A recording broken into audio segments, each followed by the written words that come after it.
The point is, you're coming in hot. You're coming in hot here. I respect it. I mean, I did do, literally yesterday, I did do like 5 straight hours of talking about this. You know, if you want to know my stance on this, you could also just take a look at that. I talked about this literally for 5 hours yesterday. And I'm sure I'm going to continue talking about it tonight.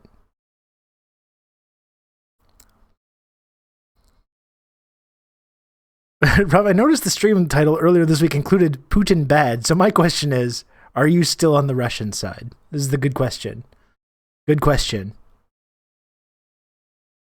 Apparently I need that disclaimer. I need to put that disclaimer even bigger. It was there, but it was a little small. Some people didn't quite pick up on the subtlety of that. Some people didn't pick up on the subtlety of my Putin bad subliminal message that was there. We did watch the White Lady Mother thing. Yes, we did. Of course we did. Come on. Of course we did.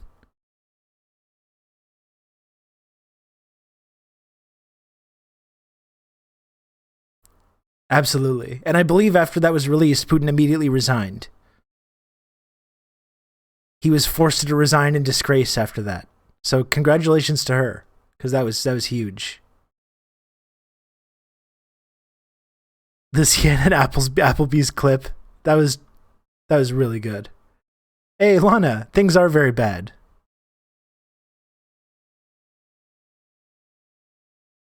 Things are very bad, I agree.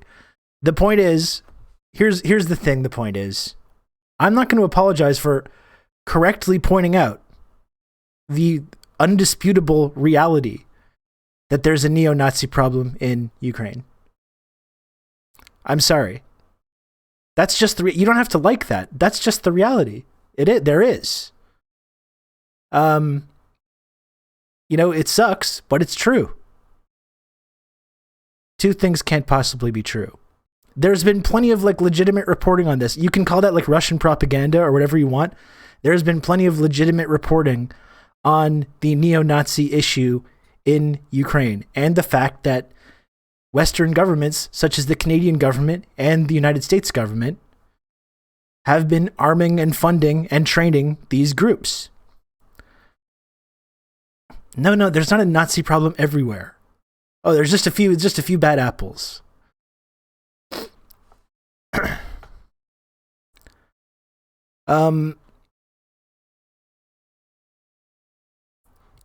This is the only situation where you have the United States government and the Canadian government and Western governments arming and funding these groups deliberately and training them. Now, that doesn't mean that I think when Russia invades Ukraine and says we're doing it specifically because of this denazification process, that I just immediately take them at their word and think that that's the only legitimate reason that they're doing it. I don't think that. Okay? But we can't just pretend that that issue just doesn't exist just because it's inconvenient to us, just because it makes us feel uncomfortable. Okay? Yet there is a Nazi problem in Canada's military, which is also why I support defunding them. You can count on me. You're going to have good old Rob to talk you through all this. Children of Cali. Plunger Man, thanks for the tier 2. 5 months of tier 2 from Plunger Man. Thank you very much.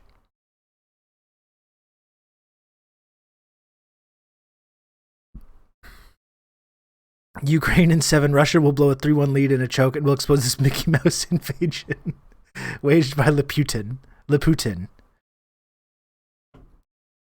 It's a nice thought, Coal Mine. I'm not so sure what's going to happen now. I'm not so sure. It's not really looking too good. It's not really looking too good right now.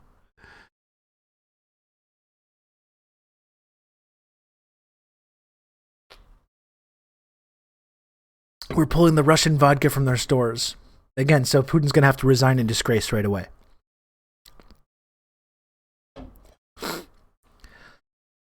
He's going to be so mad about this.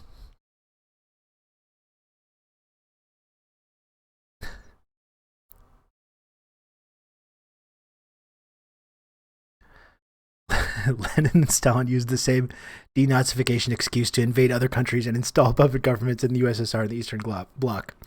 The point is, I'm starting to wonder what your Oppo was up to in the 30s and 40s. When I start hearing stuff like that, that's when I start asking. That's when I start hearing Kill Bill air raid sirens.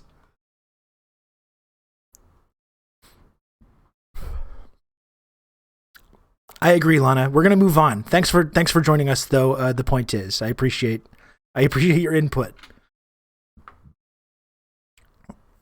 Thank you for your valuable insight.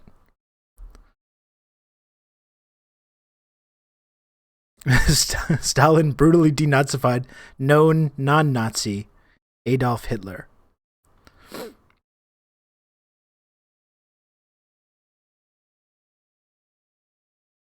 It would be nice if people got this upset when Western imperialists destroy nations, killing millions. I agree. I agree with that. This is my basic point yesterday, though, that I was making. Apparently, the point is, our friend of the stream, the point is, in the chat, didn't quite catch this. We can talk about this legitimate issue. We can point out the fact that this is a legitimate issue. It doesn't mean that I think when Putin says we're going to invade the country and, encircle Kiev and bombard all these military establishments in the name of this denazification process, it doesn't mean that I think he's being totally honest, that he's this honest actor or he's some principled socialist that's carrying out this important duty. Rather than I think they're using this legitimate concern in order to, go through with this invasion, which, it has another of other benefits for them besides this, these noble pursuits that they're mentioning.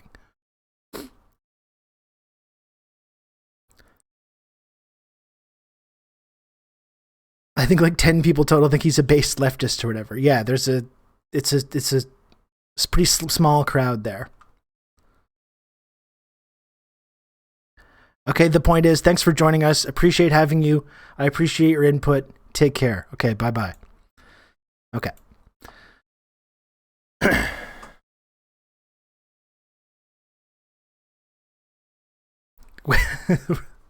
We're coming in hot here. Oh boy.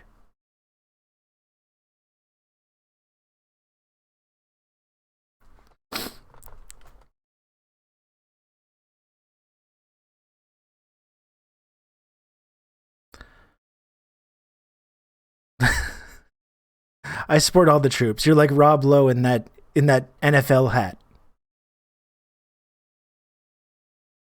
You know what I mean?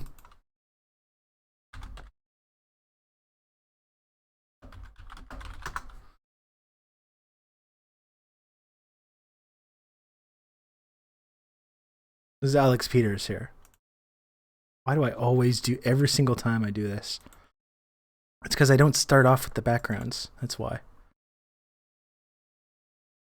That's why I do it. This is Alex Peters when it comes to the troops. It doesn't matter which side. Okay?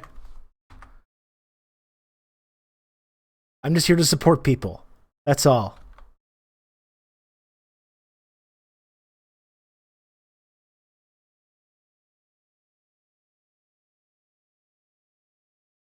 Okay, signing off this weird alt. But believe me, I'll be back if feet come up. Fucking knew it. I don't know who this is. Damn it. Just love the gridiron game. Just a fan of the game. That's right. I got some late night Patriot intel that I had a date with my girlfriend. We had a picnic and watched Superbad. Nice coal mine. Had you ever seen that before? Pretty funny movie. I don't know how it's aged. I haven't seen it in probably 10, 15 years now. My 2 cents, if you take any side in this between any of the powers involved, you're a mark. Yeah, I mean, Lana, that's kind of the point that I was kind of trying to make yesterday. Because we've talked a lot on the stream while this has been heating up, while the propaganda war has been heating up about this, to talk about the context of it and to talk about, specifically because we're in the West, the last 30 years of Western interference in Ukraine, starting from the end of the Soviet Union in Ukraine and Russia, that has led to this exact situation. starting from the end of the Soviet Union, going all the way through to like the Maidan protests and the overthrow of the Ukrainian government in 2014, the last 8 years of conflict in which the West has been pumping arms and funding and training into Ukraine this entire time. And I think it's important to point out that context and not shy away from that. It's not really popular right now to talk about that. It's not really popular to talk about these things. But yeah, I think overall, though, this invasion that's happened, regardless of whether you think that there's like legitimate reasons for it, I mean, that's the thing. Putin is saying all these things, denazification. He's pointing to all these legitimate concerns, and they are legitimate. The NATO expansion, all this stuff. Those are legitimate security concerns.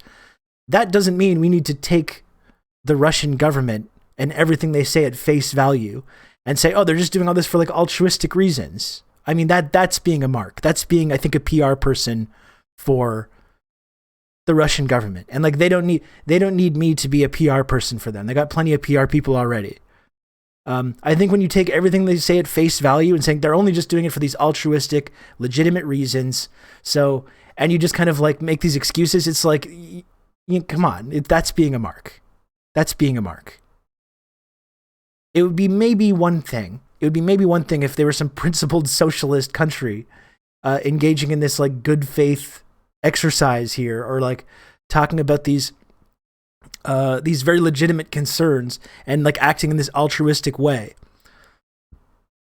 This is not like a principled socialist country. It's not a principled socialist leader. You know?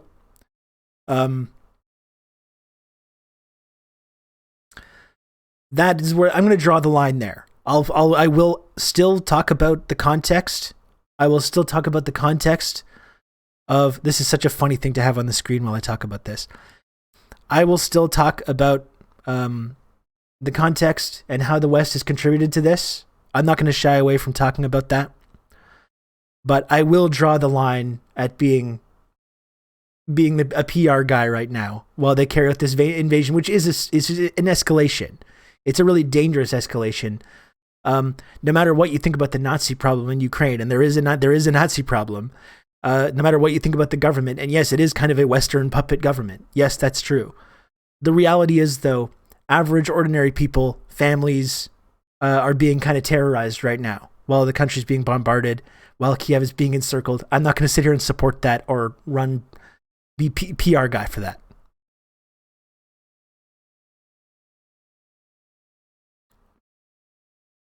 Putin keeps talking about how he hates Lenin and communism because it kind of created the Ukrainian SSR.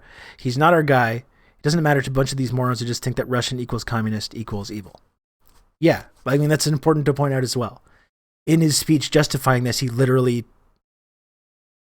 like shit on Soviet history and blamed the communists for helping create the situation in the first place by like supporting national self-determination in the Ukraine in the first place. Thanks for stopping by, Pissed. Tell your friend we said hello.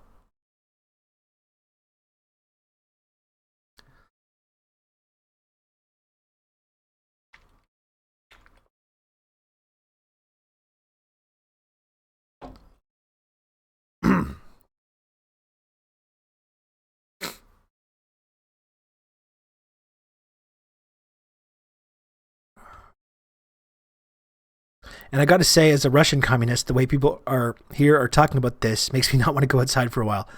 Lana, I've been taking heavy psychic damage. I've been taking heavy psychic damage from the Twitter timeline right now. It's really, especially the night of, it was like really just like a bad feeling.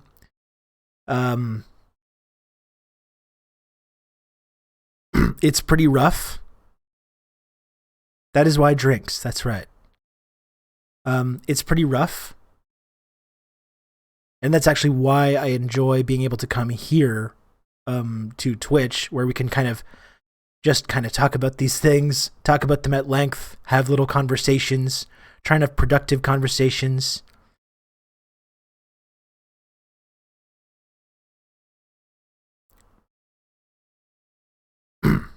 I've seen, like, right now on Twitter, it's just everyone is just like looking for anyone that they can just be like, make an example of.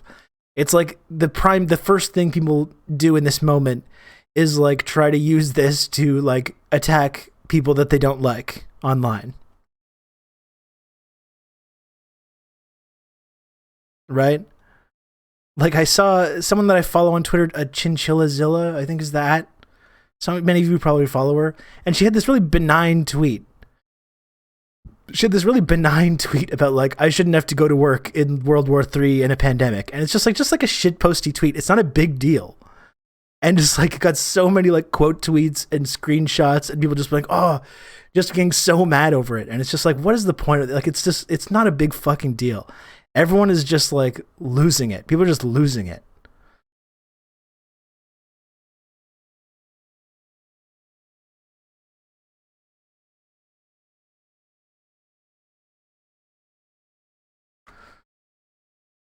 Okay, so Alex just sent this. Like, I get that it is kind of funny. No, okay, not this. He didn't send this.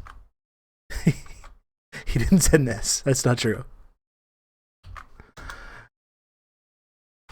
Like, we understand people's desire. This is Patreon. We understand people's desire to support humanitarian activities in Ukraine. Patreon does not allow funds raised on the platform to be used to support violence or purchasing military equipment.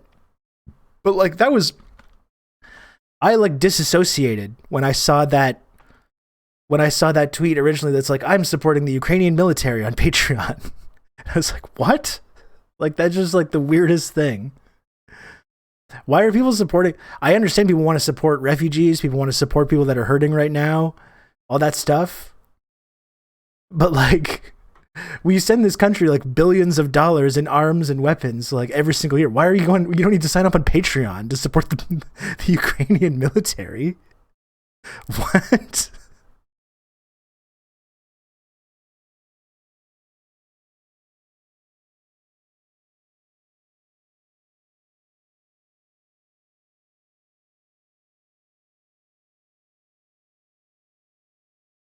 Yeah, I agree with Suki's mom on this. Kind of a dangerous precedent for Patreon to allow fundraisers for any military. Why are you sending money to the Ukrainian military? They get lots of money from Canada and the United States already. Like they're okay actually. You're not going to save Ukraine by signing up for the $10 per month fucking support tier on Patreon for the Ukrainian military.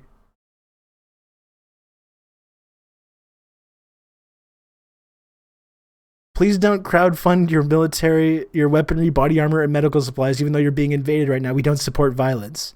Why should that? They get billions of dollars in aid. Biden right now is trying to sign off a package to send them several more $billion right at this moment. It's not violence if you're protecting yourself. Fucking people are so mad at this. People are really mad. Man, I don't know.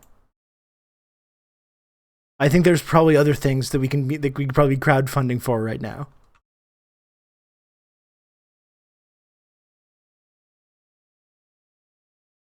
The body they were raising money for body armor, not weapons. Oh, okay.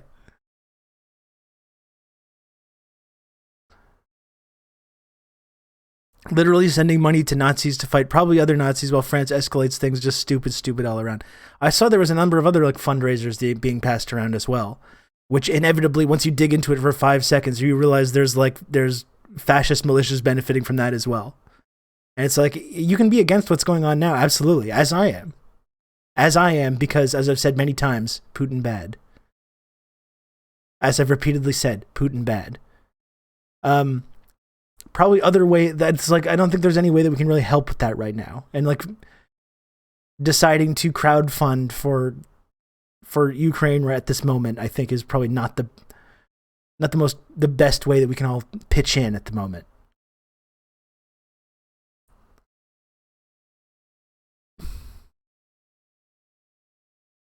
These were all people on Tumblr 5 years ago screaming, why is no one talking about this, about a country they didn't know of a day before? It's very Coney 2012 vibes.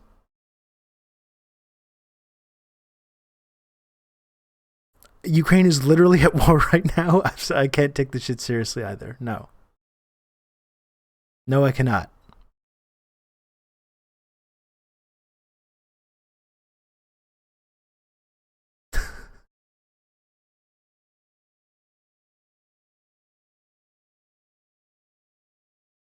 Yeah, but it's just Twitter is just in a hellhole right now. That's what I mean. It's like everyone is just like frothing at the bit to just go after anyone that they don't like at all over this. You're not talking about this enough.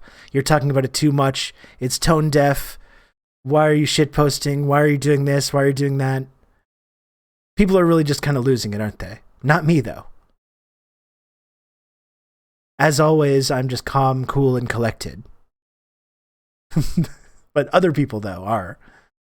Other people are.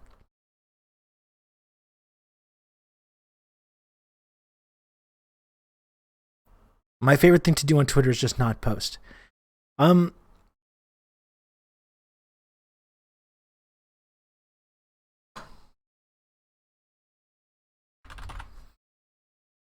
Just keep it simple here.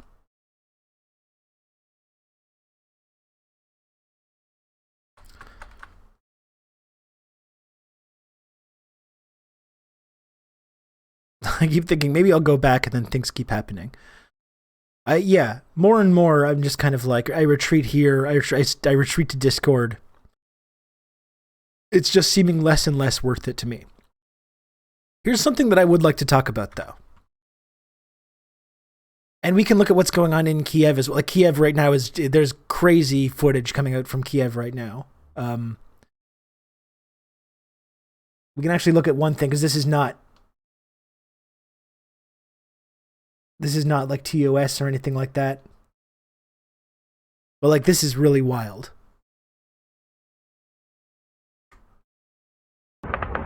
Just the sounds. It's fucking terrifying. And they were also just giving assault weapons out to like civilians today. So it's going to be really, really... It's a really bad scene.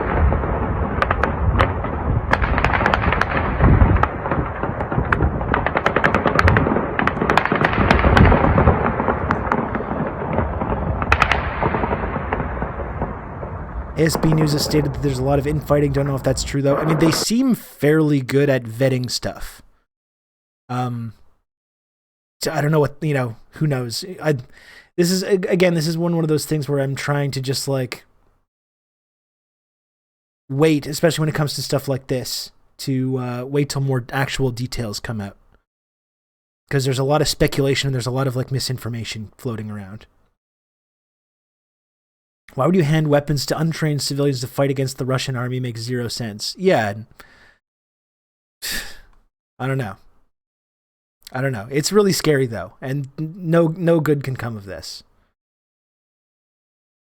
And someone said, what if the Russians lose? And like, I don't know. I don't know if that's really a possibility. Like, it seems clear that the West is not getting involved, which is a good thing. It's a very good thing that is not happening. Because that would obviously then just escalate to God knows what, like probably a global conflict, which was not something that's going to be good for anybody.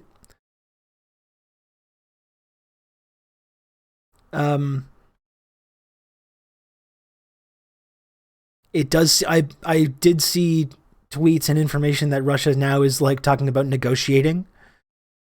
I saw some of their like demands that leaked, which I think kind of makes sense, but probably would have made more sense to talk about diplomatically before this crazy shit happened. They've talked about how they have lists of like war crimes that have happened in the Donbass and people that they want to prosecute for it. They've got evidence of all kinds of stuff, apparently, which they're talking about right now. I would have liked to have seen more of an effort to talk about that before an invasion and not after. Because I don't doubt that kind of stuff has happened. We can't downplay that either. as Ben said, it's tough because I just keep rapidly alternating between concern for the people of Ukraine and anger for the role the U.S. played in goading this. And yeah, I think we can hold both of these things in our minds at the same time. We can't. We definitely can't just hand wave. I know it's popular. It's very unpopular to talk about this stuff right now. We can't just hand wave away the role that we've played in egging things on at this point. I think we can hold these two ideas in our minds at the same time. But a lot of these things that Russia's talking about, crimes that were committed in the Donbass, and talking about, the shelling from the Ukrainian government that's been going on for 8 straight years, thousands and thousands of people killed. Like, these are all legitimate things. These are all legitimate things, but that doesn't mean that like any of this is all right.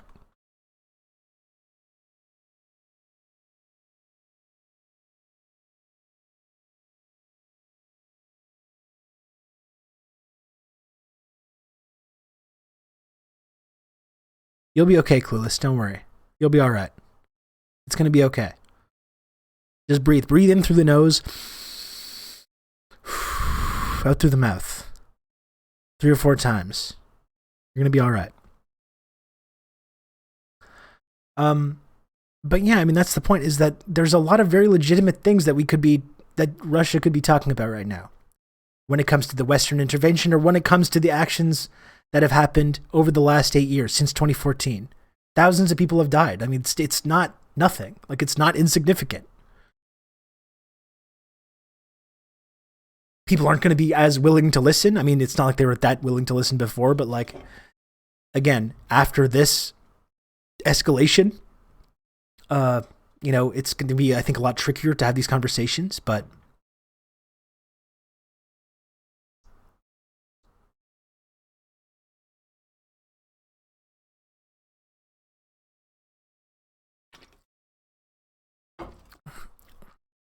I do want to talk about this.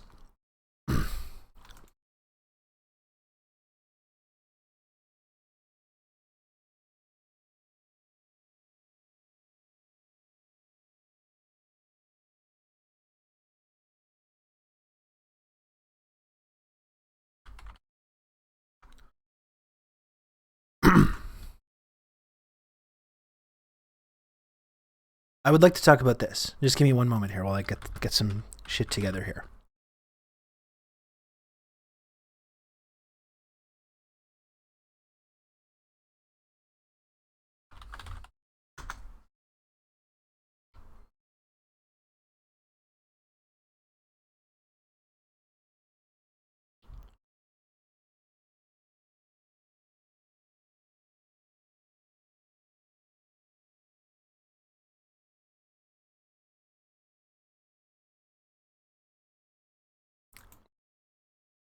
This is beyond frustrating. This kind of stuff. And this is the kind of chauvinism that I think allows us to morally, or not us in particular, but like us in the West, to morally grandstand about this invasion and the violence that's happening right now, and say, how could Putin do this? How could Russia do this? It must be part of the devious authoritarian Russian mind. They just love bloodshed, don't they? And this moral grandstanding, while our government like openly engages in this exact activity all the fucking time. We arm and fund the Saudis while they bomb and starve and commit genocide in Yemen. We arm and fund the Israelis while they commit ethnic cleansing in Palestine.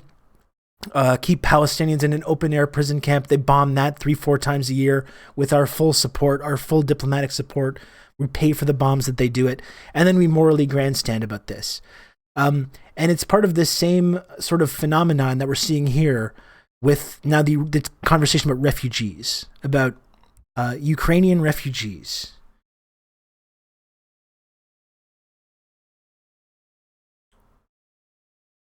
Is that the Poland flag? Can someone remind me?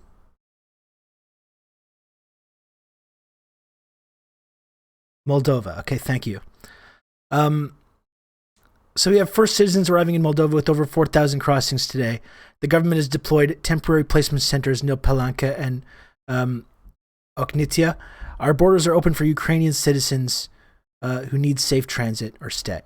More than 50,000 Ukrainian refugees have fled their country in less than 48 hours, a majority to Poland and Moldova, and many more are moving towards its borders. Heartfelt thanks to the governments and people of countries keeping their borders open and welcoming refugees. Ukrainian refugees can enter the EU without a visa. The neighboring states, Poland, Slovakia, Hungary, Romania, and Moldova are prepared to welcome Ukrainian refugees. Spread the word. Ukraine, stand with Ukraine. Wales ready to welcome refugees from Ukraine displaced by Russian invasion. When you think about this shit, and first of all, I'm saying like, yeah, we should, the EU, I'm glad that they're supporting, I'm glad that they're bringing in Ukrainian refugees. This is certainly going to spark a refugee crisis. It's good that these countries are opening their borders. This is a good thing. When you think about this in the context of the refugee crisis of the last 20 years, like we talked about the war on terror, right? The war on terror, 37 million refugees, 37 million people displaced. And the way that these people have been fucking treated like vermin. People have been like, these countries have been, putting them in, stashing them in camps. These people are washing up on the shores of the Mediterranean. They're washing up in the English Channel. No one cares. These white nationalists have been using this to recruit and recruit more people and fundraise and all this stuff. This has been a huge topic now in Europe for the last 10, 15 years. Like in the Syrian refugees. And the idea that they're like, oh, now we can just open the border. Come on in. You don't need a passport. Come on in. Open borders. Bring it up. Come on. Bring it on in here. No problem. The way that we're talking about Ukrainian refugees versus the way we talk about refugees from Syria or Afghanistan or Iraq or any of those other places where the West, once again, has been relentlessly bombing these places for now years and years and years. The discrepancy between the way these two groups have been treating, it's really sick. It's fucking disgusting.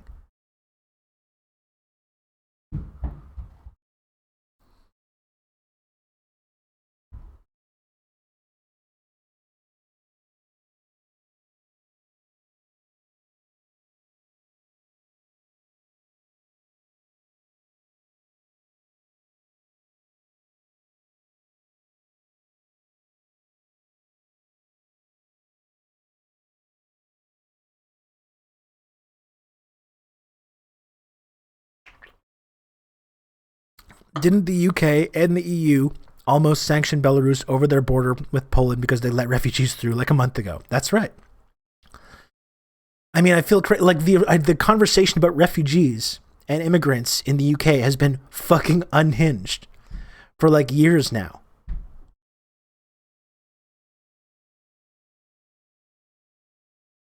The way that we're talking about refugees from Ukraine and just this idea of like, oh yeah, open borders. No one should be illegal. You don't need a passport. Come on in. When we treat from people in Ukraine versus the way we treat people from like Syria or Afghanistan or Iraq or elsewhere, it's honestly just sickening. It's incredibly blatant and incredibly racist.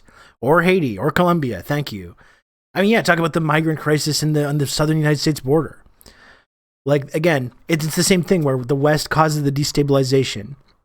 You have America causing destabilization in El Salvador and Nicaragua and Venezuela and these places on the southern border, which inevitably leads to these migrant caravans. And then you have right-wing media freaking out about this idea of migrant caravans for months and using that to make all kinds of hay and make all kinds of crazy headlines and stories about that, or the dangerous illegals coming to America who literally, again, are refugees in the first place because of America.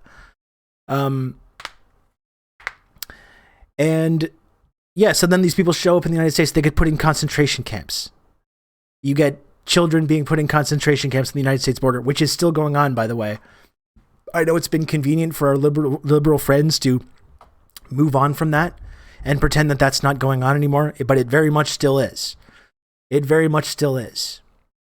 So in the same way that we destabilize Central and South America and then treat the refugees that come to the United States like fucking garbage, It's the same thing where we destabilize Syria and Libya and Iraq and Afghanistan and all these places in the Middle East and elsewhere. And when that creates, of course, my huge refugee crises as well, like we talked about repeatedly, the 37 million refugees as part of the war on terror, and then they get treated like fucking vermin when they're trying to leave these war-torn and destabilized countries that we fucking created, these war-torn and destabilized situations that we created. But then when when official enemy country does this stuff, it does something remotely similar and creates its own refugee crisis, well, come on in, we open the doors when it's in a white country, a country of predominantly white people.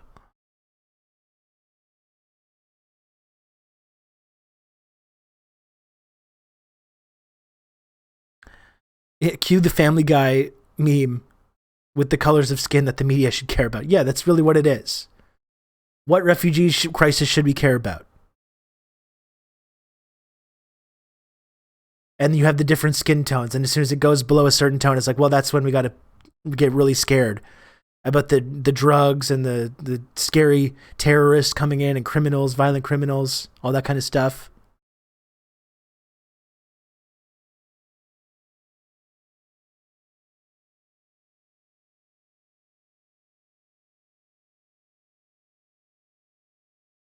But Rob, it's different this time. This isn't a black and white issue. There are shades of nuance. Don't let these commies color review on this refugee thing.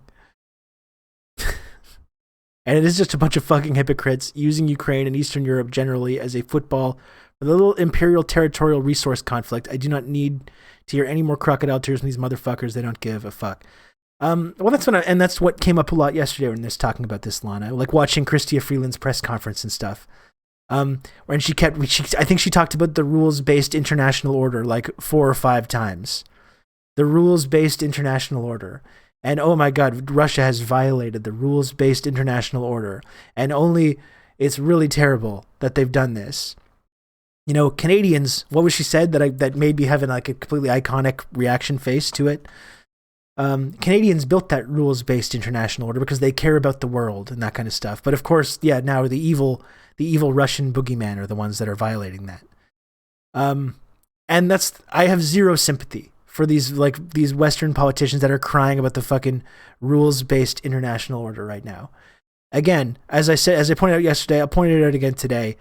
The people that control this rules-based international order, they don't actually follow any of these so-called rules that constitute this quote-unquote rules-based international order.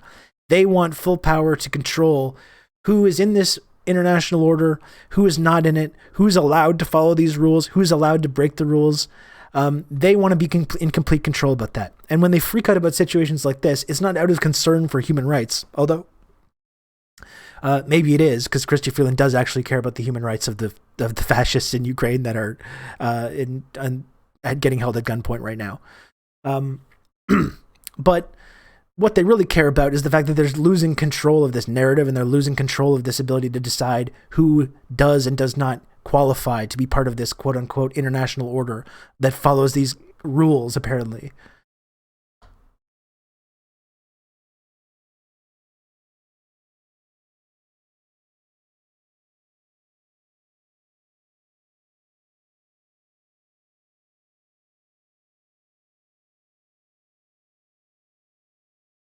And a lot of people are missing the issue to me. They're like, well, of course, they're white and Christian. But the thing is, the West presents their value as universal and colorblind, but they're, instead of presenting it honestly as the racialized framework it really is. For example, Europe is made because they have decided that Ukraine is Europe and thus civilized, when Russia is basically un-European and thus uncivilized. Yeah. Yeah, that's how they view these things.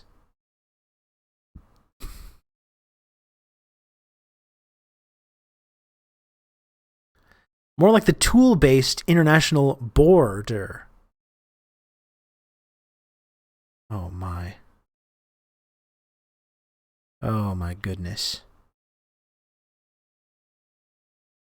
We're talking about ordering dinner over here. I'm pissed off and sad, so I want something disgusting. Sound off with suggestions. I would say maybe Booztan. Lana, is that an option for you where you are right now? Are you in the Booztan delivery zone? That's what I would say. Tonight I got a rotisserie chicken. I usually order on Fridays, but because I had to do the stream and I had other stuff going on, and also just the roads are really terrible right now. Just got a rotisserie chicken. Made a little salad, had some rotisserie chicken, a little macaroni salad on the side. Booztan is an option. I want like pizza covered in tacos and spaghetti and ice cream.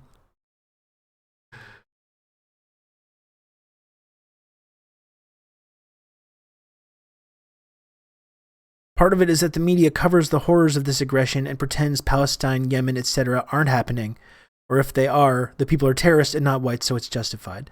That's been the really like deranged thing to me about this. And I'm trying to have some synthesis between recognizing that this invasion is like it's a dangerous escalation. You know, it's scary. I'm not going to support, average civilians who have nothing to do with the Nazi problem in Ukraine and have nothing to do with the Donbass. They have nothing to do with the Ukrainian government. They have nothing to do with the NATO expansion, all of this stuff, all these legitimate concerns that we've been going over on the stream. The people that are being terrorized right now have nothing to do with that. So I'm trying to keep that in mind and hold some space to express solidarity to these folks because no one deserves to go through this kind of shit. But the thing that's been really fucking up my brain is, just this idea, the moral grandstanding right now, or the freaking out about what we're seeing in Ukraine right now, which is scary, but this idea that like painting Russia to be some like uniquely bad, evil, scary place. And which it's this inherently chauvinistic viewpoint, right? It's this people are taking this viewpoint where it's like, yeah, we do bad things, but at least we're not this scary, authoritarian, terrible, violent Russians. And it's just like, do you not know like what we do? Do you not know what our government does like every day? Every single day, It's really, really hard for me to grasp this idea that people are framing Russia as if they're this uniquely terrible, bad, violent place, and just totally ignoring all the violence. Like if we think right now what we're seeing is violence, and it is violent, we subsidize much worse things. I'm sorry, but it is worse. What is happening in Yemen right now? Worse. Like this is not some week-long invasion. I don't know how long it's going to go on. I don't want to downplay the seriousness of it. But like Palestine, look how Palestine's been going on for decades. This open-air prison camp, which we pay for, and the always constant bombing of it. We pay for this. Where kids die every fucking day. We pay for this. Yemen, where there's this mass starvation. There's like old diseases like cholera coming back and affecting children. This is a genocidal war, and we pay for it. And it's not just been going on for a few days, it's been going on for years. And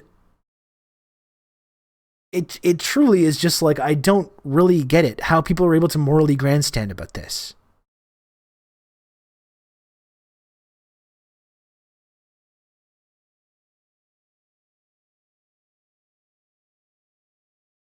Putin is cynically using legitimate concerns about Nazis to justify an invasion, and it's hard to acknowledge that the concerns are real, but the reaction is evil. Yeah, I mean, that's the synthesis I've been trying to come up with here. I know it doesn't please everybody. There's people that want me to denounce, and there's people that want me to support, and I'm afraid I can't. This is not a black and white situation.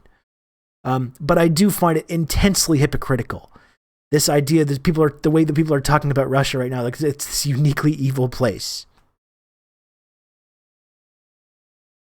Considering the stuff that we subsidize and pay and do ourselves every single day for years and years and years. It's really sick.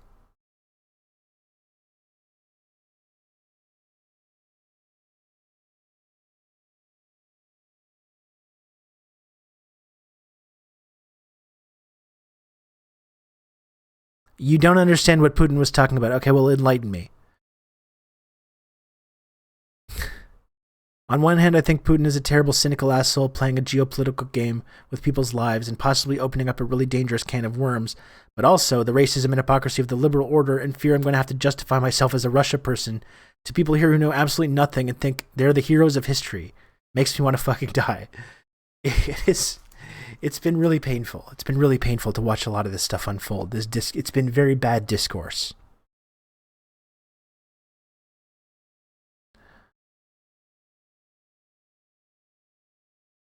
They're trolling that hypocrisy, and we're either rhetorically paralyzed or in denial.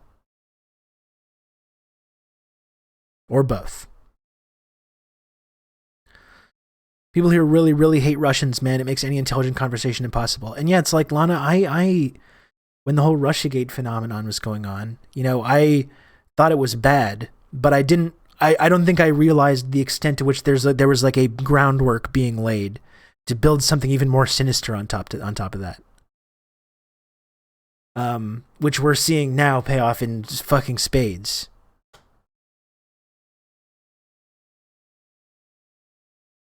Good job on the Wordle Impactified. No spoilers, no Wordle spoilers. I still have not figured out the word today. I'm having a very difficult time with this one today.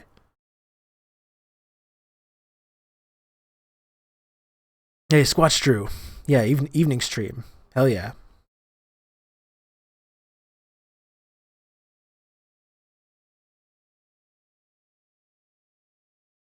I'm not cheating. I will figure it out. But it's I find it extremely difficult.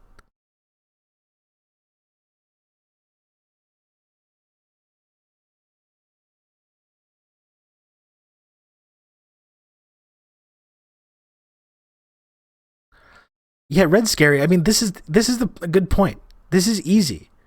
You can be wielding something cynically that is actually true. I don't know what's so difficult to understand about this. Like, I had people saying over and over in the Chaos stream yesterday, saying, Rob, you're doing Russian propaganda. Why are you, all these things you're saying are all Russian? That's what the Russian propagandists are saying. And it's literally just like, all I'm talking about is the legitimate facts of what has happened. Like, that's literally all we're doing. You can't just say, look, that's a fact that I don't like because Russian propagandists are using this to do other stuff that I don't like. We're literally just talking about the historical context of what is going on here. You can't understand this invasion without understanding this context, the context of the last 10 years and the context of the last 30 years since the fall of the Soviet Union. I know it's not popular right now, but it is really crucial to understand, hold this context to understand why this is happening right now.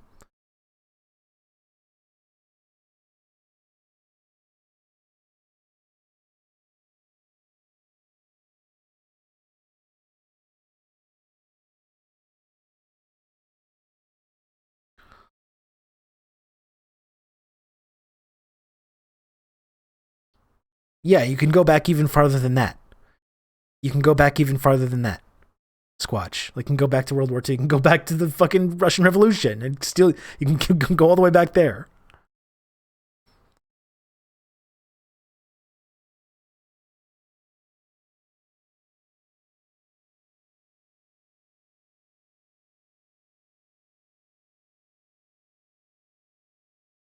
Okay, here's something else that I wanted to look at. I posted this in the Discord earlier. And again, this is when it comes back to I think the line we have to walk right now between acknowledging the legitimate concerns here, acknowledging the legitimate context of this, of the fall of the Soviet Union, the looting of Russia by Western capitalists, the expansion of NATO after destroying the Soviet Union and after looting the country and still expanding NATO right up to their borders, the Maidan, the coup in 2014, the whole last 8 years of conflict in the Donbass. All of these things, very, very, very relevant. But like Red Scary is pointing out, that doesn't mean just because this stuff is true, it's not being wielded by Putin very cynically in this case. And I think this post by Mark Ames is interesting. And this is why I think we have to keep in mind we shouldn't be doing, even though we can talk about this context and acknowledging it, and we can and should do that and continue to do it, we should not act as PR people for the Russian government right now, because they are using these legitimate concerns in a very cynical way, I think. Like Mark Ames said, used to be an open secret how much Putin's military thinking studied and borrowed from U.S. humanitarian interventions. Shock and awe. Neither side wants to talk about that anymore, but you see it all over this invasion. And this is the same thing. It's not just about shock and awe, the military strategy, but it's about covering up the military strategy with this, with the rhetoric about human rights and these humanitarian things, and saying like, oh, it's because of denazification, and it's about, you know, and saying it's about for all these noble purposes. It's about protecting civilians in the Donbass. It's about stopping the bloodshed, humanitarian mission. That's that's propaganda. It doesn't mean that there's not elements of truth to it. Of course there is. But we do have to keep in mind that we can acknowledge this context while still not totally making excuses for the Russian government when they go through this escalation, this like dangerous escalation.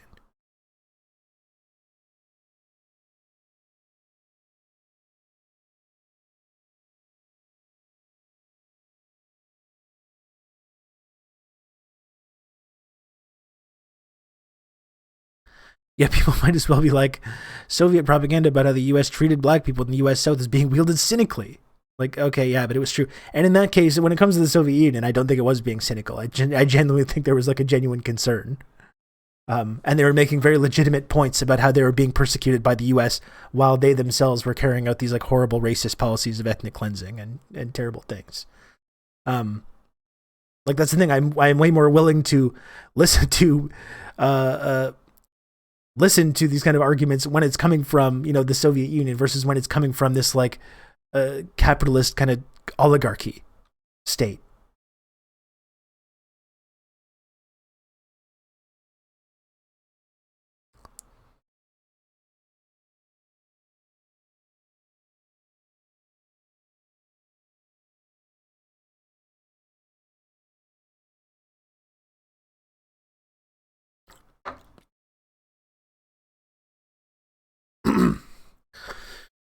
I work for an international freelance service, and yesterday they sent out an email on how they can't do anything for anyone in areas where sanctions are happening. And they're so sorry. It made me fucking sad. Fuck sanctions. They only hurt the working class. And here's what we're seeing right now. Adobe cult is like these like leftists who are like, oh, I'm against imperialism. Of course, I'm against NATO. But they're still taking this stance of, because this invasion is bad, we have to do something. And I don't know how they're not making that connection. Yeah, I'm against imperialism. Of course, I'm against death to America and all that stuff. I'm against American imperialism and hegemony. But this invasion is bad, so what are we doing about it? What do we got to do? We got to sanction them. Where are these sanctions? That's it. We don't need to do anything. We should not be doing anything. Us doing stuff has directly contributed to this exact situation. We actually need to stop doing things. Is more like what we need to be doing. And I've seen people saying, like I think Jagmeet Singh has talked about this, cutting Russia off from the SWIFT banking system. Now, I'm not like a financial expert or anything, so I don't know if anyone's like more familiar with this stuff in the chat that can speak on this. But cutting Russia off from the whole international banking system would like be devastating for regular people in Russia who need to like use any bank and like take out funds. Right? Like, this would be fucking devastating. And not only for Russia, but would most likely wreck the entire global economy.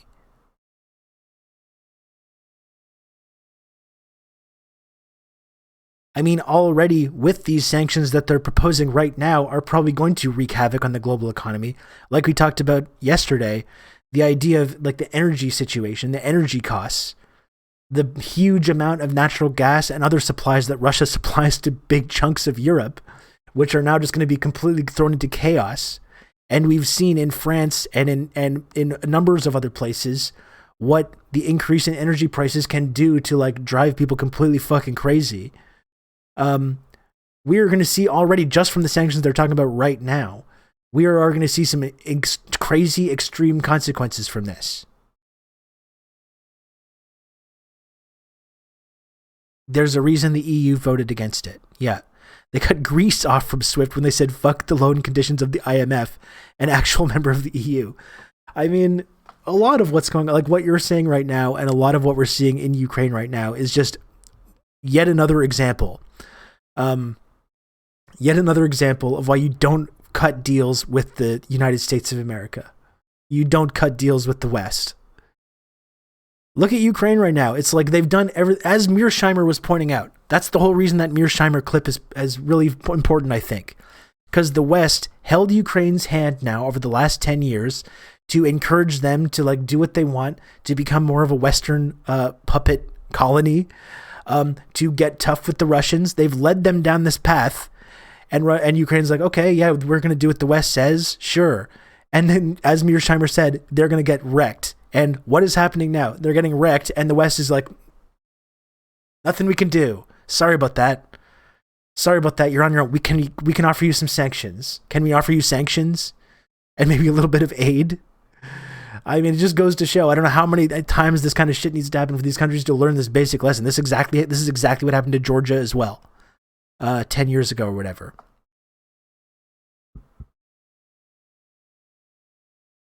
They lead them down this path to destabilize their enemy, and then when they get fucking wrecked over it, they say, "Oh, well, not our problem. Sorry. Thoughts and prayers. Can I interest you in a GoFundMe? We got a couple GoFundMes going to help you out."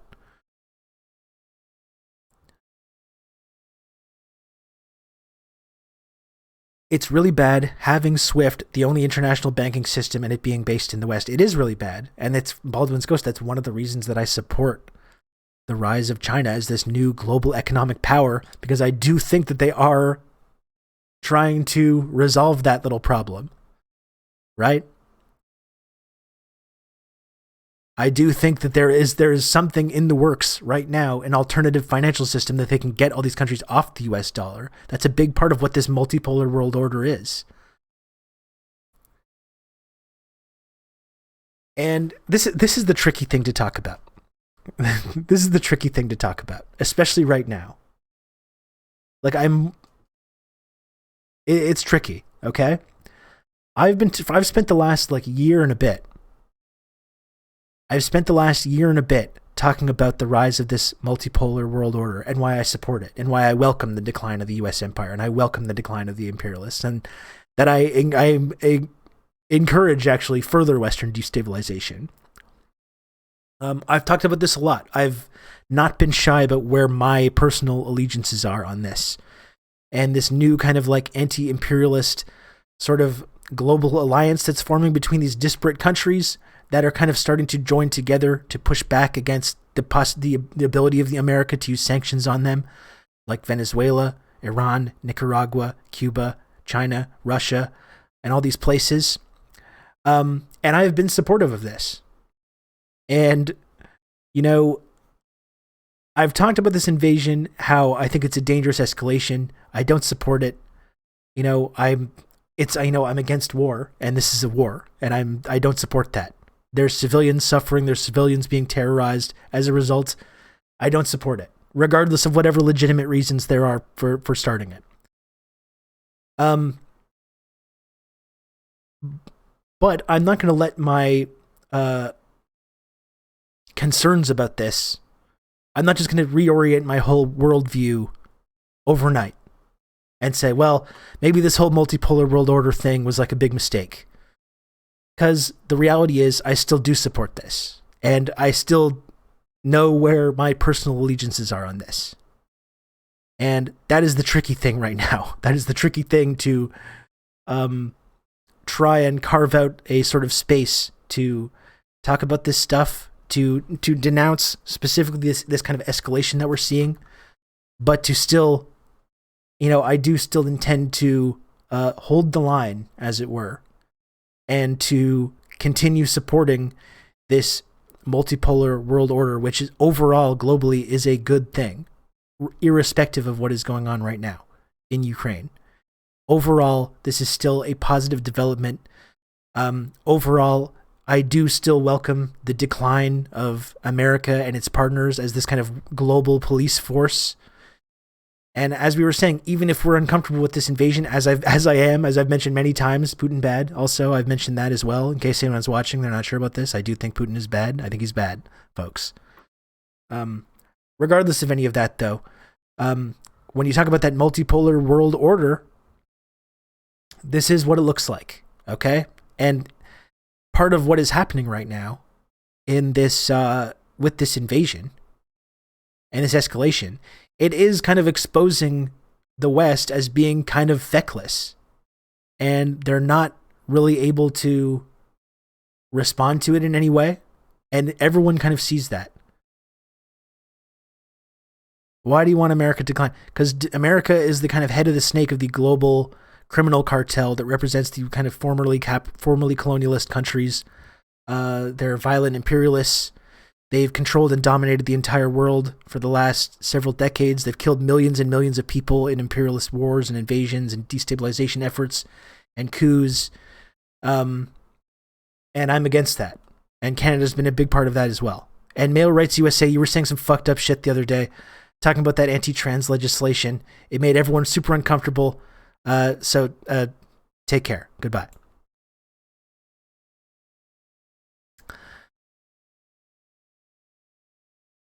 My boss asked me about the Ukraine situation, gave me some brief history of NATO and the civil war in the Donbass region, but felt like it was stepping on eggshells. Luckily, she was receptive to hear some info.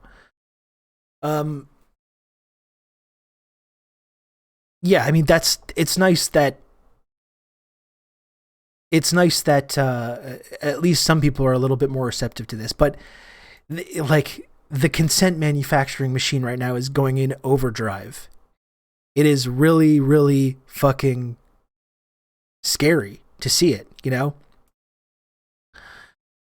And there's a lot of people that I kind of like and respect that I see just getting kind of sucked into this. Like I said, not even saying, oh, I support war, or I support escalation, but still taking this chauvinistic viewpoint of like, oh yeah, we're bad, but not as bad as these other countries. Or like, oh yeah, we're bad, but at least we're not doing this kind of stuff, or this kind of thing, you know? I'm not on board with that. I find that really makes me really uncomfortable, this idea. And seeing people that I know and respect kind of getting pulled into this is very fucking disturbing. And it's definitely giving me Iraq War vibes. This moment where right now it's so difficult to have any dissenting voice. Anyone that brings up any of this context about NATO or the fall of the Soviet Union, looting Russia, the Donbass. You can count on me. You're going to have good Ukraine old Rob neo-Nazis, to talk any of you this through all stuff. this. Anyone that points this out is like, bah, fuck you, I hate you. How could you say that? Russian propagandists. And it's like, it's very, very disturbing. Torgo Saves, thank you very much for the tier 1 sub.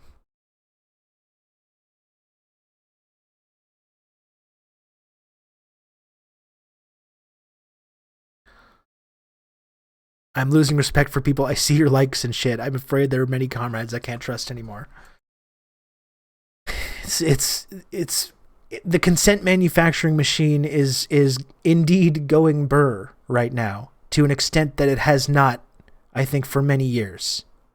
And we, like John McCain's Ghost, you're totally right. Russiagate prepared America for this. And You've I feel just in become hindsight, an elite member of the Friendship Triangle. Oh my goodness gracious. My goodness gracious, Squatch Drew. Thank you so much for the 10 gifted subs. Poggers. Oh my goodness.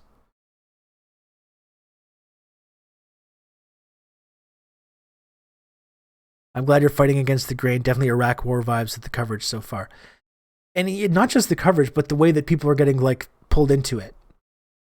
American primacy is a hell of a drug. You've just become an elite member of the Friendship Triangle. Mali. Yeah, ignoring France doing imperialism and colonialism right now. Still. Killing people in Africa still.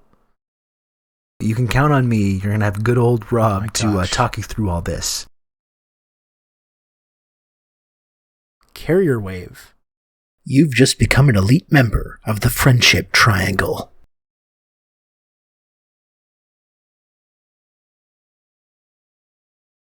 You can count on me. You're going to have good old Rob to talk you through all this.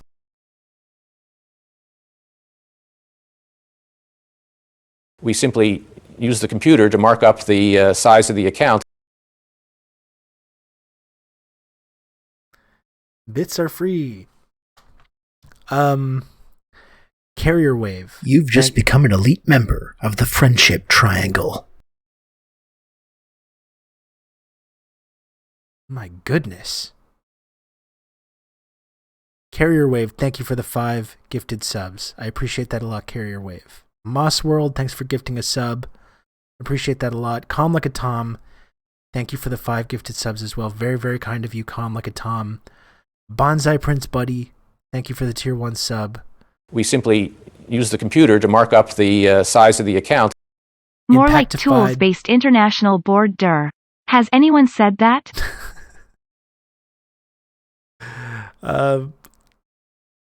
Impactified, thanks for the 100 bits. Alana Nana, thanks for the 5 gifted subs. Thank you so, so much, Alana Nana. I really appreciate it. Doc Hollywood, Doc, thank you for the 200 bits. More like tools-based international board DIR. Okay.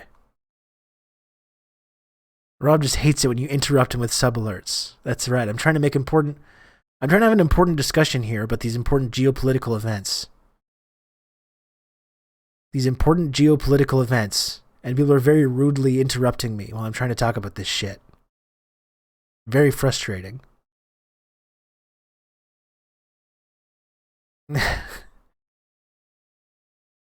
Everyone is anti, and I saw Midwestern Marks tweet something about this. Everyone is anti-imperialism in hindsight, but it is tough to be anti-imperialist when the war propaganda is rolling out. And yeah, I really agree with that. Although I would say, and Midwestern Marks, I don't know totally what's up with those guys. I mean, I really like that guy Eddie and his TikToks that he was doing about imperialism, about these foreign policy issues. I do think that they're like Maupinites or whatever. I see them retweeting like these Jackson Hinkle guys and everything.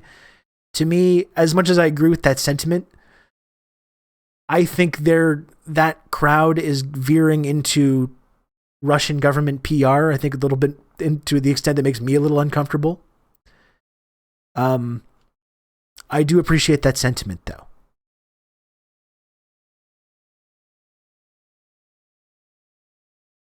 Like I said, like I am still staying on my square here when it comes to defending this new multipolar world order. I think that's really important. I'm not going to stop believing that just because this invasion happened. I will draw the line though at doing PR for Vladimir Putin, who I think is bad. I do think it's bad. I do think he's bad.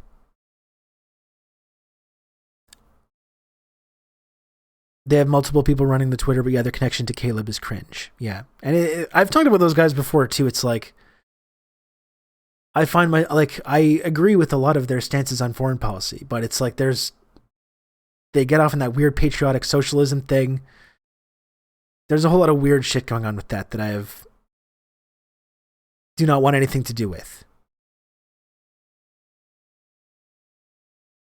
Maupen has a history of cyanide level takes, pure bulks. Doesn't he have a book that's like, it gets into like JQ kind of stuff? Like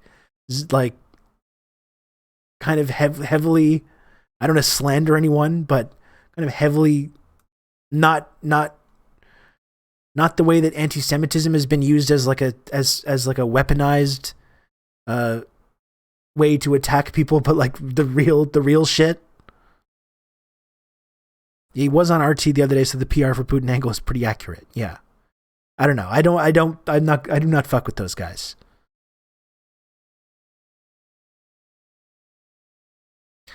Thanks very much for contributing to the hype train, everybody. I appreciate it a lot. Very, very kind and generous community, this.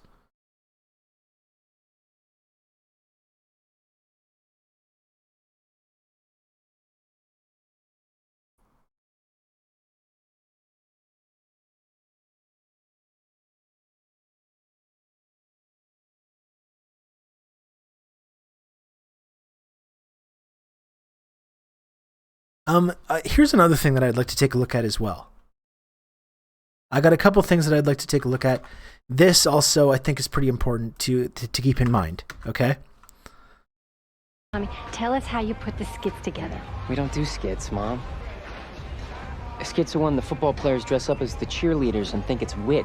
Sketches are when some of the best minds in comedy come together and put on a national television show that's watched and talked about by millions of people. Don't you talk to your mother like that. I'm trying to tell you, you're standing in the middle of the Paris Opera House of American television. Well, that's swell, Tom, but your little brother is standing in the middle of Afghanistan.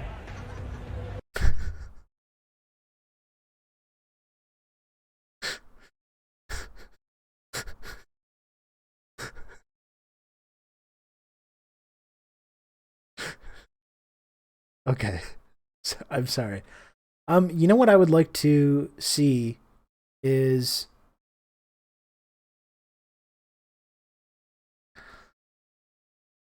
okay, this is genuinely fucked up. So as we saw, Putin is now saying like, and again, I think this probably would have made personally, if I was a geopolitical advisor to the Russian government, would probably have suggested that they do this before the invasion. But now that they are saying that they want to talk and they want to sit back down and hammer out an agreement.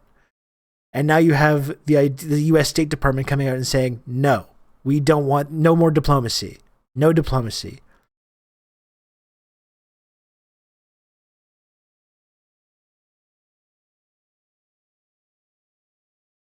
Ukrainian President Zelensky and Russian President Putin are discussing a place and time to hold talks, according to a spokesperson. The spokesperson also added that Ukraine is ready to talk about peace and a possible ceasefire.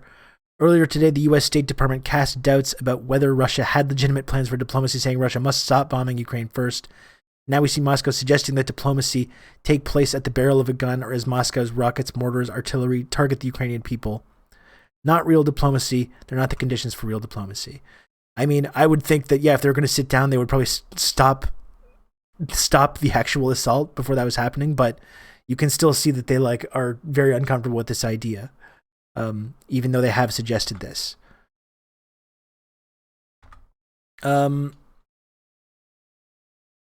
We can take a look at this tweet from Jay Watts as well, a friend of the stream, Jay Watts.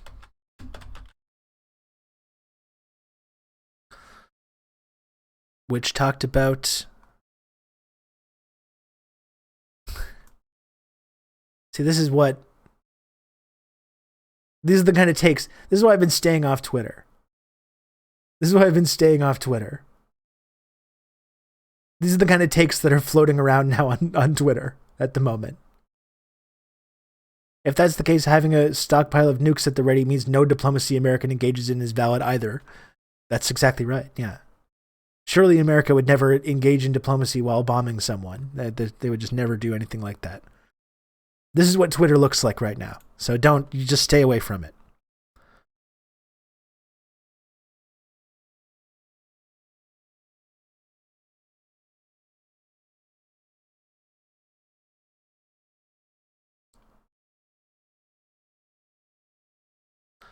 Let me see if I can find this.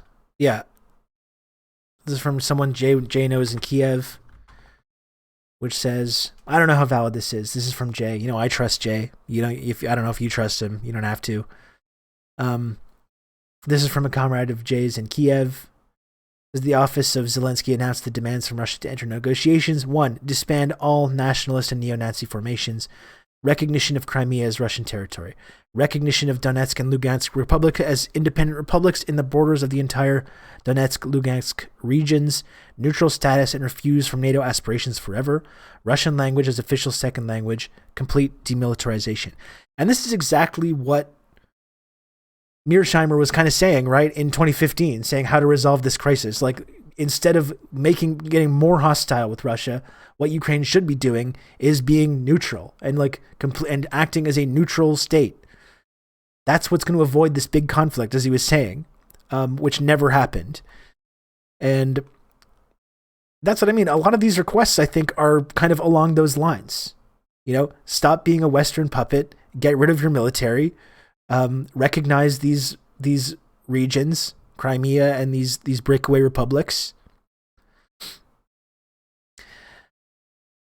And again, this is what in that Mearsheimer clip, this is exactly what he was saying needed to happen in order to avert the exact conflict that we're seeing right now. Like, I must say, I doubt that any of this is going to come to pass. But like, and I know a lot of people in the West would not be happy about this. I would be willing to call these requests pretty reasonable. I think it becomes less reasonable after this invasion that's happened. I think that complicates things a lot. Otherwise, though, I mean, I think in terms of the legitimate security concerns that are at play here, this does address all those legitimate security concerns. And they could have done this a while ago and avoided a whole lot of bloodshed. But again, the West has been encouraging them over and over. The West is like that guy in the schoolyard. The West has been the guy in the schoolyard encouraging someone to go punch the bully in the nose. I'm like, yeah, go get him. Go kick his ass. And we're going to back you up. Go do it. Come on. Go get him. And then when it happens and the guy starts getting his ass kicked, they're like, oh, I can't believe this.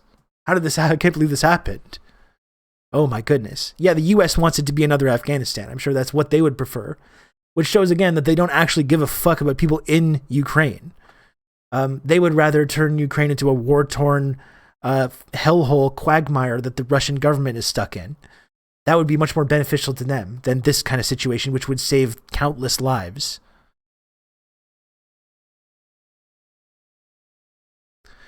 I wonder if the right sector leader saying during Minsk II that he will never support any agreement and won't rest until the Russians in eastern Ukraine are all dead or deported has something to do with this. And that's the other thing, Lana, that we're just not allowed to talk about right now, which are the crimes that have been committed over the last 10 years as part of this conflict. While there has been efforts to achieve this peaceful solution, there's been major crimes committed. There was serious crimes committed during the Maidan in the first place, when leftists and trade unionists and people were being attacked and killed.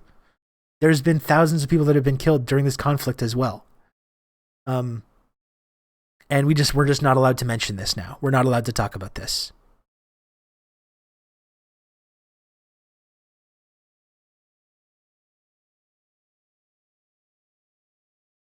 There was a congressman in the U.S. that said they want to use Ukrainian partisans just like the Mujahideen in Afghanistan. Disgusting ghoul shit. This leaked a couple weeks ago. How the CIA wanted to train Ukrainians. I'm sure these exact fucking neo-Nazis that have been arming and training. They wanted to train them to do Ukrainian gladio basically and stay behind enemy lines in case of an invasion and do terrorism. And it's where have we've seen this playbook before. We've seen this countless times. We have seen this so many fucking times. And yeah, apparently I have seen that as well, Granite Marcus. They want actual people that are responsible for some of these crimes punished and tried.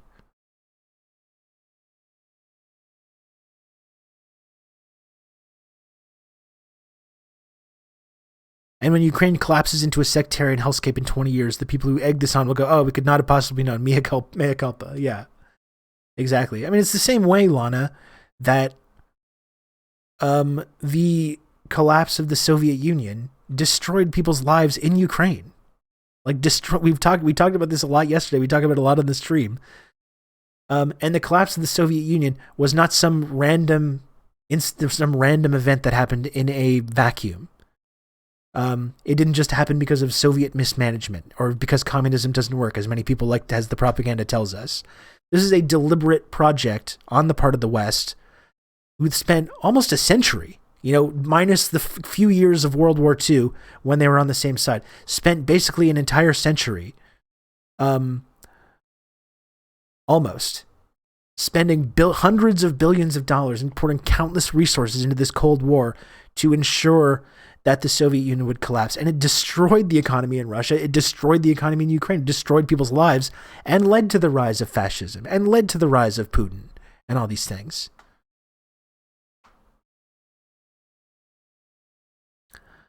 And now I'm sure rather than achieve a peaceful solution, which is still a possibility at this time, they would much rather turn that into yet another war-torn hellscape. They would just rather train and arm these fucking extremist militia groups to carry out acts of terrorism, which is just going to destroy the country. It's going to destroy millions of people's lives, and they don't care. They don't give a shit.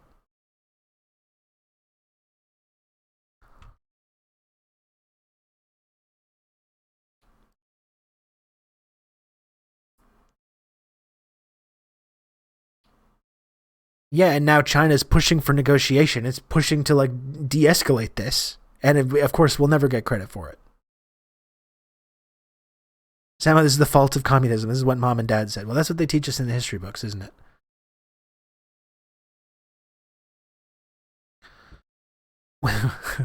Wait a second, though. The 100 years of history USSR was all cool, was it?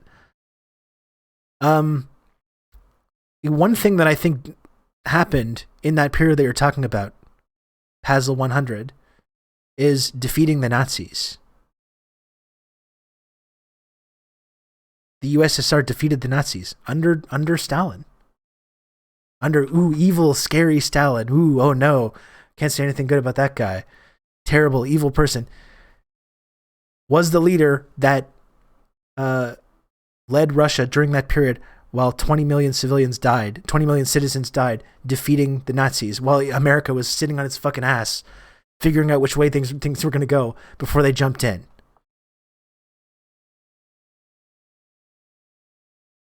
And when you talk about the collapse of the Soviet Union, Pasel as well, this is the thing I often go to when we talk about these things. In the 90s, when the Soviet Union collapsed, look at every measurable standard of living standards.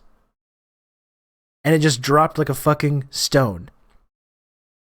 Life expectancy, healthcare, alcoholism, drug addiction, human trafficking, education. It was a massive, world historic, unprecedented human rights disaster. And you can see if you look at those things prior to the Soviet Union existing, led to a massive, unprecedented rise in living standards, including under Stalin, frankly.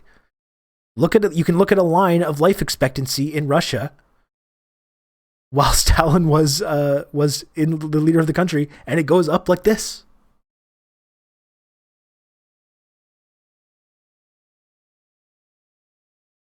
That's just the reality, okay?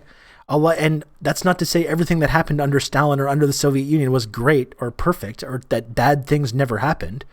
But we do have to understand, though, that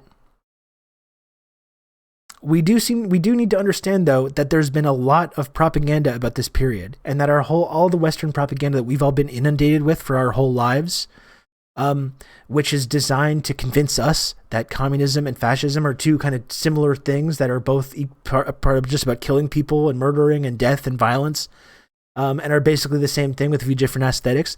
That's been a deliberate propaganda project. All Western propaganda is based on this idea, so that we can then we can take the conclusion from only Western capitalist liberal democracy is the only possible way to ever do anything. That's the only way that treats people well and good things happen.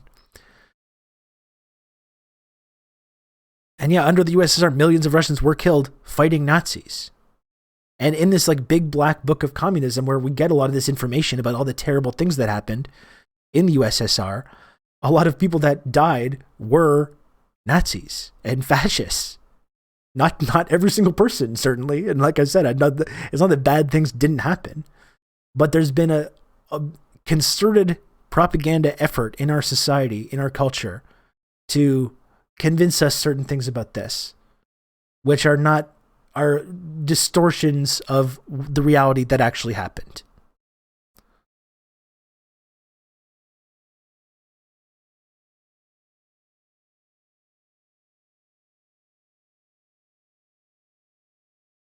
Outside the warriors, millions died. But Pasel, what I was just saying, look at life expectancy actually went up during that period.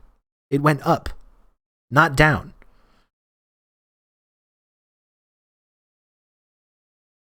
I actually have a clip. I actually have a chart we can look at.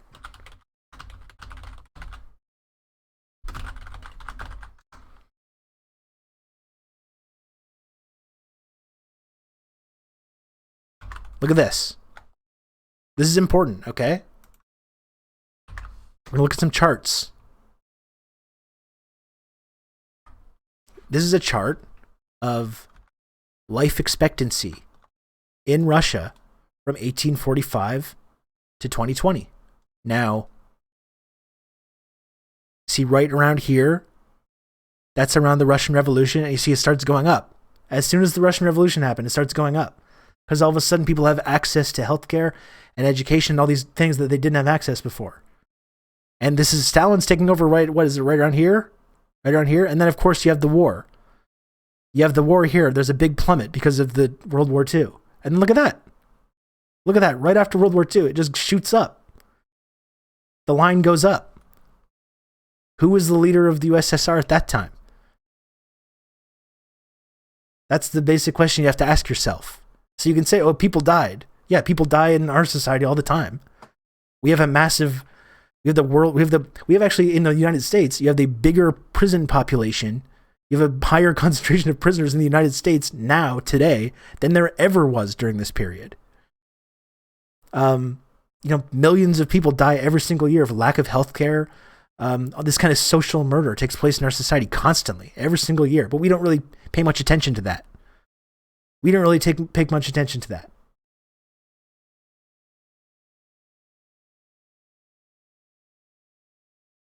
Almost 1 million COVID deaths. Probably more than that, if we're being honest. Probably the actual number of COVID deaths has been downplayed. If we're being honest with that. You're deliberately not showing the freedom line. That's right. Russia and China went from feudal monarchies to space age in 2 generations under socialism. America had a 400-year head start of free labor, and USSR beat them to space. And America only really won the space race because they brought in Nazis into their government to teach them how to build rockets. If they even went to the moon, as some people in this community do not believe that they did. Not me, but many people do believe this. But look at this line, though. Isn't this line, look at this line here from 1945 to the 60s, to the mid-60s. And we're talking about millions of people died? Yeah, sure people died. Yeah, sure they did. But a lot of more people benefited from this. Millions of people benefited from this. Here's GDP per capita. Again, look at that line. What was going on during this period in Russian history? See that line? Access to education. Education as well. Very, very important. Literacy. Percentage of men and women with secondary education. Look at that line. It's all going up. All these lines are going up. So when we talk about what was going on in the Soviet Union, I care more about that than I care about like this arbitrary idea of like, oh, millions of people died. Don't you know what it was like? It was just this hellish nightmare where just people were just dying all the time because of the evil Russians. That's all they care about is death and violence and blood and all that kind of stuff. I mean, this is a massive, massive increase in living standards for millions and millions of people. And I know in Western propaganda, we don't learn about that, but like it's important that we recognize this.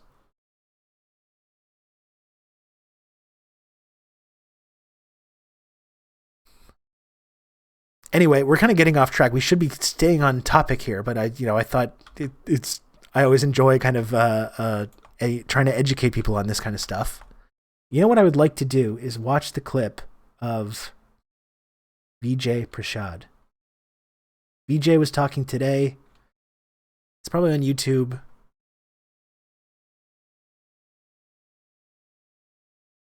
I would like to look at that clip.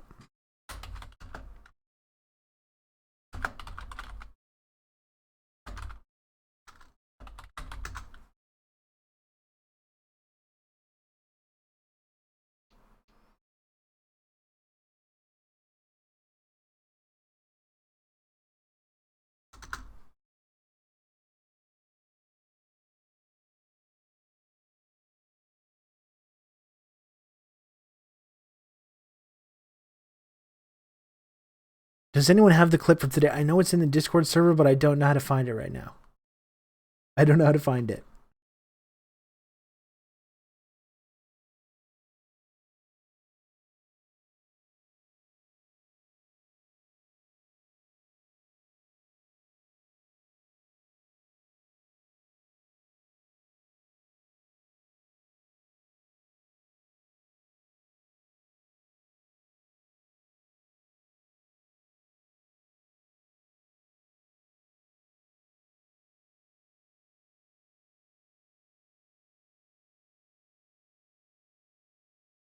Okay, thank you, Blueberry.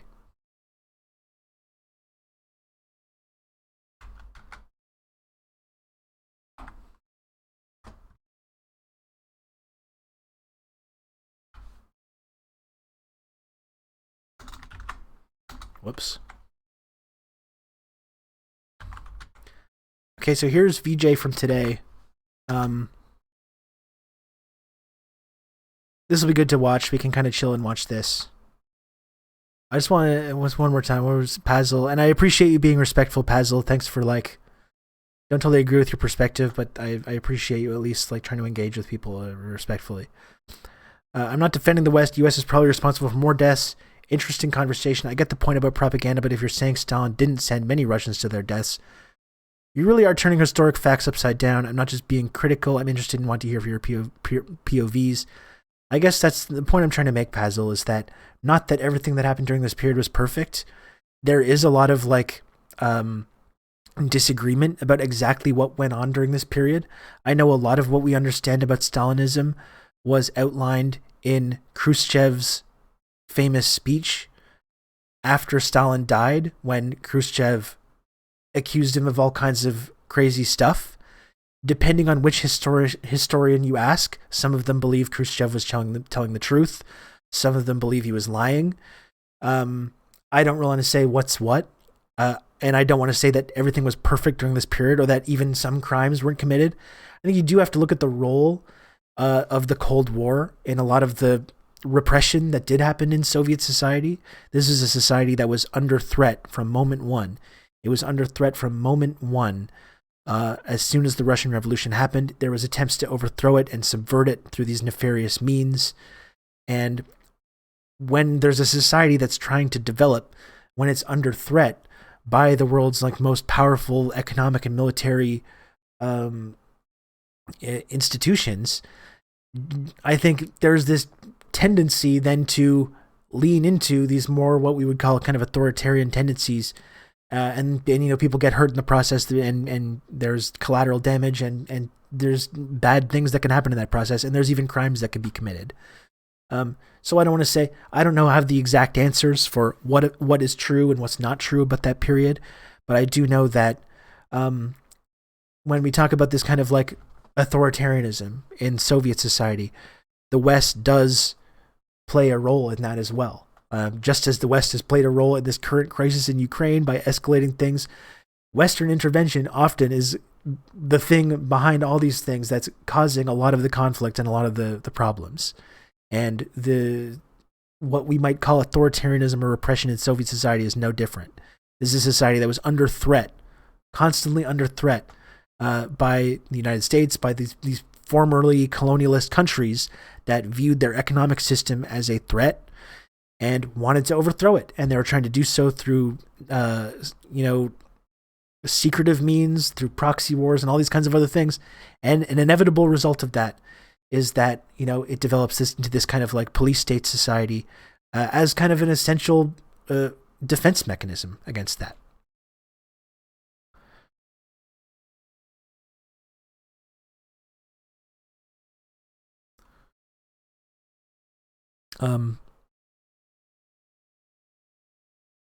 Here's the summary from the CIA document saying, Stalin not that bad. Yeah, no, I've seen that before, Comrade Kenny. Thanks for linking that. Yeah, it's pretty interesting to see how they talk about that.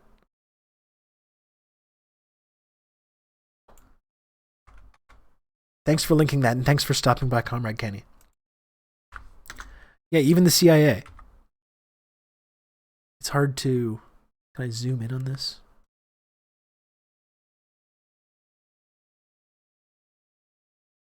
This is from a CIA document. I'm getting way off course now. Even in Stalin's time, there was collective leadership. The Western idea of a dictator within the communist setup is exaggerated. Misunderstandings of that subject are caused by lack of comprehension of the real nature and organization of the communist power structure. Stalin, although holding wide powers, was merely the captain of a team, and it seems obvious that Khrushchev will be the new captain. However, it does appear that any of the present leaders will rise to the stature of Lenin and Stalin, so that it will be safer to assume that developments in Moscow will be along the lines of what is called collective leadership, unless Western policies force the Soviets to streamline their power organization. The present situation is the most favorable. I mean, yeah, like Lana was saying, I'm sure they were very thrilled about this. And very interesting. Very interesting stuff. But we're getting way off course now. We took a little detour into Soviet history there, and my stances on that, my sometimes controversial stances about this. Let's look at this clip now from Vijay Prashad. This is from the People's Dispatch page. I would like to hear Vijay's take on this current development, so let's hear that. We're going to start that right now, and I can take a break from talking everyone's ear off for a while.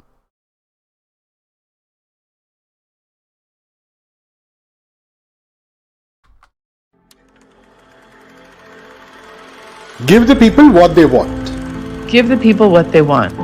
Give the people what they want. Your weekly movement news roundup. Alon, it makes me so sad to the what if. February 25th, Friday. It's so depressing. Tensions in Ukraine continue. Yesterday, perhaps a stray fire hit a nuclear dump site in Chernobyl. Radioactive dust in the air, flying all over the place. Civilians in cars trying to move towards the Polish border, or at least away from Kiev.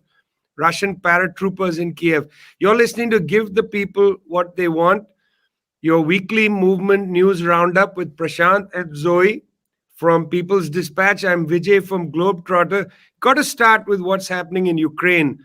Obviously, there have been wars other than this one. There was a war in Iraq, destroyed that country. War in Libya, destroyed that country. This is not so different from those wars, except one of the adversaries is a nuclear power country, that is to say Russia, and it is facing off another nuclear power country, and that is the United States, which has troops in Poland, in Romania, troops in a sense within kilometers of Russian forces.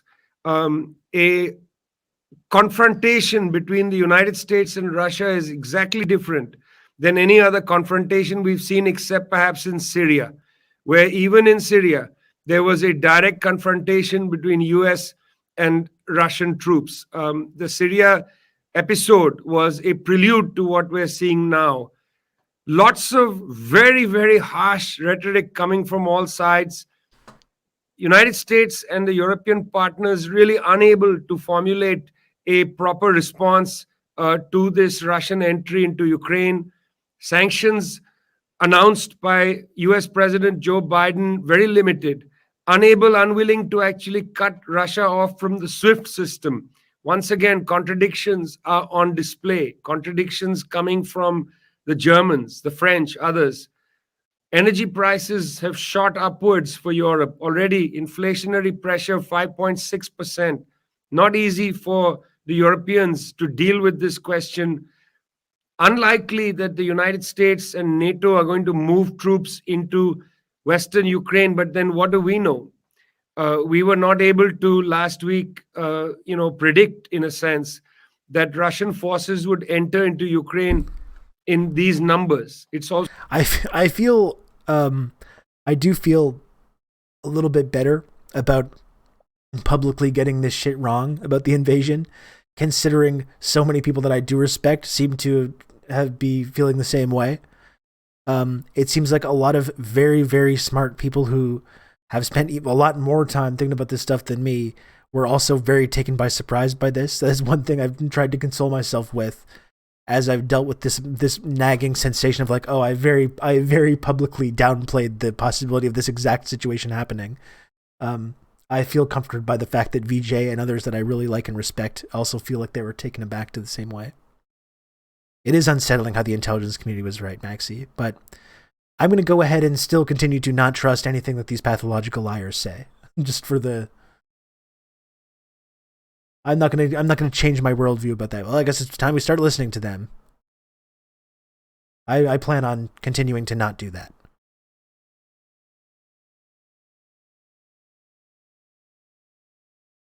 Also true that the two matters that Russia put on the I legitimately table, thought the number intelligence one, community thought the they were lying question too.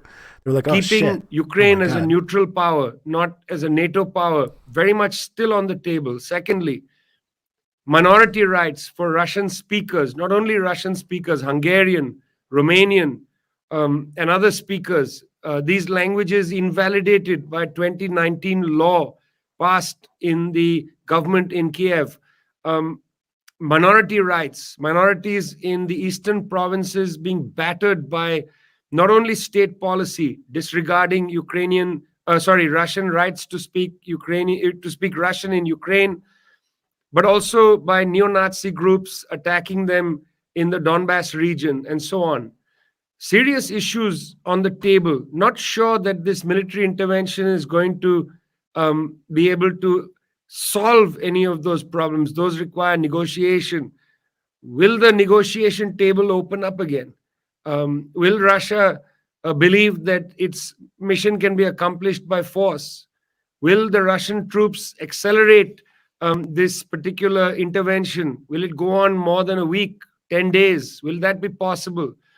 Will Russian soldiers coming back in Russia in body bags, will that influence public opinion? Small sections of liberals on the streets in Russia protesting this action. Easy to take glib political points when it comes to war online. But I must say, this is a war. Wars are. Lana says, oh yeah, don't worry, like everyone who was watching this got it wrong. The only reason US Intel got it right is because they've been itching for a fight for years. So it's just a self-fulfilling prophecy for them. Yeah, I guess that makes a lot of sense. They've been trying to create this exact fucking situation for a long time, so it's like, yeah, after a certain point, the thing that they're trying to accomplish has been accomplished. They don't deserve too much credit.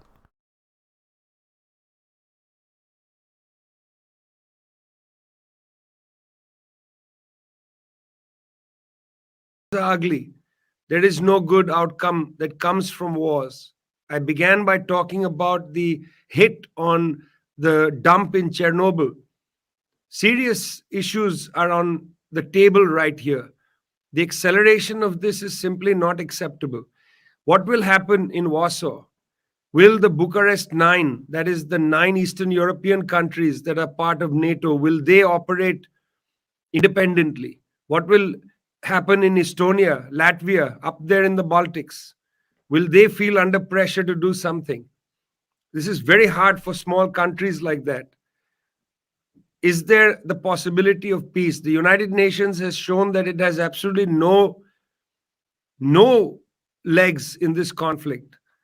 It's to be seen what's going to happen. But certainly, one very much hopes that peace is going to return on the table.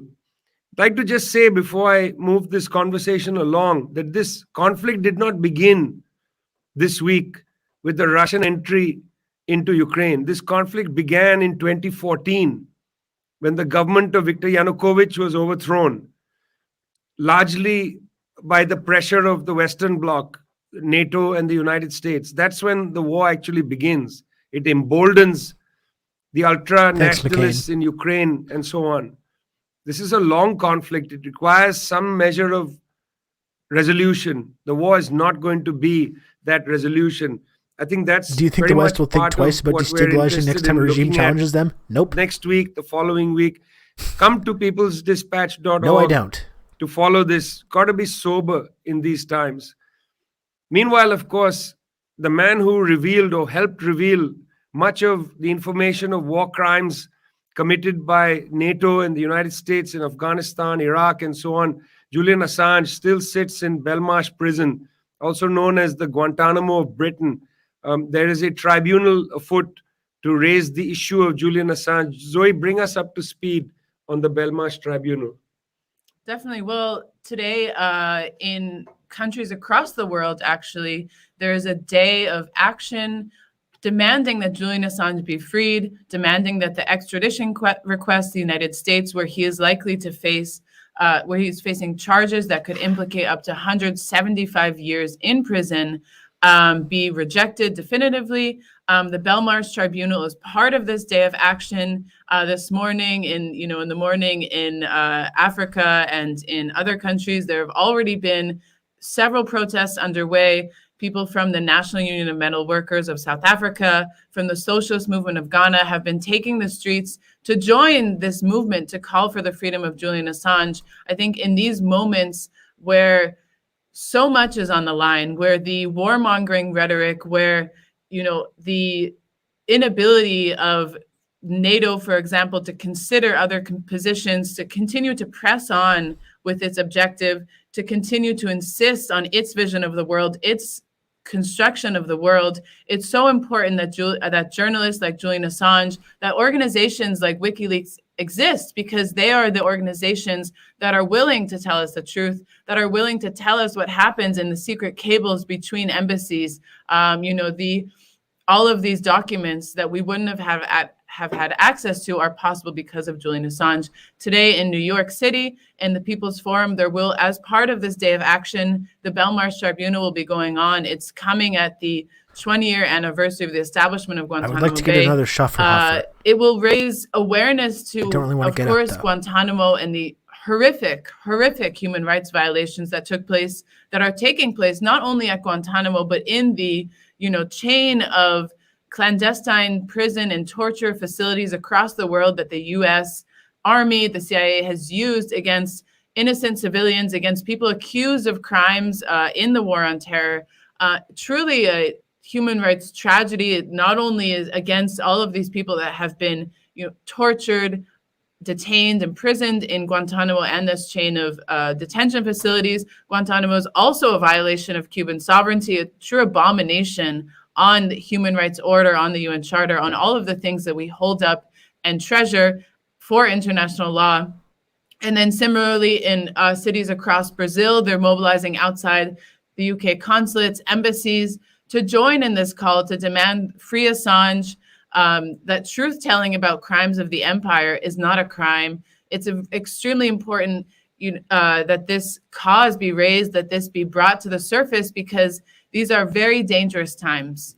And if we're to listen to the communiques and the memos from the State Department, from the European Union, we're not going to be getting the truth. As Vijay said, these are times where we need to be sober, where we need to have access to actually the information on the ground. And that has become impossible with mainstream hegemonic media that really seeks to impose its narrative on these events, impose its view and its bias. I really feel like WikiLeaks tanked a lot of their credibility. We need to defend Julian Assange, defend WikiLeaks, and defend this kind of journalism that rejects being stenographers of the states and is giving information to the people, to the victims of these crimes. I'll still defend Assange. Obviously, Assange is being persecuted for the journalism that he did, exposing war crimes. Of multipolarity. I think WikiLeaks has done a number of important things.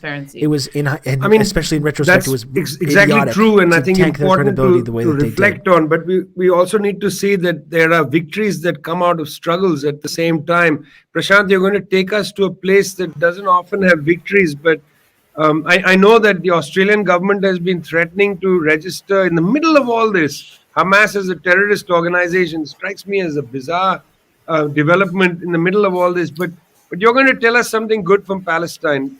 Right. Tell us what's happened. Right. The Australian government's moves are sometimes very difficult to decipher. It seems to have a say in the most random things. But the important thing to note here is that on February 24th, the reports came that Hisham Abu Hawash and Migdad al-Kawasme, two Palestinian administrative detainees, were finally released. And these two are very important. Has anyone watched this clip? Like, there's many more others, including Ukraine talk, right? Because this is all good stuff, but it's like, since we're kind of focusing on Russia, Ukraine, I'm just wondering if we should just skip to that against stuff. the practice of their administrative detention. Now, let's take the case of just these two people. For instance, Hisham Abu Hawash was on a hunger strike for 141 days. And Migdad al-Kawasme was on a hunger strike for 114 days. And the reason they went on a hunger strike was quite simple, because we've talked about this, of course, on the show before, but I think their hunger strike and the hunger strike of others like them over last year was the ultimate method of confronting what the Israelis, the Israeli weapon, that is administrative detention. And the administrative detention is a practice so patently absurd by any standard of law that nothing has actually served to sort of counter it or French troops from Mali, which is this context kind of pertinent to talking about the hypocrisy that goes on when we lecture certain countries for engaging in violent occupations while completely subsidizing or engaging in it ourselves. France is literally still engaging in colonialism to this day. Which is why I don't take them that seriously when they start get on the moral high horse and start lecturing about who's allowed to do what.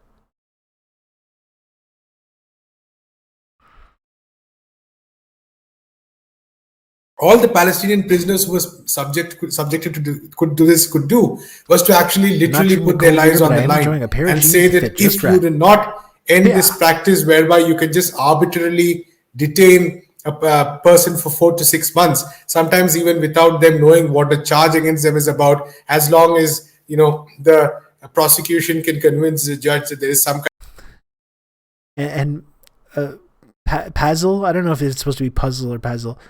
The topics you're getting into about Ukraine and stuff and Stalinism. This is really like a rabbit hole that I would probably like to avoid right now. Talking about this kind of modern context. I would say that there are some differing opinions about how that played out and who was responsible. The famines that took place in this time period. Let's just say that, okay? And I'm not going to get into a back and forth about the historical details about that, which I would say are controversial.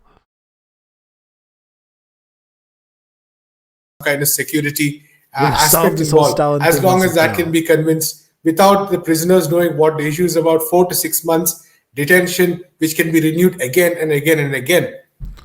And when confronted with this practice, the Palestinian prisoners, of course, this happened in the past, but last year was an especially important. And again, even though this is not focusing on specifically on Russia and Ukraine, I mean, those comments from BJ were good, but still talking about, what is going on in Palestine, it is relevant in a way. And talking about what's going on in Mali, it is relevant because we're talking about these human rights crises that our own governments are actively subsidizing, whether it's the Canadian government, the American government, the French government, the British government. We're all subsidizing all of these fucking horrible human rights crimes. And simultaneously talking about Russia like they're the exclusive, sole, barbaric human rights violator that we all have to come together to figure out what to do. The enlightened, civilized Western countries have to huddle together and figure out how they're going to sanction them or how they're going to stop them. And so I think in that context, it is actually important to learn about these things, right? There's Patreons for them. Yeah. Because at some point, nearly 6 prisoners at the same time were on that kind of a hunger strike, and at least 3-4 of them crossed 100 days. And the impact on these prisoners has been horrific. If you saw some of the pictures, the extent to which they suffered, the kind of health complications, of course, they lost a lot of weight, nausea, dizziness, organ damage. And we must consider the fact that, some of this damage could even be permanent. We never know, because when you spend 100 days on a hunger strike, what kind of impact does that leave you? But this cause was specifically so important because for many of these prisoners, it meant that they could just spend years in detention. And even after they came out, they will always be vulnerable to even being captured again and put back in exactly the same situation. This has happened with many prisoners, including Khalida Jarrar in the past. You're picked up, you're in detention for 1.5 years, you're released. Again, 2 years later, is there a Tricontinental live stream going on now? Again. Do I have to log into Facebook to watch it, though? This is the question. Okay, we should watch this. So we're going to close this VJ window and open up another VJ window.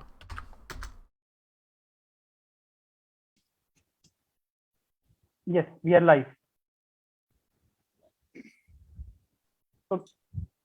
Okay. Robin, just a second. This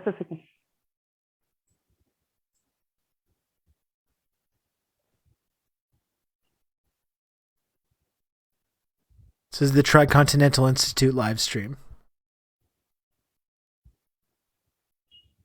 Is this the one from this morning? I don't know. Is it?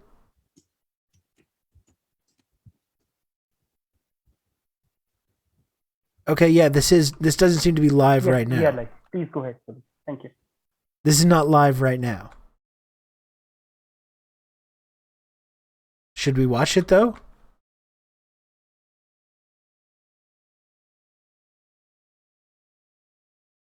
Gen X Bush, you're spreading fake news. You're spreading fake news in the chat. This is not live, Gen X Bushy. How dare you?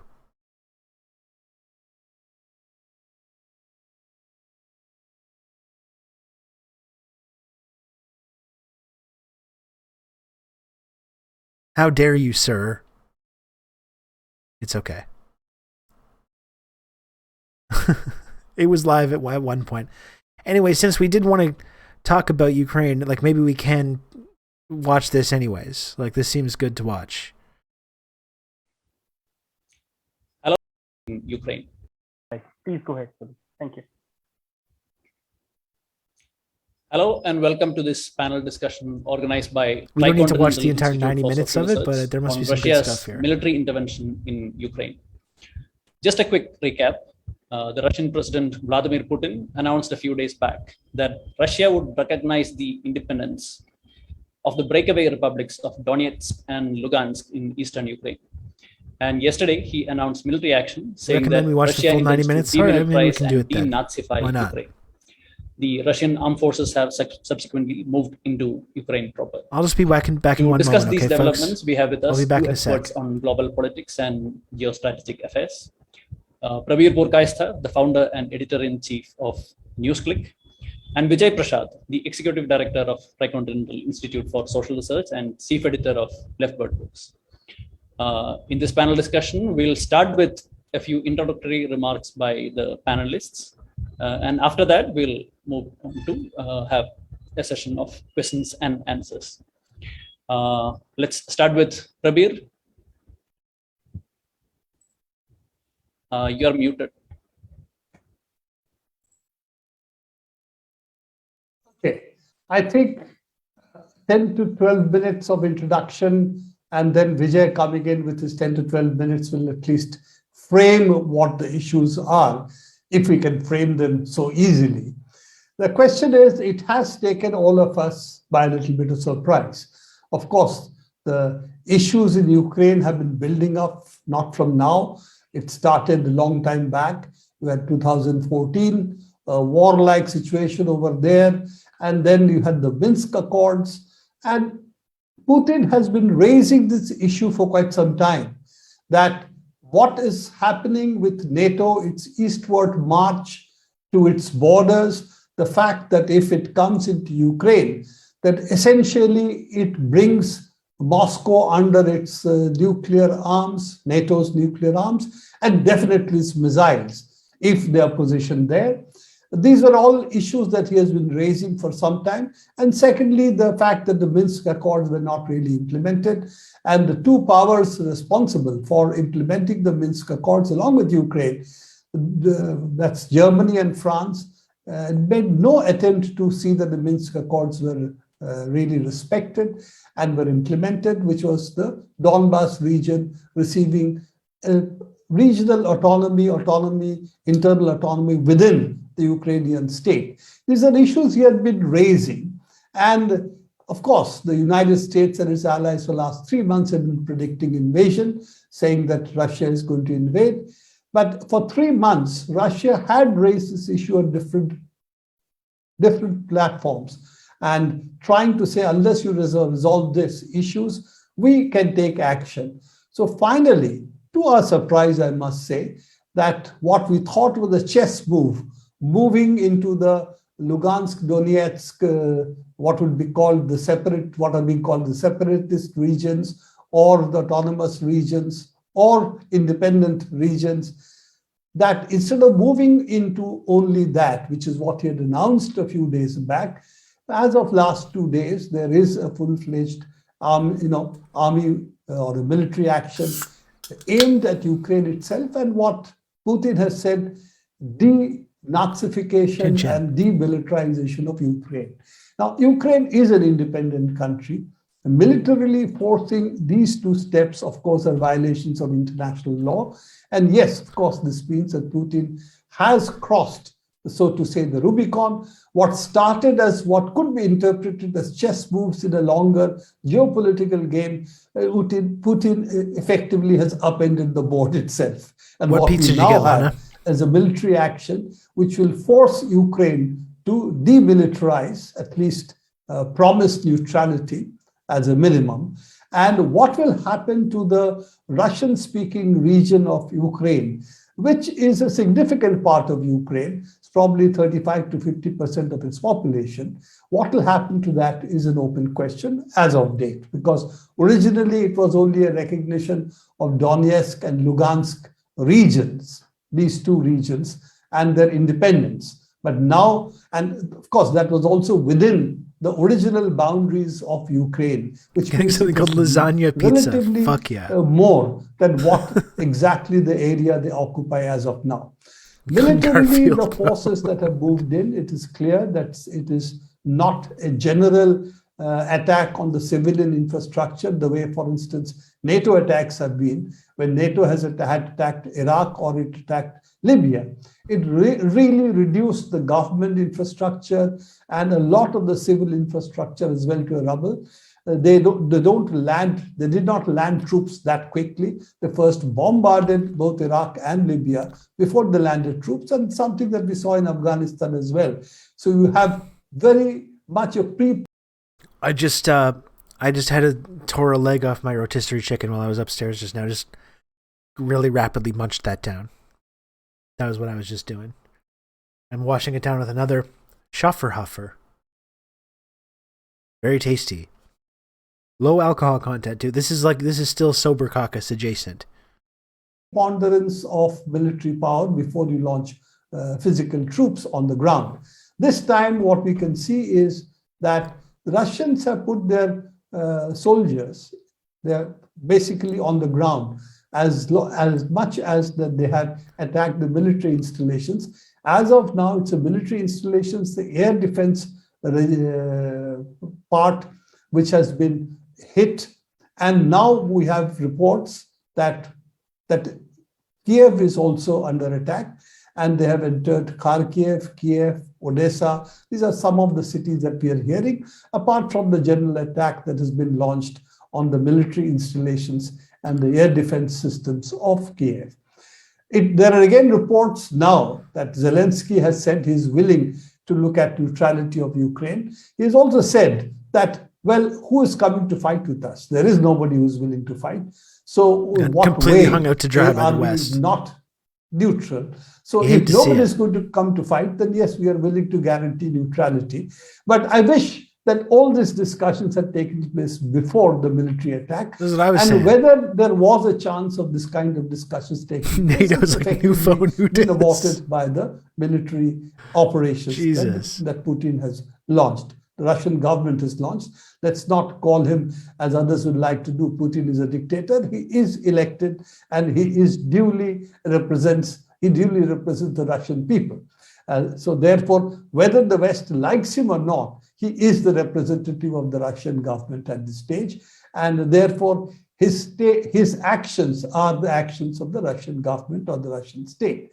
If we look at what are the steps that the West is taking, and it is really a rehash of what they have done every time, that if their diktat does not work, and this is what was the problem in the last 8 years, if not with the fall of Soviet Union, that the eastward march to NATO is something they were not willing to stop.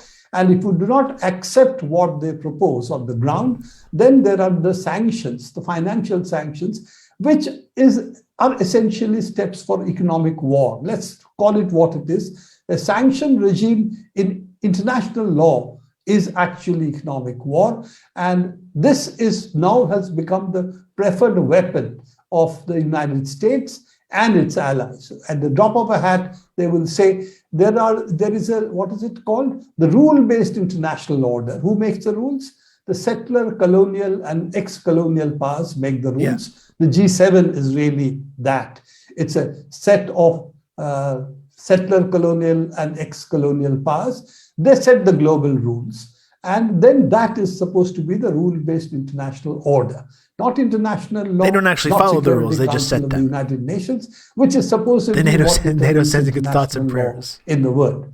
So once that rule-based order, according to them, the ones who set the rules, are not obeyed by any nation, then the financial sanctions come in. And though the United States does not today command the global economic heights in the sense that they are no longer the largest trading nation, that's China. They are not the most productive of nations, except when it comes to arms, but they control the financial structure of the world. Therefore, what you see is a set of financial sanctions whenever you anger the United States or you step beyond what its rules are supposed to be. So we have had sanctions in Iran, even when Iran was a part of an agreement with the United States. I'm the real victim of this situation. Imposed, I think, roughly oddly 1,000-odd sanctions on Iran, fresh sanctions. We have seen sanctions on Venezuela. Cuba has, of course, has been economic sanctions for the last more than 60 years. So all of this means that if the United States doesn't like you, Ukraine is I don't want to play with you anymore. Coerce you. And the Russian Communists announced the special military action. The Russian Communist Party that I saw, the statement that they put out was like pretty light on criticism of the actual invasion. They put the blame for the invasion on NATO and on the West and on Ukraine. I would need to look at it again because I know the Russian Communist Party did actually support the recognition of these breakaway republics. My understanding is that they're uncomfortable with this escalation, but they're also in their statement blaming the West more for the escalation than the actual Russian government, blaming Putin.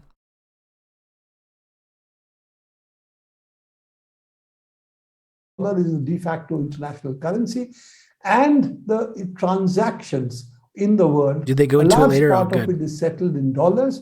And we did talk about Ukraine arming its citizens, yet we looked at some footage from system, so to say, Kiev, then which just seems like a fucking financially nightmare outside the global financial system. And that is the instrument it has used against Iran. It is used against any entity it doesn't like.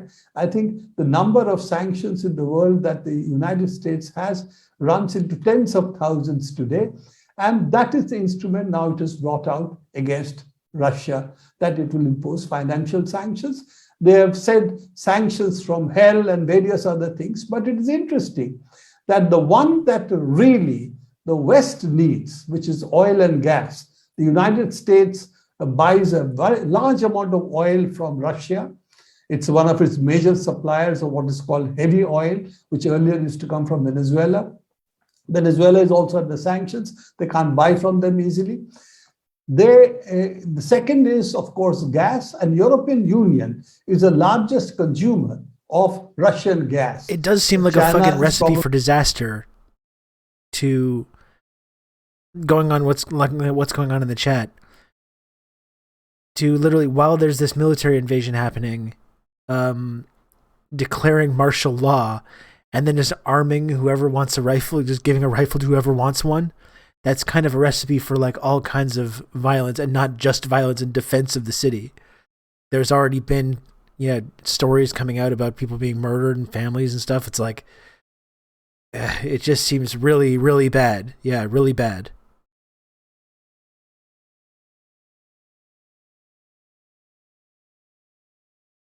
As soldiers are surrendering, I saw they were giving orders to like shoot deserters.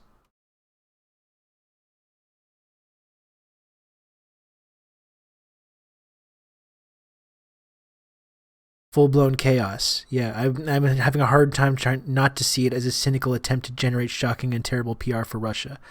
Yeah, and of course, it's being when I saw this on Twitter, it's like the brave citizens are uniting in defense of their city and stuff like that. And it's like, I don't know if that is what is happening. Like, oh boy. It's just a fucking disaster. Fucking disaster. And that's the reality, though, is that that's why this invasion is wrong and immoral and a dangerous escalation, is because regardless of even if there is chaos that's caused from these internal factions or stuff, they bear responsibility for pushing things to that point at that point. Then, it's really just a disastrous situation all around. Anyway, let's get back to this. probably going to be bigger in the future. But as of now, Russia still supplies a very large part of European Union's gas. And this, therefore, means that if they impose sanctions on hydrocarbons, oil and gas, both these countries who want to impose sanctions on Russia have the problem. So as of now, Russia has not been thrown out of the SWIFT system, which is what it was being threatened. And it has also not been thrown. And as of now, the oil and gas issue in terms of sanctions seems to be at the moment not being imposed. It could be later, but right now it is not imposed. Only the Nord Stream 2 project, where future gas supplies were supposed to come, if it is augmented, the gas supplies to European Union is augmented, that has been, as of now, put under abeyance. It's not scrapped, but it's put under abeyance. The question is where the infrastructure is built for that Nord Stream pipeline. Oil prices has risen to more than $100. It's going to have a huge impact, particularly on countries like India as well as China, who import a lot of hydrocarbons. So I don't know what the American game plan is. It's quite possible the US thinks now we can let Iran off the hook and maybe repair our relations to get some more gas and oil into the market. It doesn't solve the problem of European Union, which needs piped gas as of now, because LNG will take some time and it will take also a lot more infrastructure that European Union right now has. So we'll have to see how it proceeds, but on the situation on the ground seems to be, and I think Vijay will have a better idea of it because he has more sources in the world than I have, that I think the situation on the ground is at the moment, Ukrainian forces have not been able to withstand the first onslaught that has taken place. Civil, in terms of fighting on the ground, yes, Kharkiv, there's still reports of fights that are taking place. The question is, in terms of the missile infrastructure, the air defense infrastructure, that seems to have been taken out fairly successfully. So what they're now facing is the ground troops, and we'll have to see how this pans out. I do not think Russia can continue this for too long. So whatever they have to do quickly and reach a settlement with the Ukrainian, either the existing government or whatever they think will be the existing government then. And that has to be done within a week or 10 days, because I don't think the amount of time they will get to solve the problems of Ukraine is going to be very large. So, Lana, we got the tar sand stock is up. All the oil baron ghouls with investments in Canadian pipelines are so happy about this. If those people are happy, you have a problem. I don't know if you watched Biden's speech yesterday, Lana, but it was actually amazing. It was one of the, in a very grim moment, it was one of the funnier moments when Biden is just like, and I'm trusting our oil company executives not to take advantage of this situation and stuff. We were all just cracking up over it because it's like, oh yeah, I'm sure these guys are gonna I'm sure they're gonna pull back. Be like, well, the president asked us very politely not to take advantage of this, so we're certainly going to not take advantage of this crisis in order to turn a profit. We would never do that. We would, of course, never do that under this capitalist system. The president was very politely asked us not to, so we're not going to. It's really funny. They're very respectful when it comes to price gouging. That's right. And another thing Biden said too is like, well, Americans they're going to be hurting at the pump. There's going to be an increase. There's going to be a sacrifice. There's going to be an increase in these prices. But I hope Americans are going to understand that it's for this altruistic reason. And it's like, Joe, they're not going to understand. Sir, Mr. President, sir, they're not going to understand. They're not going to. I hate to tell you this. People are not going to be happy about this.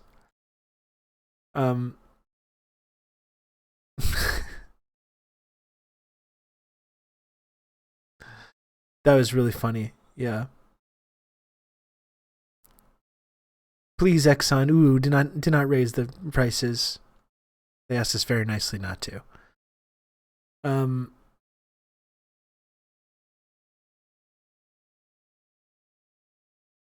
So, and what's that about Zelensky?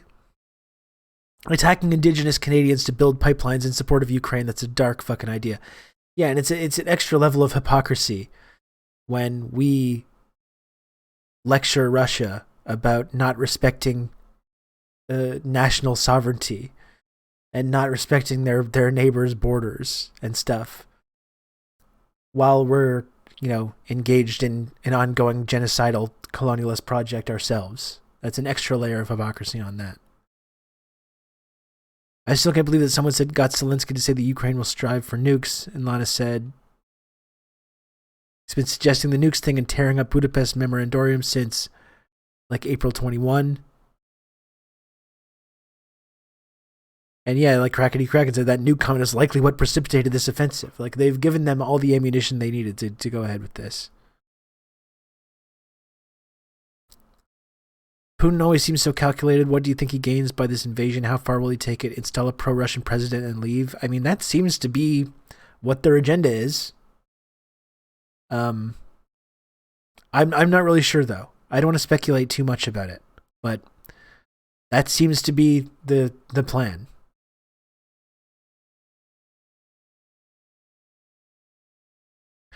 You should ask KSA to increase production again. Yeah, so they'll just be like, no thank you. No thank you, Mr. President. Get fucked, as they did the last time. So this is where I look at it. Of course, I must confess that I'm not very good at predicting. I thought that Putin was really going to play for more time and try to negotiate. I thought he was still in a chess game, and these are moves of chess. I hadn't realized the game had changed completely. So yes, as far as predicting the future, all bets are off. But as of now, it does seem that the end game that Russia was playing for is not that far off if it is just the military resolution of the problem. Political resolution of the problem is a much more intractable one. And let's face it, Ukrainian nationalism is something which can be roused with this military intervention. Yes, the Russian-speaking population, which were under attack, their identity was being actually attacked in very, very different ways. Schools stopping teaching of Russian, the newspapers and television stations not being allowed to function, Russian-speaking ones. So all of that might make them welcome this intervention, but certainly a section within Ukraine, and a significant section, is going to be very unhappy with what has happened. So it might rouse. And I would just say to this, to Fernatok, and this is a good point, Fernatok, all these things are not decided by Putin alone. It's not great man of history stuff. And I do agree, although I would just push back ever so gently.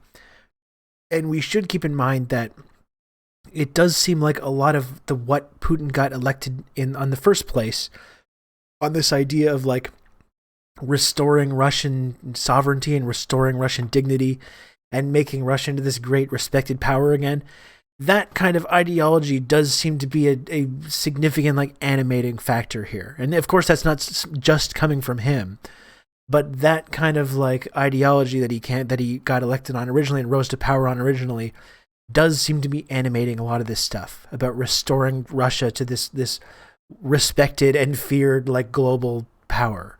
It's not just him, but this is kind of how he rose to power in the first place, and that does seem to be behind a lot of this decision making that's going on right now. Nationalism to a longer anti-Russian trajectory. And let's face it, Ukraine is a large part of that world. It is second largest in terms of area in Europe. So it's not a small country.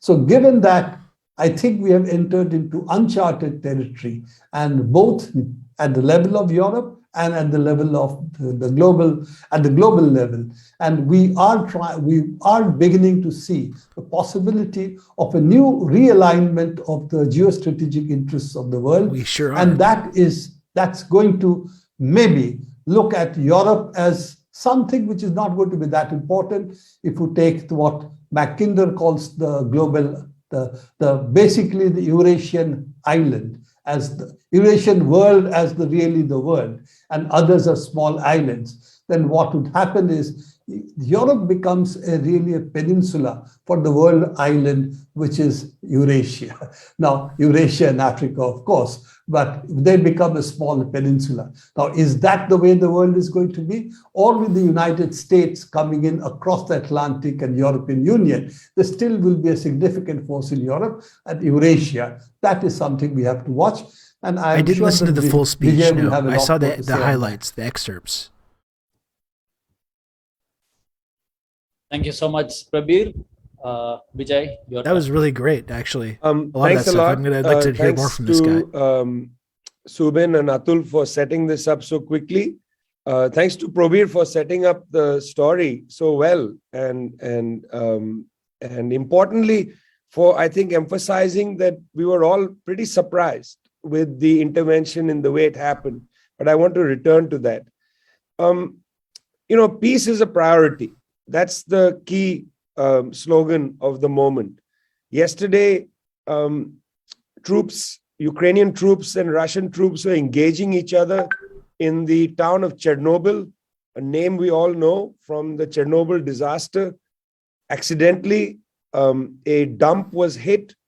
Radiation levels jumped from whatever they were to an extraordinarily high level. This radiation the dust is going to carry back into Russia as well. These are very dangerous. People's Dispatch and Tricontinental are so great. I've been linking their shit in Hassan's chat, but it gets either ignored or lost. He keeps playing the live shit in Western media on repeat. That's unfortunate. Thanks for joining us, Mad Thick Human. I welcome Hassan refugees here.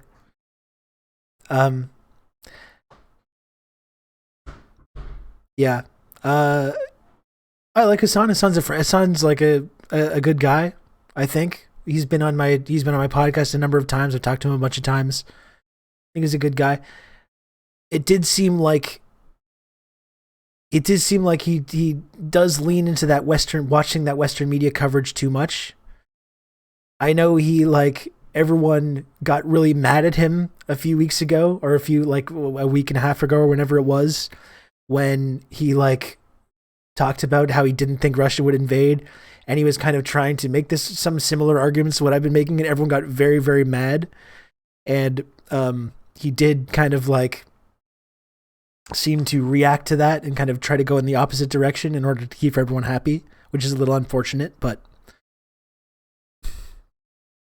again, there's watching that, even critically watching that Western media coverage is just brain melting after a certain point.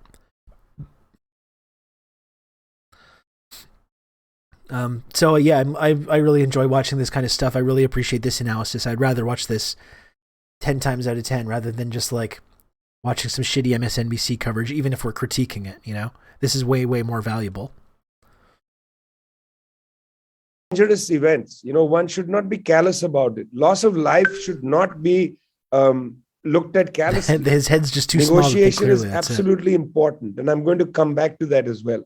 Let me make 5 or 6 points, some of them overlapping with Probir's points. Sorry. I don't want to pause this too much. I had the same thought I had. It's unfortunate, but I imagine having 100K viewers keep shouting at you might make you react poorly. I would like to think that I would completely be able to handle that normally. I found it it gets stressful. The other day there was 300 viewers here, and there was people yelling at me because I had been one of these people that was loudly downplaying the possibility that this Russian invasion would happen. And then when it indeed happened, and I had been openly sort of very skeptical about that, I had a number of people coming in here, and it was very chaotic. So I can imagine when there's tens of thousands of those people, that must do something to you. I would like to think that I would remain steadfast and continue having all the same good takes and solid analysis and stalwart anti-imperialist views. But maybe one day I'll get to that 100K Andy territory.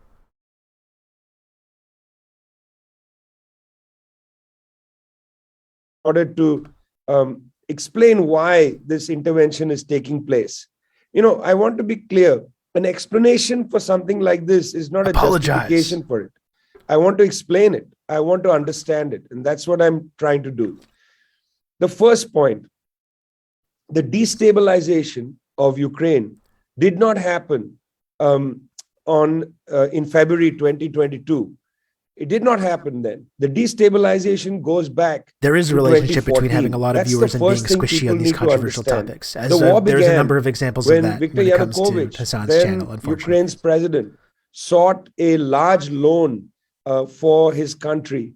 He first turned to the Russians, and Putin's government told Yanukovych, look, we'll give you the money, but we're not going to transfer the money into the financial networks controlled by the Ukrainian oligarchs. Now, we all know it's a bit rum coming from the Russians saying we don't want to transfer money to the Ukrainian oligarchs when we know that since the assassination of the Soviet Union, Russian oligarchs essentially cannibalized the country. But still, this was the I agree, Squatch. point Thank that you. Mr. Putin made to Viktor Yanukovych. Yanukovych then turned to the Europeans, asked the Europeans for money. Europeans, of course, always go to the IMF to secure these things.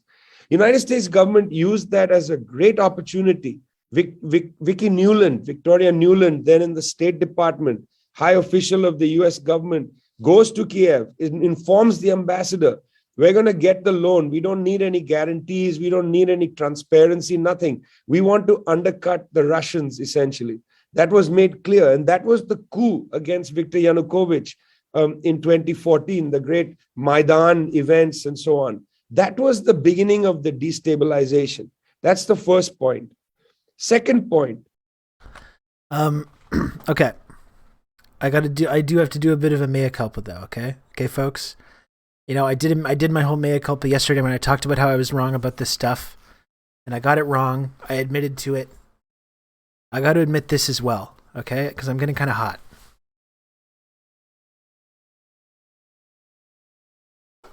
It's getting a little hot down here. And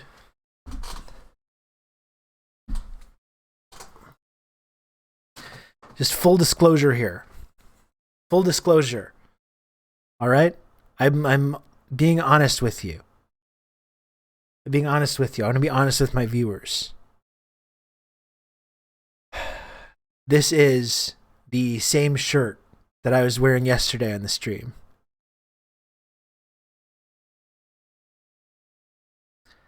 I believe in being accountable. I don't want to mislead you. I don't want to lie to you. This is just the reality, though, that I'm wearing the same shirt that I was wearing yesterday. I slept in this shirt. I did not shower today. And I'm wearing the same shirt. And I feel it's important to be honest about this. Taking off your shirt is swell, Rob, but your little brother's standing in the middle of Afghanistan.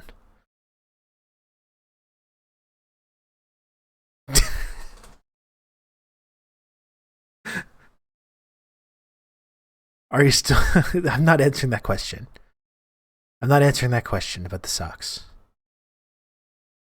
I was getting warm. I was getting warm. But I didn't want to take off my hoodie because I'm literally wearing the same shirt that I was wearing yesterday on the stream. So I'm just going to sit here and just be warm. We simply use the computer to mark up the size of the account. I can't believe you did this to us. I'm sorry, useless teammate. Thank you for the 100 friend coin. Imagine the smell. Honestly, I don't smell bad. I'm not a big... I'm not really like a big stink... I'm not really like a stinky guy. I'm an okay smelling dude, all right? It's not that bad. This is true, okay? This is the reality. But I wouldn't be... I was just sitting here in my hoodie, feeling very warm. And I was like, I have to take it off, but I have to just mention this. I just mention the fact that I am indeed wearing the same shirt that I was wearing yesterday. Yes, I do use deodorant. I'd like to send in female NATO to see what's going on. Don't tell female NATO about this. No one tell female NATO about this. All right? They don't need to know about this. Oh, shit.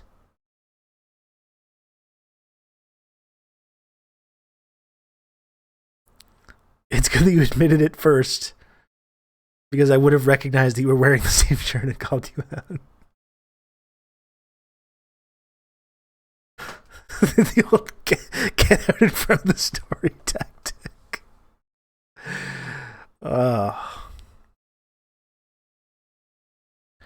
Anyway.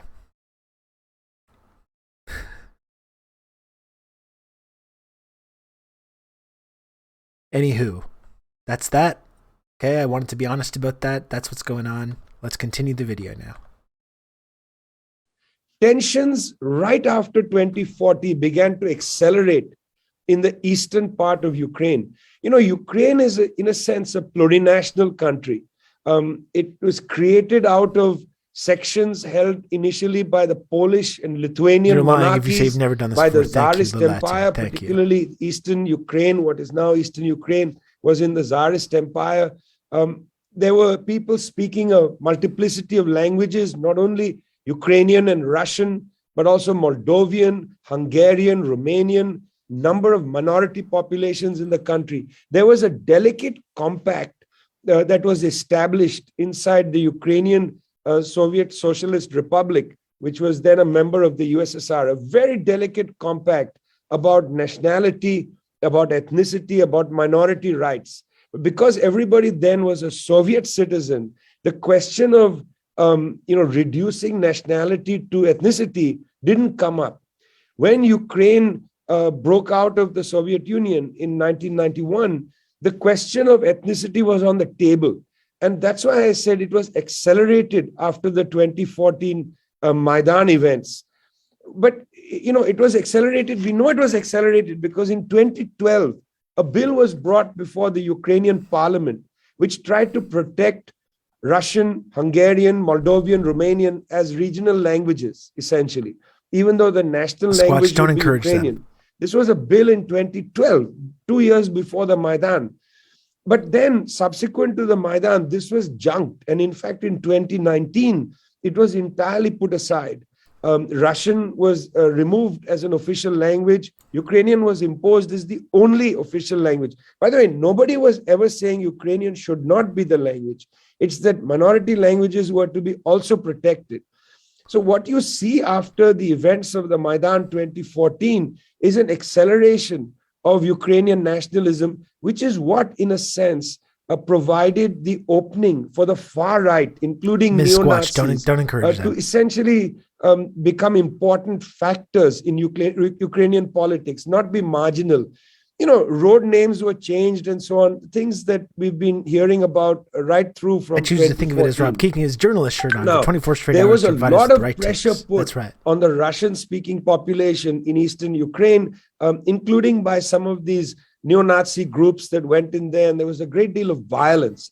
This increased combat in eastern Ukraine in this period. VJ, turn off your notifications. Out of that combat in the Donbass region, we saw the Minsk agreement agreed to by many of the important players that continued to be important players. And the Minsk agreements essentially were a ceasefire in the east, a set of protocols to monitor the ceasefire, and so on. It's actually, if you go and read the 12 points in the Minsk agreement, it's pretty straightforward. And in fact, whatever disagreements one would have with the government in Russia, and there are plenty of disagreements, they did right till the very moment of intervention say they would like to uphold the Minsk agreements and have a ceasefire in the east and so on.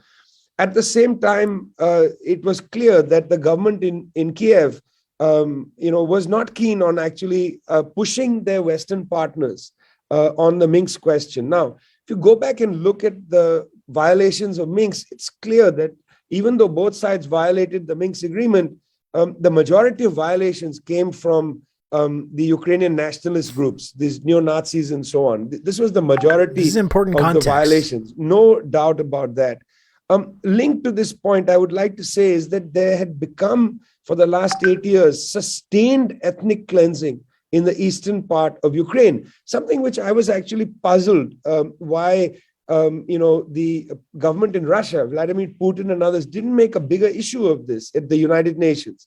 This is a serious violation of the Geneva Conventions, a serious violation of international law. Russian speakers who were being discriminated against, many of them began to get on buses and go to Rostov across the border in Russia. And we heard some of this when we watched the clips after Putin officially recognized these breakaway republics. That's a lot of the reaction was kind of people saying like, okay, we're happy about this, but like, why is it's been 8 years? Like, why just now? like, it's kind of an interesting question. Like, well, there was all this violence and literally like discrimination and what could be classified as ethnic cleansing going on in eastern Ukraine. You know, how it was allowed to go on for so long without someone trying to put a stop to it. Those notifications are just emails from Rob asking if he's listened to Gaucho yet. That's right. I'll do a little hint to the chat as well. Little tidbit, inside information. As you know, I did speak to Vijay on this very program just a few weeks ago. And I did email him a few days ago and was like, I just wanted to say thank you again for coming on the show. It was great to have you. It was really wonderful. Hopefully we can do it again. But I was also like, you know, if you're ever going to be in Montreal again, if you ever want to speak or visit Montreal again, I'd be happy to like help get that organized. I think Montreal is a great city that could be really ripe for this kind of like people's forum type activity. And I would be more than happy to help organize that or help get it off the ground. So I shot my shot. I shot my shot with Vijay Prashad, and hopefully could possibly be involved in putting some stuff together here in Montreal, which would be cool.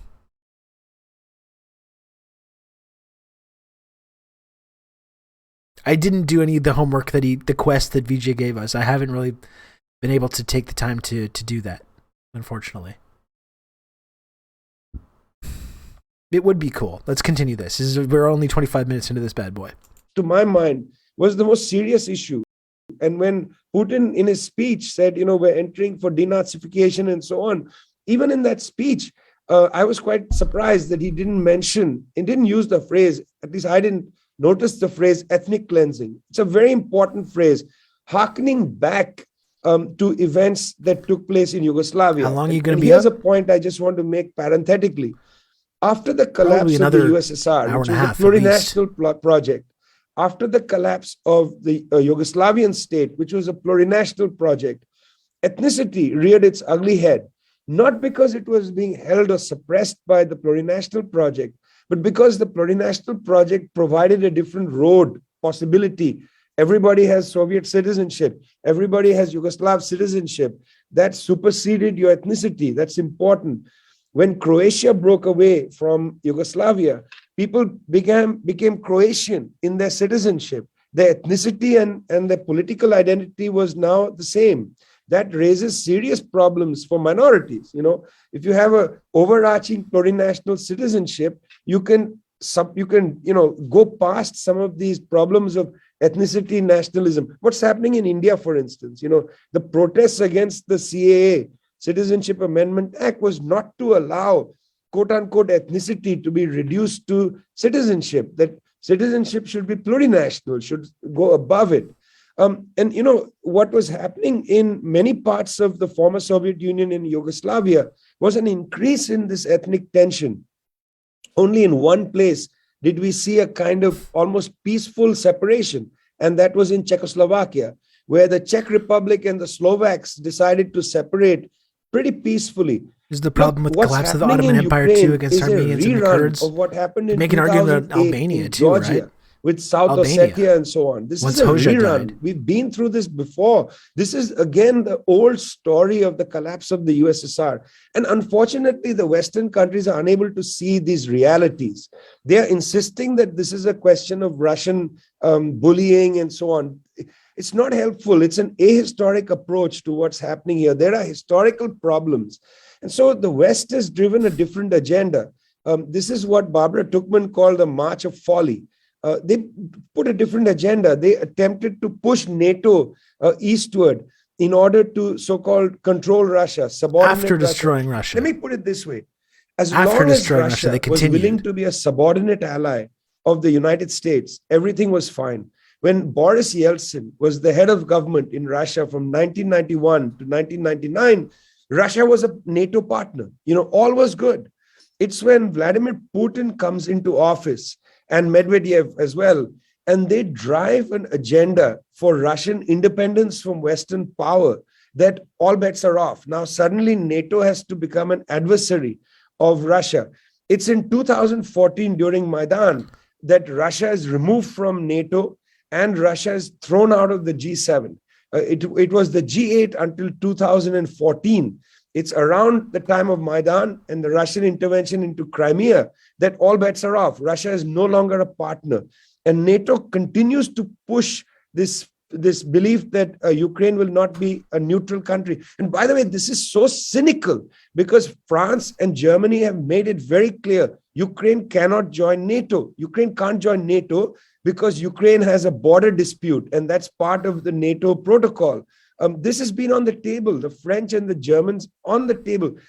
This would have been a perfect opportunity to open a frank negotiation about demilitarization or neutral status for Ukraine and no nuclear weapons in Ukraine. See, I believe right now, and I very much hope this is going to enter the public conversation, but I believe that the issue of a nuclear-free Eastern Europe must be put on the table. A zone of peace separating perhaps Germany from Russia.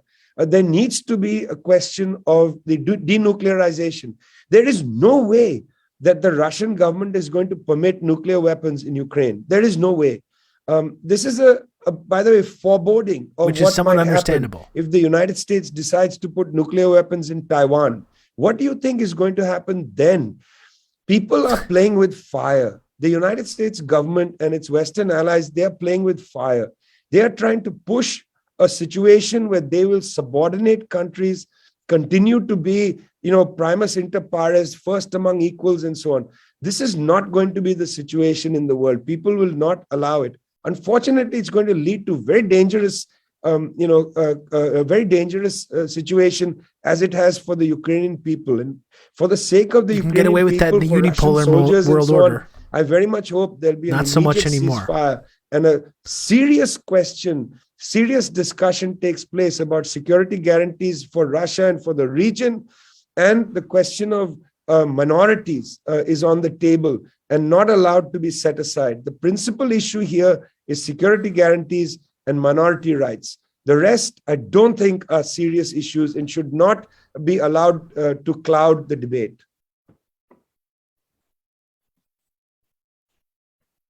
Thank you so much, Vijay. I guess this is the tricky part right now too, is that I do feel like Russia, to a certain extent, just a week ago, had kind of a moral high ground here. They had like an actual legitimate argument for a lot of these things. We've been pointing it out a lot in the show. This is all very legitimate context. And I feel like their position is weaker now in many ways, even though they might be in this position of power right now after forcibly demilitarizing the country. But they've totally given up whatever moral it's not like the West would have ever acknowledged that it was a moral high ground to begin with, but whatever sympathy that people might have had for these very real arguments has kind of evaporated while they're now bombing and terrorizing the country. So I don't know how whether that's gonna help them achieve these goals or actually hurt them. That's the kind of question right now that we need to ask ourselves. I just want all my Reddit brain friends to watch this before they talk to me about this at all. Literally, here are some sources. Please watch and read them before you try to discuss literally anything with me. Yeah, they went to military route over a political one. And yeah, now they're saying they want to negotiate, but it's just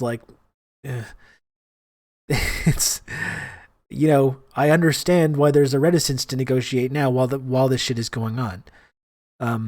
That's part of why no one expected this. It's a really, really risky play, even if you understand the reasons. Yeah, it's not only is it risky in terms of these negotiations, but they're betting that the West won't retaliate, that the West will just let this shit happen, which is a big bet with a lot of stakes on it, a lot riding on it.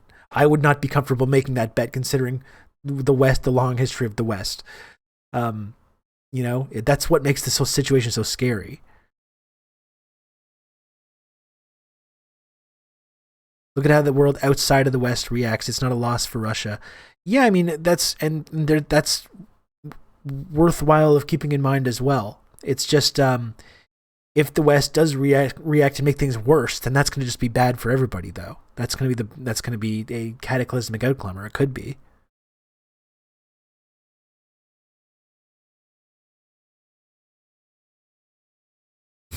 Russia still has the moral high ground. They were backed into a corner, and now everyone who stood their ground before are asking for negotiations and ceasefires.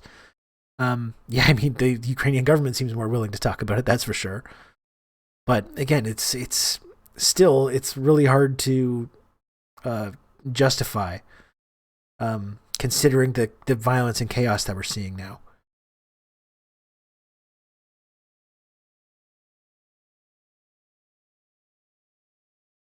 That's what flipped the switch for me. I was willing to ignore Putin's posturing BS, but I have friends in Ukraine who are terrorized and scared shitless. I would not trust Russian army not to rape and steal from the local population as in any war. Yeah, and that's when people start making the mistake too, when they think they take these principled reasons that they're giving to do this invasion, and just assuming that all these reasons are the sole exclusive reasons for why they're doing it, and ignoring any possibility that there could be other things at play there, or that it's just going to be great for everyone in the region. I mean, that's it's foolish to believe that.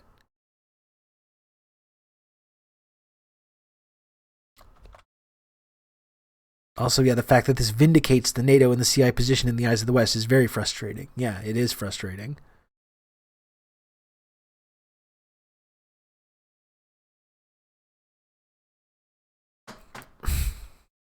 And that's kind of what I've been trying to say at Lice World, because I know I've tried to walk a line between acknowledging the context and, standing firm and suggesting that this invasion is sort of a dangerous escalation. We can talk about the historical context all day. I'm not going to stop talking about it. I'm not going to stop talking about the role the West has played in pushing things to get to this point. Then the West has played a significant role, as these guys are outlining. The reality is, though, that there's people, average people, families, and just ordinary citizens right now that are being terrorized, that are dying, that are terrified and scared, who have nothing to do with any of that. They have nothing to do with the Maidan. They have nothing to do with the Donbass. They have nothing to do with Azov Battalion or any of these fascist neo-Nazi militias. They have nothing to do with the Ukrainian government or NATO or any of that. They're just average people trying to live their lives. They're being terrorized, and that's not something that we should ever support. It's really ugly. Anyway, let's continue. Now we get into questions and answers. I'm sure all of us have many questions. The viewers, if you have questions, please put them in the comment box, and we'll try to take some of them up. By the way, on that subject, though, before we continue, the stories about how military-aged males are not able to leave the country right now and are just being pulled off trains and put into the Ukrainian military. That is also very fucked up. And scary.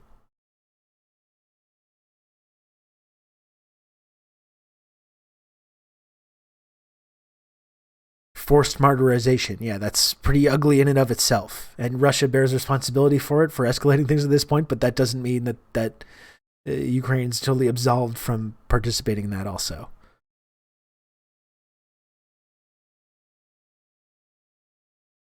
Start with some of the basic questions I'm sure many of us already have, given the statements made by Vladimir Putin himself before the military action was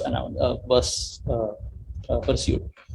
The first question, of course, is that of the eastward expansion of NATO itself that Vijay has just mentioned. I think there is a very obvious question here. I think many people you missed a bit of VJ time, Red Scurry. That's all you missed too. There's been nothing else going Eastern on. Europe Nothing worth commenting on. NATO in the first place. So, and of course, why was Russia refused membership of NATO, although it wanted membership of NATO at one point?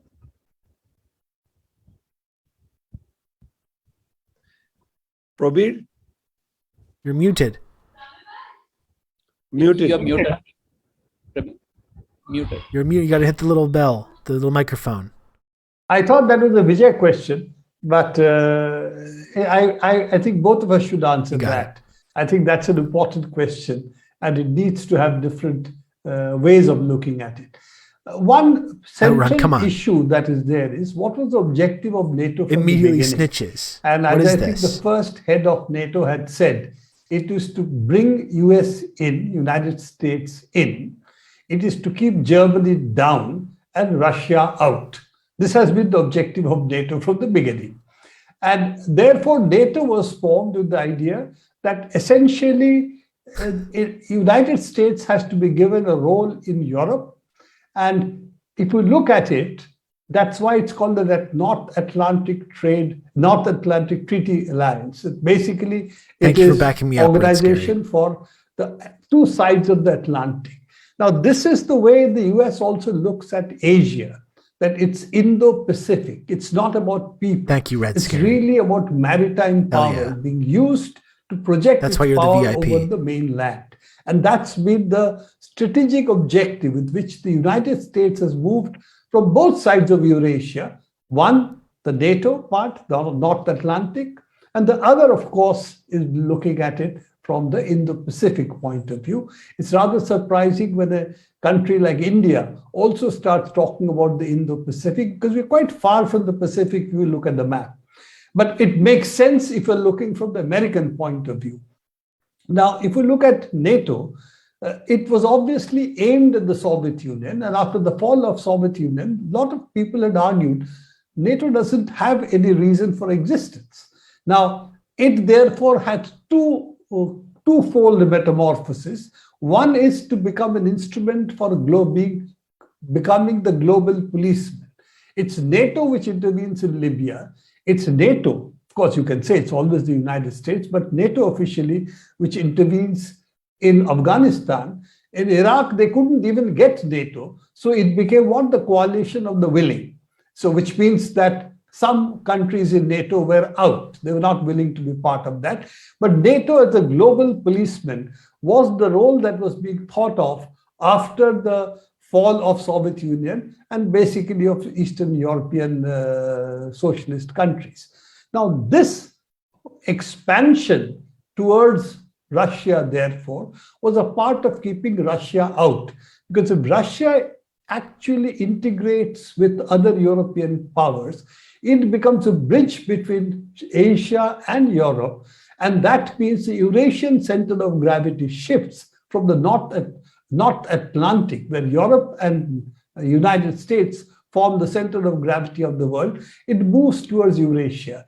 And with the development of the Chinese economy and with the development of other countries in the region, you are getting an economic shift that is taking place. It is not matched in the case of China with a military shift. You can count on me. You're going to have good old Rob to talk you through all this. Also, there's a center. GMO Radio, thanks for the gifted sub. Thank you, thank you, thank you. 5 gifted subs in the channel from GMO Radio. You know what that makes you? You know what that makes you, GMO Radio? An elite level member of the Friendship Triangle. Congratulations to you, and thank you again. Of gravity then that is established in Eurasia. And this, of course, threatens strategically, geostrategically, the US dominance in the world in which European Union is a partner. Your question about Eastern Europe, now that is a much older history because Eastern Europe was essentially, it was the consequence of the Second World War and the fact that Soviet Union emerged out of it as the much stronger European power. Take care, GMO. Its liberation of Eastern Europe from Germany and finally also marching into Germany. All of that meant that they had to decide what to do with Eastern Europe. And at that point of time, they decided with the Allies, they had to convert it to socialist countries, which were really, a lot of them were not only not pro-socialist, a lot of them had fascist groups which had sided with Germany against the Soviet Union. So that is that history we talk about. So the Bandera history in Ukraine, for example, was really that. And you have examples of that. Poland, for instance, you have other forces over there. So a lot of the old anti-Russian, shall we say, revanchist forces also have come out. And they today are looked upon as the United States as the main allies against Russia, not the older European powers, who would still have their own identity and their own interest. And unlike United Kingdom, which is neither here nor there, So they have a different way of looking at the issue in terms of Europe than the Eastern European powers, who think that with the United States' help, they can integrate to the global economy faster. They're small countries. Therefore, their ability to do it is relatively easier. And some of them, like Hungary, were also economically relatively more advanced, technology, economy-wise. Poland is, of course, a bit of a mystery, which I'm sure Vijay can throw more light than I can. But all of it is we must also forget when we talk about Putin, let's not forget, Putin he's a Europhile. He was very much interested in Russia becoming a part of Europe. And in fact, it is a part of his anger against what has happened is the fact I don't want to call him the jilted lover, so to say, but the fact that he was so unceremoniously told that Russia has no place in Europe. It has to be always considered an outsider. And we will set the rules in Europe, not you. And I think then it's a question of respect. We have, after all, thousands of nuclear weapons. We are a major land power, and you're not giving us respect becomes also the angst that you can see in Putin's speech that he said, going back to the Russian history, the Soviet Union essentially forming Ukraine, blaming Lenin for having transferred parts of it to Ukraine. The social engineering that the socialist state did, the Bolsheviks did, is Putin is willing to think that that is of no consequences, but he wants the benefit of that, which is the Soviet Union, that should have stayed together and not dissolved itself the way Boris Yeltsin did. And he's not looking at Boris Yeltsin as a figure for that, but the fact that somewhere it was calling it nationalities, calling for the self-determination of nationalities, enshrining it in the constitution itself is a problem, rather than looking at how the plurinational state, as Vijay put it, negotiated rather than... The person that was in the chat earlier that was saying that I was mistaken somehow in my analysis of that speech where he talked about this seems to be refuting that, doesn't it? They were just talking about the movements of the late 80s, but he specifically talked about Lenin and the formation of Ukraine in the first place. Right? So I was right, is basically the point that I'm trying to make there. Conditions in which it operated, different nationalities with very different ethnicities, and how to pull them together in the larger socialist republic of the Soviet Union. I think this is not an answer, but how to look at Eastern Europe. We should not think of Eastern Europe as something which, well, it was socialist once. Why did it become like this? It was socialist in spite, a lot of it was in spite of itself.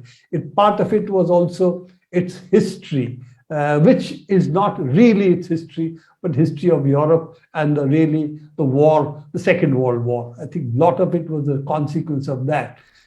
So, Vijay, to give a more reasoned and historical answer to what Subin has raised. No, I think this is a complicated question. Oh, sorry. Prabir has already mentioned the far right, the Nazis in Eastern Europe and fascists in Eastern Europe.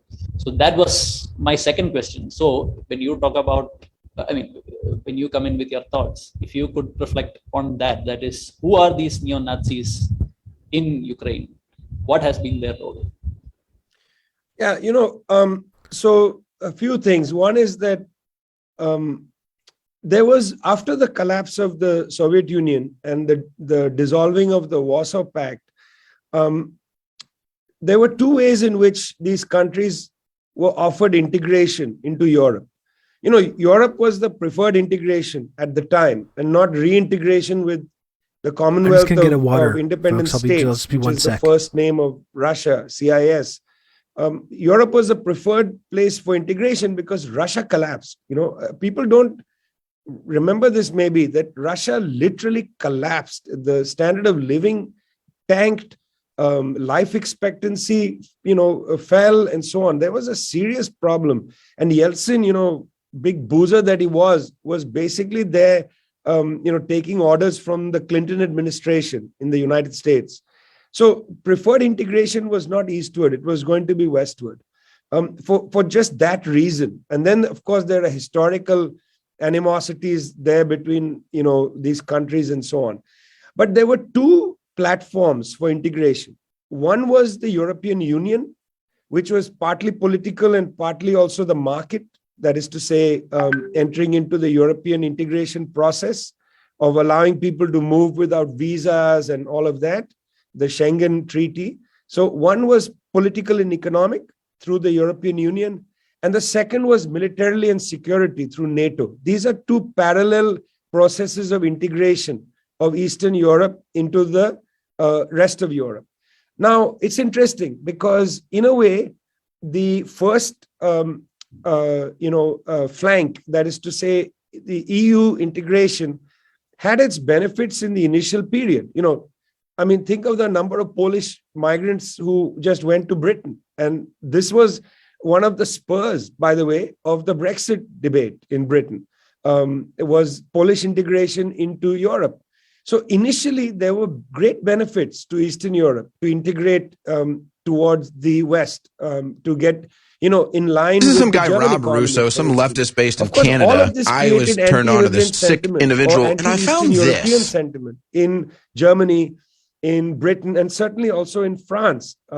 So there were contradictions in the political and economic integration. Security integration is a lot easier because that's about, in a sense, the United States lily padding Eastern Europe, to expand its own ambitions. This is very clear in Poland. Probably raised the question of Poland. Poland has drifted rightward ever since it joined NATO in 1999. And it has had its own misgivings about the first track of integration. That's the European Union. Doesn't like Brussels. It doesn't like the laws that come out of Brussels. It doesn't like the kind of racism that has developed against Polish people in the rest of Western Europe and so on. Doesn't like all that, but is quite happy to be part of NATO. In fact, just I think 2 years ago, Warsaw had a very important meeting to set up the so-called Bucharest 9, where Eastern European members of NATO met under the leadership of Poland. Poland has also made it clear that there are 3 important NATO countries in the East: Turkey, Romania, and Poland. These are like the anchors of NATO in the East. And for eastward expansion, Poland is a key player. On the other hand, Poland does not want total destabilization of Ukraine. This is going to mean millions of refugees driving across the border. Already hundreds of thousands of people are either across the border or trying to get across the border. It's not an easy solution. You can't prosecute a military form of integration and not have warlike situations and refugees and so on. So Poland, which has been... Hello. Who's this? Who's here? The Surfs. Thank you for the raid, Surfs. Hello. Sorry, I was just getting a water. Quick bathroom break. Thank you for the raid. Welcome, everybody. Sorry, I was not there. Bring it on in here. Smash the follow button. Smash the follow button. Please. All right? Just annihilate the follow button. I'm Rob. I don't know if you're familiar with me. You can find all my links here.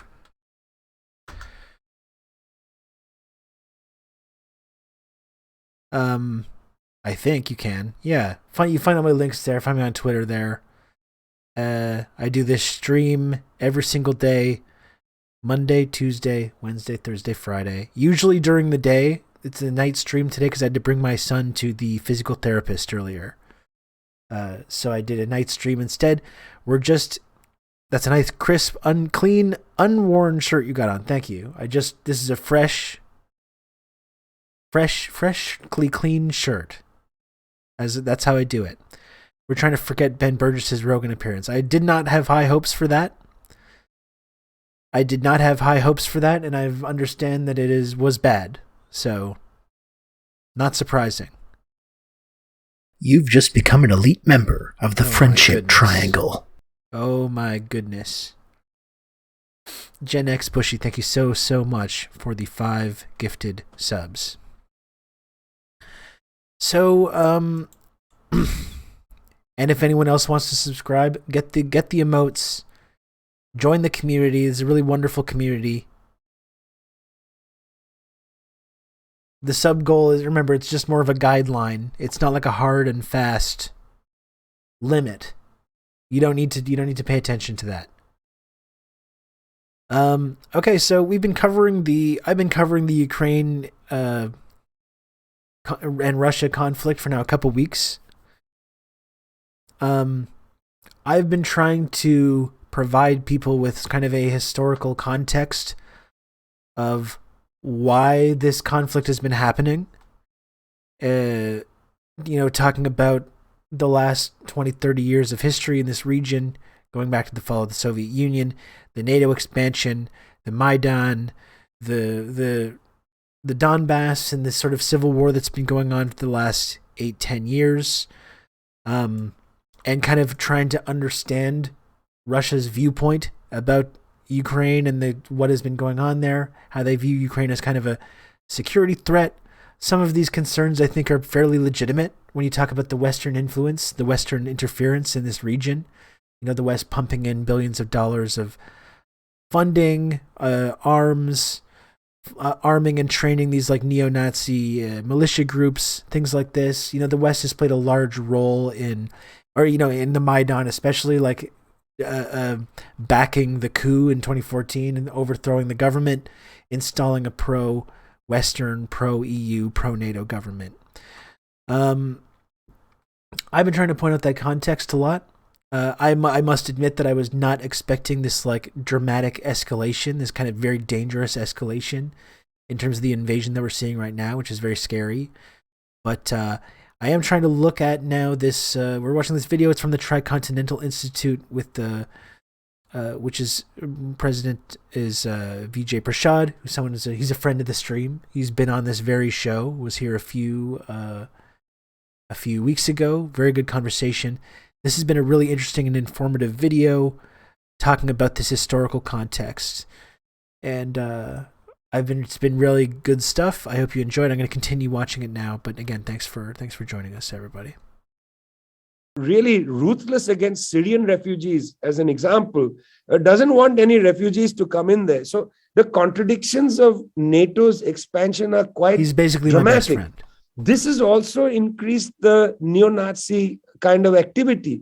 There are two kinds of neo-Nazis, Subin. One is, there is the neo-Nazi that is basically the anti-immigrant racist, who then dons the Nazi insignia opportunistically to go out and beat up immigrants. Okay? Bob is more commonly known as the magnificent, magnanimous, mustachioed man of mystery. That's true. Many people do call me this. I've also been called the bad boy of Twitch, Stone Cold Rob Rousseau. Any one of these names is fine. People often refer to me as all these things. So, and something that he's talking about that's very interesting here. The worm god. People say this as well. This is something that I was ranting a lot about at the beginning of the stream. The way that now this conflict has kind of exploded in this way. We're having all these talks here in the West about how we need to open the borders to Ukrainian immigrants. You have these bordering neighboring countries talking about, okay, we're going to let in these Ukrainian immigrants. We don't need to worry about passports. Don't worry about being these EU countries. Just come on in. It's totally fine. And just talking about the discrepancy between the way that we've been talking about these Ukrainian migrants, because this surely will lead to sort of a refugee crisis as people are displaced because of this conflict, versus the way that Syrian and Libyan and Afghan and Iraqi immigrants have been treated, refugees have been treated in Europe and elsewhere.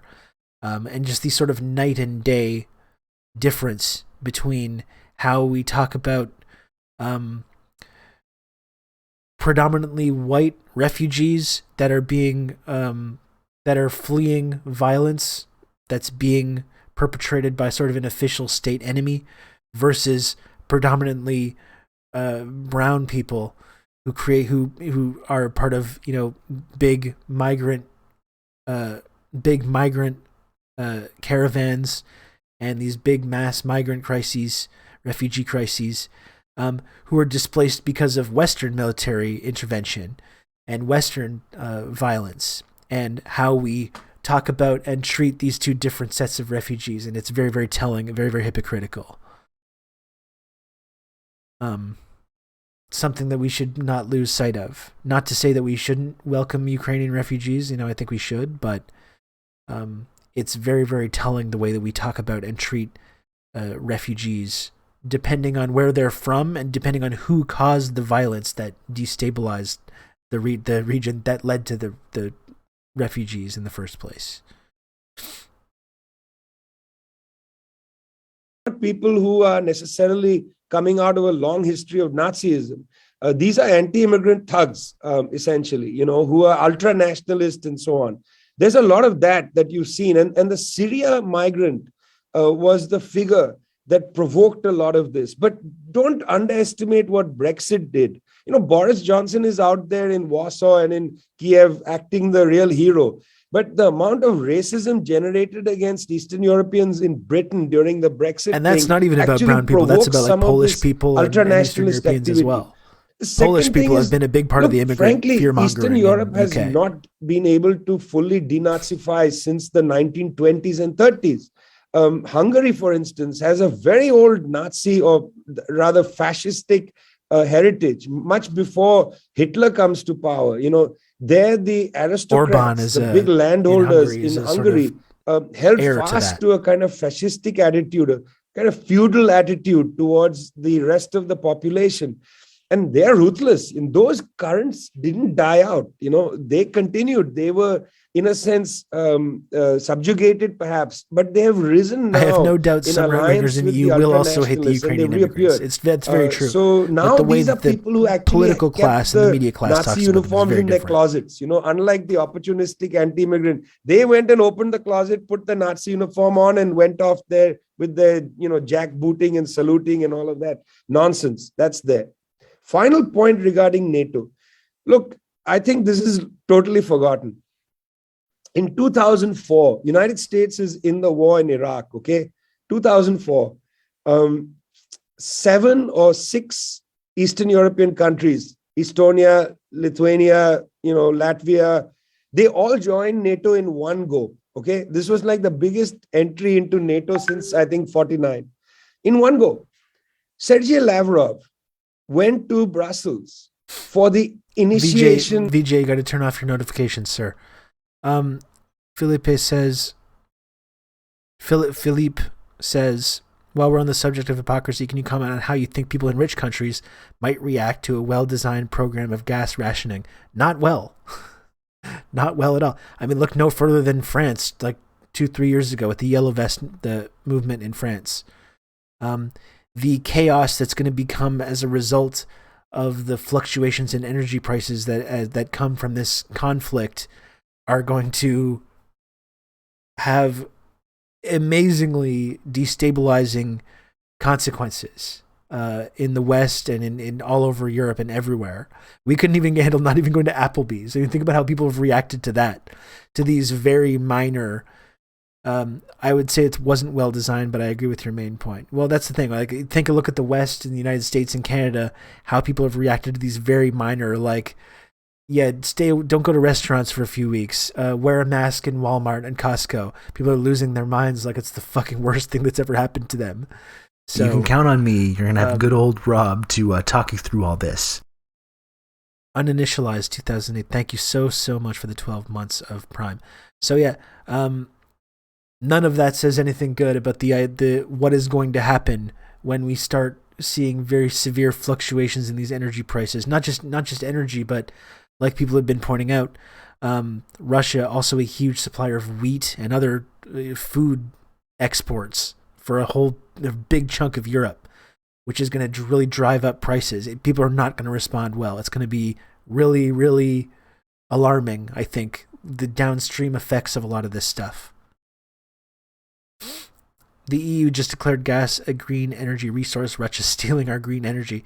Ironically, the answer to this is to invest significantly more in green energy, which is what climate activists have been begging Western governments in North America and Europe to do for a long time, and it just hasn't really happened to any major extent. And now we're going to experience the consequences of not spending the last 20 years making these huge investments into green energy in the same way places like China have.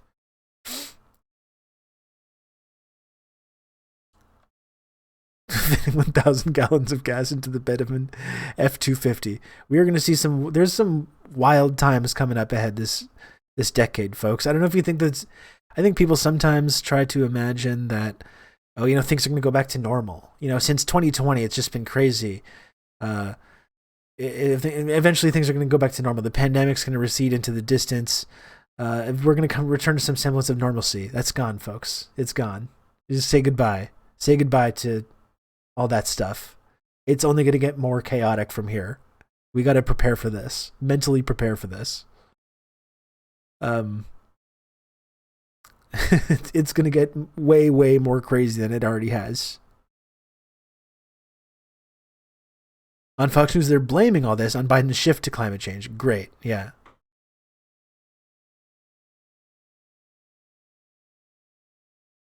Wait until the first 24-hour Netflix outage.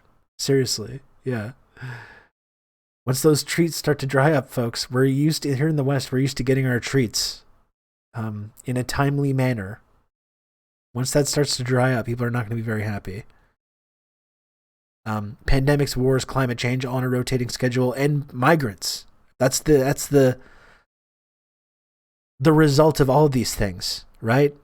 More migrants. More. If we think the migrant crisis on the southern United States border or in Europe is bad now, like think about the migrant caravans we're going to be seeing when huge swaths of coastline all over the developing world become completely unlivable. Like we can't even imagine, folks. We can't even wrap our minds around what this is going to look like.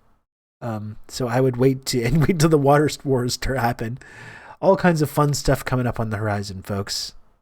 All kinds of really fun stuff coming up on the horizon. That's why you come here, though. It's a scary time.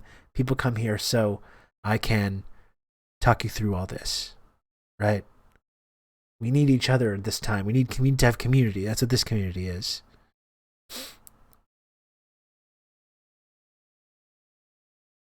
Ceremony. Okay, the Russian foreign minister, Mr. Lavrov, has been foreign minister for a very long time. He goes for the ceremony. And at the ceremony, it is made clear. Before the ceremony, Lavrov makes a statement saying that NATO has no ulterior motives in Eastern Europe. This is in 2004. NATO has no ulterior motives in Eastern Europe. And Russia totally accepted the entry of Estonia, Lithuania, Latvia into NATO in 2004. This is the contradictions of the Russian project. Why didn't they, right from 1991, continue the Shevardnadze-Baker agreement and say not one inch eastward? It's not enough for me now to have people recover the not 1 inch eastward and say, well, 1991. What was Mr. Lavrov doing in 2004, saying NATO has no ulterior motive? Point, Vijay. You opened the door. What are you doing? Okay, this is a lack of actual strategic thinking. They accepted NATO advancing eastward. Only recently, after Maidan 2014, have the Russians said, oh my God, what have we done? What have we done? We are going to allow them to bring nuclear weapons to our doorstep. So we need to be very clear that this not 1 inch eastward was totally ignored, not only by the West, whom we blame now, but also by the Russians, by this government, by this foreign minister. So you want to talk a big game about not 1 inch eastward. Everybody has their hands in that pie, and who's Very going to interesting suffer? point. It's the people That's not who something I'd really considered. I've been talking a lot about this. This was too. a very big strategic Here's the video. error. It's In streamed on 2004, at a time when the US was out there bombing everybody, Iraq, this, that, didn't care a hoot about Iraqi sovereignty. Talk about now Biden, out there with his brow furrowed, talking about the sovereignty of Ukraine, this, that, and the other. What were you doing in Iraq? You voted for that war. What about Iraqi sovereignty? when it talks about Biden and Iraq too, I know that he's tried to rewrite history on this. It's not just that he voted for the war there. He was an enthusiastic supporter of the Iraq war, was a central component to like whipping Democrat support for the war. The idea that he was like, oh, he reluctantly voted for it because of the intelligence or whatever. He was an enthusiastic supporter of the Iraq war, which was a extremely destructive in terms of the toll that it took, civilian casualties, the huge migrant crisis as a result. This is why, as much as I agree with the premise that this current invasion in Ukraine is dangerous and scary, and I don't agree with it, I do find the moral grandstanding from Western political leaders to be really fucking sickening. Considering the extent, the way that the West has been treating other countries for decades and decades and decades. And it's only when someone that's not part of their little club violates the rules and the so-called rules-based international order, that's when they start really getting very grave about all this and talking about all the sanctity of borders and invasions and respecting your neighbors and all this bullshit. I have zero sympathy for these people. These people are absolutely full of shit, and do not like him. Enthusiastic supporter of locking black people up too. Exactly. It was one of his favorite things to do. This guy loves that shit. I think the 2014 coup is more provocative than simply moving NATO east. And yeah, and like what Cinnamon Challenge was saying, like, what have we done? What has NATO done? I think it is an interesting point, though. I mean, because I've been talking about this a lot as well, the NATO expansion and how that's like a valid concern for the Russians. But I think this point from VJ is like pretty interesting. The fact that when they did a lot of this eastward expansion, Russia was like totally okay with it at the time. And only retroactively became really against it when they realized like how cornered they were starting to get. I think that's an important thing to point out.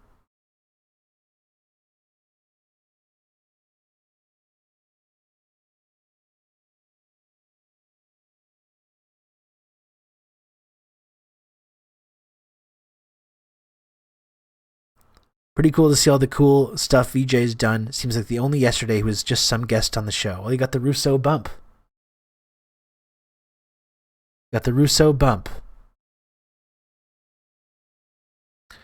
I prefer to emphasize the current crisis and the suffering in Ukraine, but while we're on the subject of hypocrisy and racism, isn't this not even the most destructive Putin war? And, I want to emphasize that as well, Philippe, but I think now is actually a good time to continue to talk about the horrible, destructive, and violent wars that the West has been engaging in. I think we can hold these two thoughts in our heads at the same time. We can denounce this current conflict or denounce this current escalation. I think now is actually a good time, though, to talk about what the West has been doing over the last several decades. Because it's like I find it very, very hypocritical that people are treating this current situation like it's this uniquely bad or uniquely terrible thing when it's like our own allies engage in this exact behavior or much worse behavior, frankly. When it comes to Yemen, when it comes to Palestine, we subsidize this. We give them diplomatic cover. We sell them the bombs and weapons to do it. I think it's actually a good time to talk about that, to talk about the ways that the West is completely full of shit when it comes to our complaints about this. And we can hold these two ideas in our heads at the same time. We can denounce the invasion, the escalation that we're seeing right now. We can stand in solidarity with the Ukrainian civilians that are being terrorized right now that have nothing to do with the Maidan and nothing to do with Donbass or the neo-Nazi groups or the Ukrainian government or NATO or any of this shit. They have nothing to do with it. We can stand in solidarity with them, but we shouldn't lose sight of the fact that this is the exact behavior that the West has been engaging in for years and years and years, and we don't have actually credibility in terms of our leaders, our media leaders and our political leaders don't have the credibility to morally grandstand about this. We just don't. I think that's an important thing to point out right now.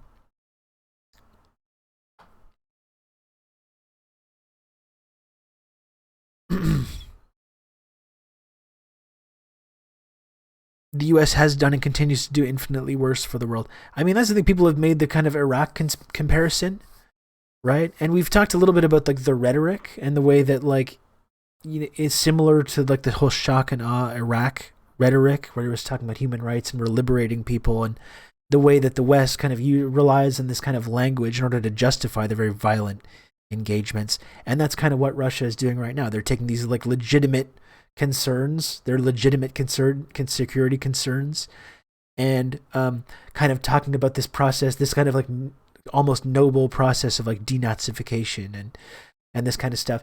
And we're meant to just like take that at face value. So I think we can make that comparison between like Iraq and what is going on in Ukraine right now. One big difference, though, when we talk about this, one big difference is that Ukraine is like their neighbor. They share a massive border with Ukraine. And a lot of these security concerns that they're talking about, even if you think they're being used cynically, are legitimate. The role the West has played in destabilizing Ukraine, the role the West has played in arming and funding these militia groups and encouraging this civil war and overthrowing the government and all this stuff. Even if you think it's being wielded cynically, these are real things that happened. Iraq, on the other hand, is on the other side of the world of the United States.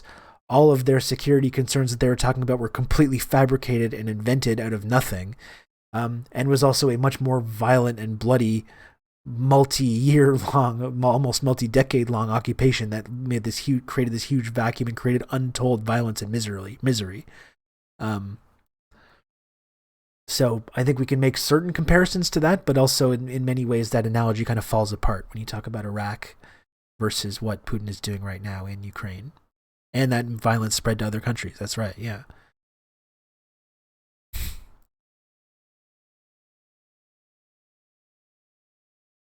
Not just that, but the U.S. was happy to help Putin kill Syrians and Chechens. Yeah, that's part of it. The Syrian thing is maybe a little bit more murky because like the U.S. was on like somehow backing both sides of that civil war. That's kind of a whole rabbit hole to get into, which I don't really have the mental energy for right now. But let's continue this video. But these are just a couple points that I wanted to make about this, because I think it's this idea that like, oh, we shouldn't be talking about what the West has been doing. We should be focusing on Ukraine at the moment. I don't really agree. You know, we can focus on it. Yes, we should. But I think it's actually a good time right now, as we see our political leaders like morally grandstanding and talking about sanctions and like what the West needs to do and putting more troops in NATO countries and stuff. I think that's actually a good time to talk about the violence and horrors that the West has been responsible for. I think it's like important that we keep that in mind, while we also focus on Ukraine and what's happening there. Listen, I'm quite fed up with the fact that when European countries are in a warlike situation, the whole world is in a crisis. Meanwhile, when they bomb Iraq and destroy Libya and so on, nobody cares because they apparently deserve to be destroyed. What kind of hypocrisy that is? But I just want to put on the table, Mr. Lavrov, please go and look at your statement from 2004. That is a very interesting point that I had not considered at all. Just a quick note that actually Putin does raise this in 2007 in Munich. So it's somewhere between 2004 and 2007. The penny seems to have dropped. we fucked up. Yes, and even as the US talks about territorial sovereignty, the US has been occupying a part of Syria for quite a few years. They should get out of Syria first. Meanwhile, we have a lot of questions coming in. Never actually declared war there either. Before taking them up, I have just one quick question regarding what Putin was saying. You think so, Sinchal? I don't know if it's victim blaming. I mean, I think what it is doing is saying like their concerns about NATO escalation, while somewhat valid, are maybe a little murkier than what they're making it out to be. I wouldn't say necessarily that that's what it is, victim blaming, but I think pointing out though that they kind of allowed this process to take place because they thought they were going to be part of the club is maybe worthwhile pointing out while they're now invading Ukraine with using this stuff as pretext. USA is occupying part of Cuba and is running an illegal torture center there. Yeah, yes, they are. Yes, they are. We should not be letting them, no matter what is going on in Ukraine, and no matter how horrible it is, we should not be letting anyone in the U.S. morally grandstand about this. Biden saying, like, we stand up to bullies. This is who we are. And it's like, you are the bully. They're the bully. Jesus Christ. Does anyone believe this? Apparently people do, though, because I've been looking online, and apparently a number of people do believe this. To go nuclear. That is, it wanted to acquire nuclear weapons, something that Zelensky apparently said. Do you think this was going to be a serious threat, Prabir? Zelensky had said this in Munich very recently, just before the intervention. And let's face it, what Putin is saying on this count what the fuck is Zelensky doing talking about this? Ukraine has 15 nuclear reactors. Some of them are capable of producing weapons-grade plutonium. So it's not that they don't have the ability. They have the technology of bomb making. They also have the technology of missiles, because after all, the technology resides in people's heads. It is not the technology is there on the ground somewhere. So yes, they have the ability, because one of the major rocket engine suppliers was and still is Ukraine. So they have the ability to do it. So let's not be, therefore, underestimate the capacity of Ukraine if they want to return to nuclear weapons. I think Zelensky was, if he had intentions of using the nuclear threat, I think this is a completely wrong time to do it, because what you're then inviting is almost an inevitable military response. What's up, Zoobs? Because that would be the big red line that Russia brain would draw. So I think that in terms of ability, yes. As far as willingness was concerned, and strategically or geostrategically, this was not on the table and should never have been on the table. As Zelensky has discovered now, that if Russia really intervenes in Ukraine, no country was going to come militarily to its support, and that was clear from the beginning. Don't forget, Germany sent the 5,000 helmets. I thought that was quite symbolic. So after that, they should have realized that nobody's going to come and fight for them. And that all the NATO countries were also saying that we cannot intervene militarily there. So what were they really thinking? That will the moral outrage of the NATO, or shall we say, some helmets, as I was saying, the settler colonial and the ex-colonial states really awe the rest of the world and really subjugate Putin? I think that was a big miscalculation. But yes, let's face it, Ukraine, if it wants to return to nuclear weapons, then it has the technical ability to do so. And that's not a political answer, it's a technical answer.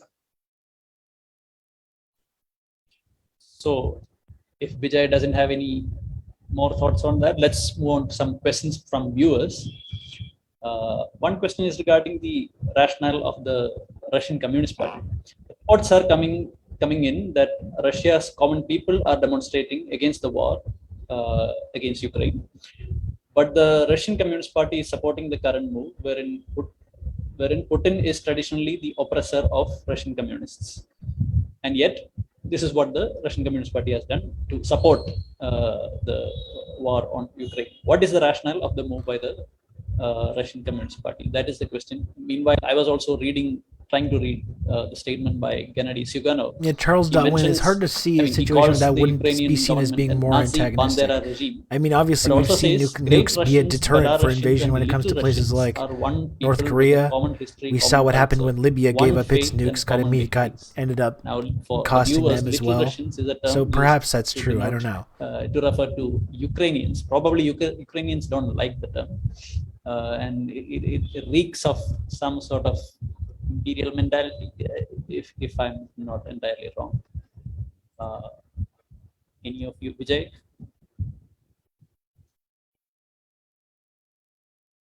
Sorry. Look, the communist parties, after the collapse of the USSR and the Warsaw Pact, have faced a lot of problems. Let's first deal with the Ukrainian situation. The Communist Party in Ukraine has faced de-communist laws of some kind or the other. And every year, I have a few acquaintances in that world. Every year, they seem to be.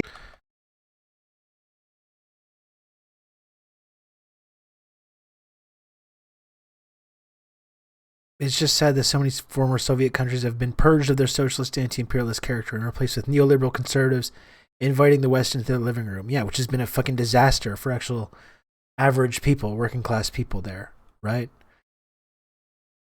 Whether it's Ukraine or Kazakhstan or Lithuania or Albania or any of these places. Yeah, and people talk about how Russia went to poverty after the fall of the USSR, but I've been growing up in both. Age 7 to 10 in Russia in early 90s, and Ukraine had it worse. And I think that's an underrated aspect of this. Especially you talk about the rise of fascism in Ukraine. I mean, you can directly tie it to, everything can be tied back to this moment of the USSR collapsing and just these economies being completely annihilated and gleefully looted by these Western capitalists. Just the millions of people's lives that were destroyed. I mean, there's a direct link from that moment to this current moment. Ukraine is one of 2 countries that banned communist symbols. Yeah, and the Ukrainian Communist Party's banned as well, right? There's literally they're talk about like they're a liberal democracy and stuff, and they literally banned the Communist Party there.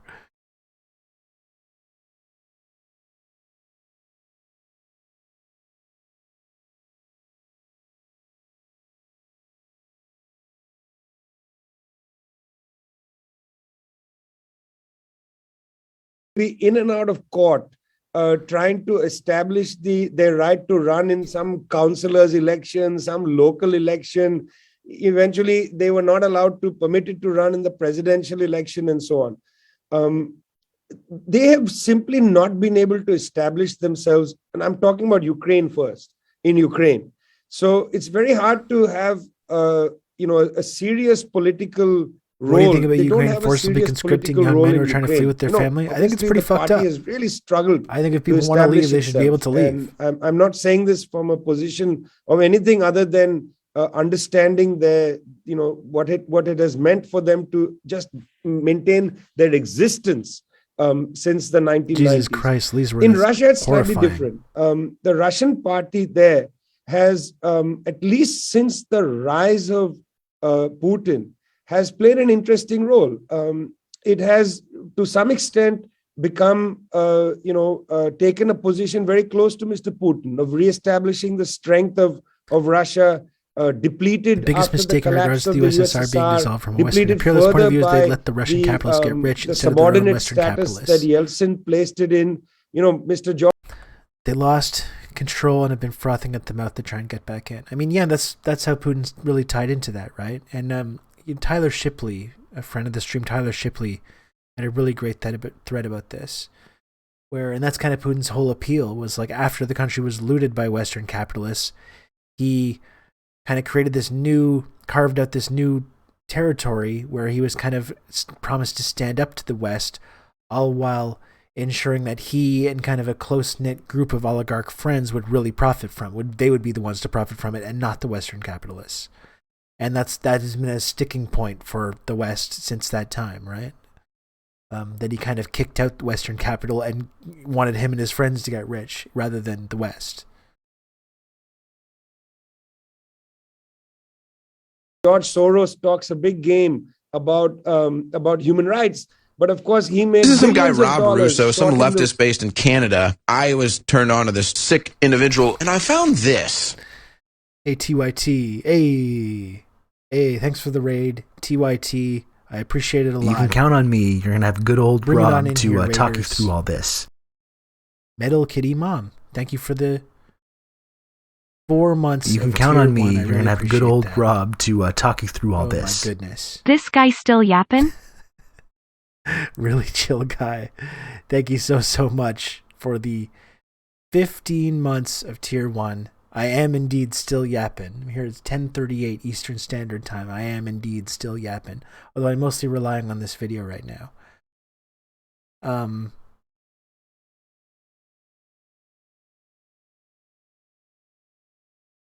we're just watching this clip from the Tricontinental Institute talking about the Russia-Ukraine conflict. It's been really, really informative, I think, to really, truly understand a lot of the context around this invasion, this kind of dramatic escalation that we've seen over the last couple of days with Russia invading Ukraine. I'm a big fan of VJ. VJ is a friend of the stream. I interviewed him a few weeks ago. He wasn't even really an interview, more like a friendly chat. We're kind of friends. We're kind of pals. He's basically a co-host to the show, like a sometimes co-host is how I would describe that. This is a really, really interesting talk to really delve into the historical context of this conflict, what has caused it, and he was hanging out with you anyway, so he said, might as well just switch on the cam. That's right, yeah, just might as well just throw on the stream. That's how it worked. So yeah, very informative, because again, as with any modern event, as I often try and talk about this, as with any kind of like modern geopolitical event, you can't really understand it without having a really firm grasp in the historical context. And I think this video is really providing a lot of that. So thanks again for joining. Smash the follow button if you haven't already. There is a possible hype train situation on the horizon. I don't want to pressure anyone too much. If you do want to subscribe, that would be cool as well. We don't need to hit on that too much. I have been here for almost 4 hours, and it's Friday night. I'm just putting that out there. But thanks again for the raid. I appreciate it. And let's get back to this clip with VJ and his comrades from the Tricontinental Institute. Ruble. And you can count on me. You're gonna have good old Rob to talk you through all this. 10,000 sandwiches. Thank you very, very, very much. 10,000 sandwiches for the gifting 3 tier 1 subs. Thank you, thank you, thank you. That's 3 thank yous for the 3 gifted subs. And I saw Drew in Georgia continuing the gift sub as well. 10,000 sandwiches. Thank you, Drew in Georgia. He could be out clubbing with VJ and other important socialist commentators, but he's here educating you, chat. That's right. That's exactly right. Okay, I will start the video again. Now, please, no more interruptions. Don't own me and frustrate me and make me angry by interrupting the video, please. For a decade because of what Mr. George Soros did to the ruble. I mean, if Soros is such a great humanitarian, he should turn over some of his billions of dollars to sort out the financial damage he did to that country, a criminal act against the ruble. You can count on me. You're going to have good old Rob to talk you through all this. In recent years, the Communist Party has actually played the role, Thank you, Drew and Georgia, for giving this up. I really appreciate that. Of some kind. To Mr. Putin. Very tentative opposition. I mean, Russia is having a hard time establishing its internal democratic processes. Let's be pretty frank about it. The election processes we simply have been use the computer to mark up the size of the account. Ladies love cool VJ. Thank you, Sophisticated Pills, for the 200 franc coin. Thank you. Complain about these things, but then they end up just complaining to the West. They're unable to actually establish a ground level reality. I think that's true, Philip. Yeah. In Russia, and many of the early I think both of those things I have no choice but to stand. You could see that in the photographs, and I spoke to somebody in Moscow who said that's really who went out on the street. It's upper middle class people who are dismayed by what's happening, and you can see that actually even in the photographs.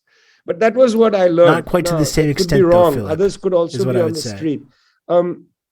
As far as the Russian Communist Party in Russia is still at least Zyganov's a main opposition because party. There are several others. The largest party. I get you. They had taken a position on behalf of the Russian speakers in the Donbas region and had actually outflanked Mr. Putin. They were speaking in the Duma with greater ferocity about the ethnic cleansing and so on, and they outflanked Putin.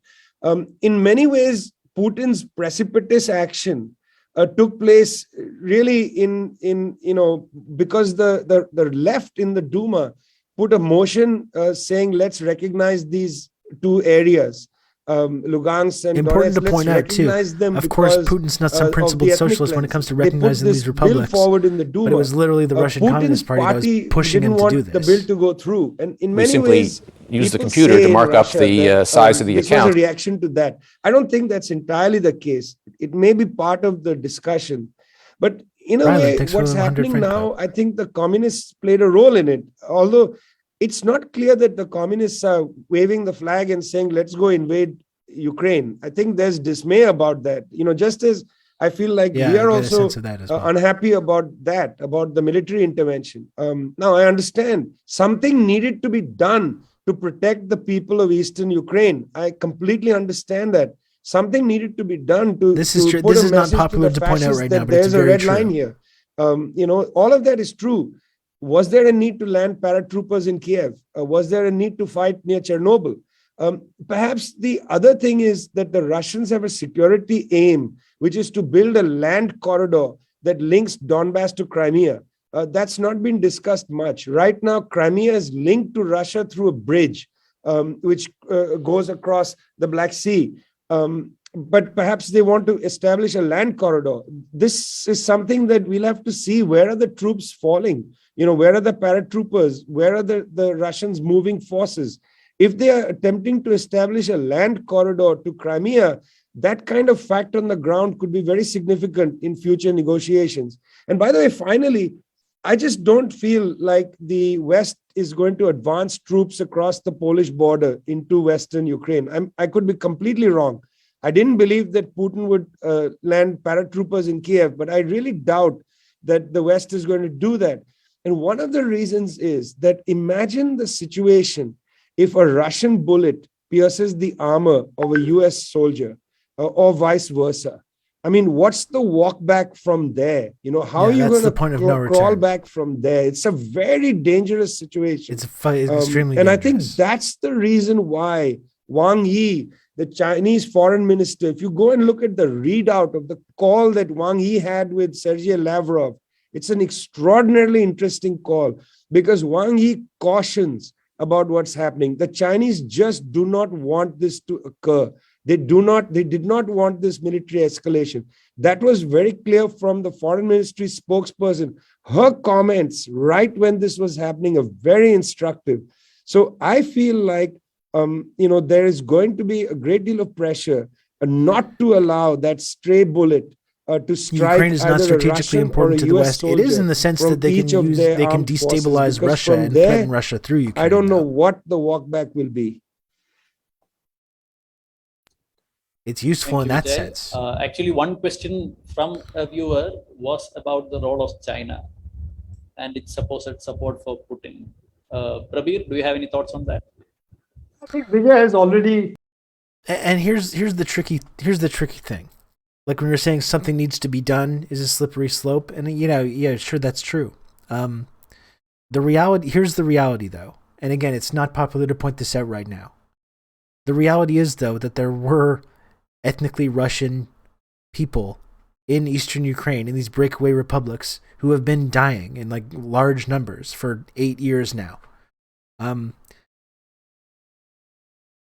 I think we can all agree that if that was happening in the United States and there was a similar situation when American citizens were being harmed in this way, the United States would not hesitate to fucking bomb the shit out of whoever was doing this, especially if there was a foreign power like China or Russia literally arming and funding the militia groups that were engaging in this kind of violence. The United States, of course, would not hesitate for one moment to bomb the fuck out of all these places with zero hesitation. I don't think we can disagree with that. And that's just the reality of what was going on there. That was actually happening, and there were crimes being committed, and thousands of people have died. I think it's important to point out that context. I don't think pointing out this context is necessarily a justification for what we're seeing right now, which, as I pointed out, I'm very uncomfortable with. Because Putin bad, I've said this a number of times. In case anyone was not clear, if anything, it's things that I'm saying. I do think Putin is bad. Putin bad. But that it is important to point out that context. It's really unpopular to say this right now, but it is true though. It is true. These ethnically Russian citizens in these breakaway republics were being shelled. They were dying in large numbers. And I mean, you have to expect at a certain point something is going to be done as a result of that. I don't think anyone expected what we've actually seen, including me and including, I guess, VJ and a number of the other people that we've been hearing from. But that is the reality, though. Okay, that's the reality. We have to acknowledge that. We can't just hand wave that away or say that that's just like Putin propaganda or you're doing whatever. That's what people have been saying about anyone that tries to point out this context. But I'm sorry, but it's important that we acknowledge that this was going on. I'm fine with being wrong with VJ. Yeah, me too. Ramping up of shelling in the immediate aftermath of declaring these breakaway republics too. That's another important point. Plus the threat of nuclear weapons, both things that have been omitted from Western media, were the invisible red line only Russia saw getting crossed. I don't believe that's true, Iced Morte. I don't believe that's true.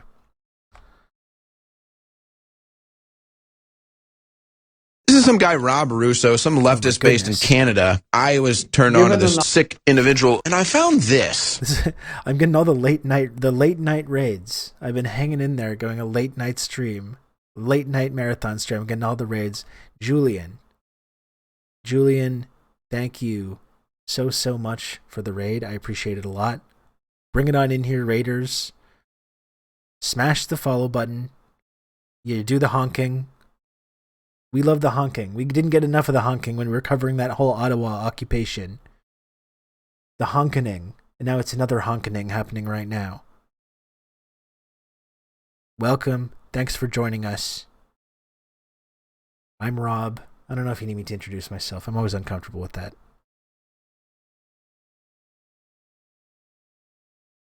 Is this a pro-commie? You can count on me. You're going to have good old Rob to talk you through all this.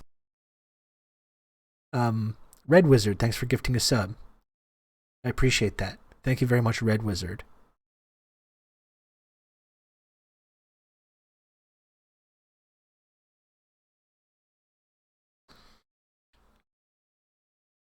The honkening does feel like a month ago. Well, and here's the okay, someone's saying, I get helping the DPR rebellion. How do you explain Putin in his speech saying Ukraine historically isn't legitimate? Well, and that's why, least word, I've been saying, like, I do think it's important to point out the context, the very real concerns, the very real security concerns that have been at the heart of this. But we don't need to say that, like, that's the exclusive reason and that the only reason this invasion is happening is for these altruistic reasons. And that I think is when we crossed the line into kind of doing PR for Russia. And when we assume that it's only being done exclusively for these like very humanistic, altruistic reasons, protecting civilian lives and denazification and all this stuff, I think we're getting worked a little bit when we assume that when they say these things that's the only exclusive reason that they're engaging in this occupation. So that's kind of how that's the kind of synthesis that I'm trying to come to here. Did y'all see that Kazakhstan declared they wouldn't join the invasion? Interesting, considering Russia sent troops to help them put down their rebellion. That is kind of interesting.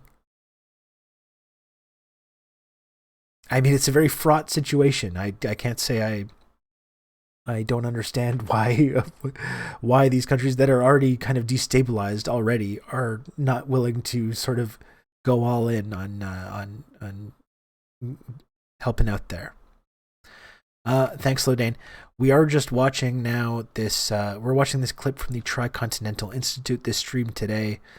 Vijay Prashad, a friend of the stream, my personal friend, Vijay, we're close, we're pretty close. And I enjoy the work that he does, the journalism that he does in the Tricontinental Institute. This video has been very helpful in terms of establishing a lot of the context in a very like a nuanced way that have led to this invasion. That's the video we're watching. It is getting late, and there's still time left in this video, so I am going to continue the video now. But once again, thank you everyone from the raid. I hope everyone smashes the follow button, and listen. Join the Discord server. Okay? Join the Discord server. It's really great. It's wonderful. This is a wonderful community that, I think you should consider being part of the community. Whether you want to just join the server, or, you can get updates when I go live, when I do the show. I do it 5 days a week.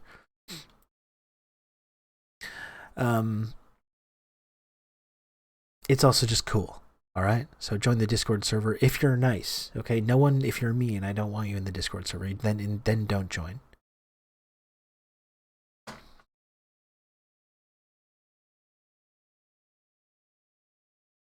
Important to stress that it's not a cult. Why does Putin say Ukraine is run by Nazis? I don't see good evidence that Nazis have any real power. I mean, it is propaganda and it isn't, though. There is a legitimate argument about this. I know Gravel Institute put out a pretty good video about this a few weeks ago. I recommend people check out. When we talk about the neo-Nazi problem in Ukraine, and there is a neo-Nazi problem in Ukraine, it's not just about the few dozen yahoos in the Azov battalion. It is a lot deeper than that. Some of these militias have been fully integrated into the military establishment. There are people in the political establishment that have these ties as well.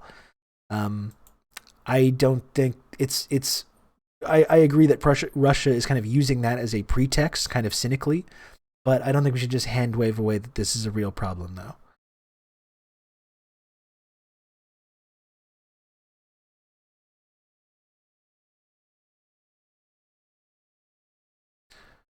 Okay, let's continue this video. Answer on that. I think China will not go against Russia. It will give it a qualified, what shall we say, support, qualified to the extent of saying that, yes, Russia's aims were correct. I mean, yeah, you can point out that Zelensky's Jewish, sure. That doesn't change anything about the makeup of the way that these battalions have been integrated into the military and the way that there's people within the political establishment that do have these ties. I mean, it doesn't change any of that. The goose cult is not a cult despite its name. Oh, that's good. So it's another non-cult. So we've got a couple of non-cults kind of coming together tonight. That's good. I like that. That's like the left calling Larry Elder a white supremacist. Well, not exactly, because as you know, when you talk about white supremacy, it's not just white people that can help uphold white supremacy. It's all kinds of different people. There's plenty of people of color in United States police departments all across the country. There's plenty of people of color in the military establishment who are ultimately part of a project that is upholding white supremacy. It's not necessarily about what color their skin is.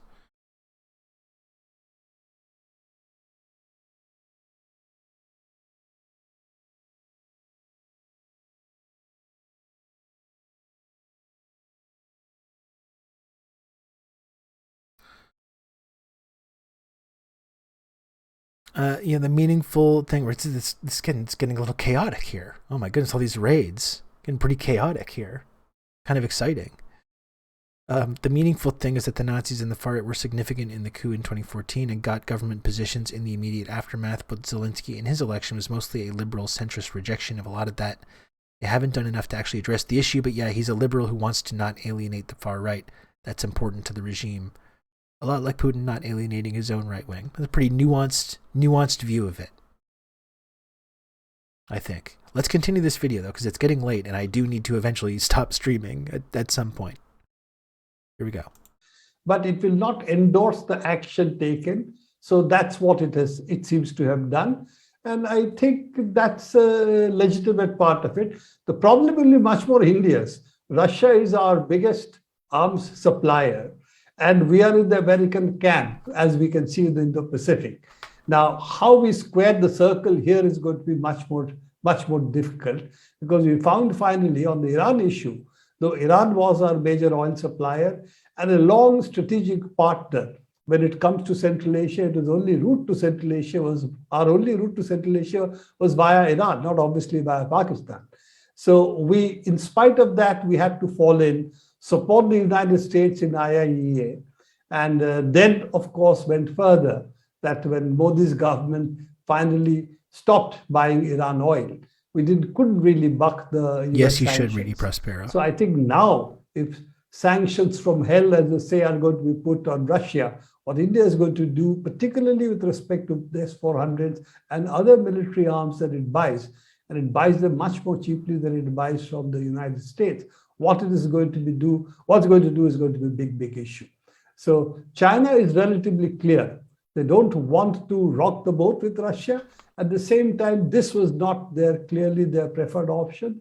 China has been always relatively more. I'm sure China's not totally thrilled about this, considering they just the correct line and over the course of the last couple of weeks cemented this I think they have a much partnership with Russia that is now they're on the hook for trying to kind of like walk the line between not immediately throwing them under the bus for this, while also trying to be the cooler heads and trying to we haven't talked to each other encourage that while we accept that the diplomacy and this kind of stuff, it's been a something that we pretty crazy start to this alliance. But the action that he has taken and the way he has taken them, that leaves a lot of questions. One question is regarding something that Prabir just mentioned. What is the intelligent and tactical option before India now? I think we are between the rock and a very hard place. We have to depend on the US to waive sanctions on us, otherwise they would operate, or we have to break relationship with Russia. If we break relationship with Russia, then we will see we are much more weakened in front of China, because as I said, the US can talk about Indo-Pacific because its interests really Japan, Korea, and the most Southeast Asia. But it doesn't come up to India. We think it does, but it really doesn't. So it's all right to gang up with the United States and make some noise vis-a-vis China. But when it comes to hard geostrategic issues, we've already partially alienated Iran, as you can see with what we have done with the port, Chabahar port. And now this is China asserting itself as a principled peacemaker. If they pursue limited sanctions, it can be seen as the power reigning in their ally. And I'm sure they'll get credit for that in Western media. I think we can be sure of that. Putin, if they are the adults in the room that help resolve this to some extent, I'm sure Western media will be bending over backwards to ensure they get credit for that. Summoning his two chelas, Putin and Biden, and being an intermediary. All that, as you know, is BS. So what we really have is a scenario. Yeah, China's already been blamed for their part of the conflict in the New York Times. That was actually funny. To play in this space. that piece was actually quite funny. When they're like, China, America's like, so China, we've been accusing you of like genocide and all this stuff.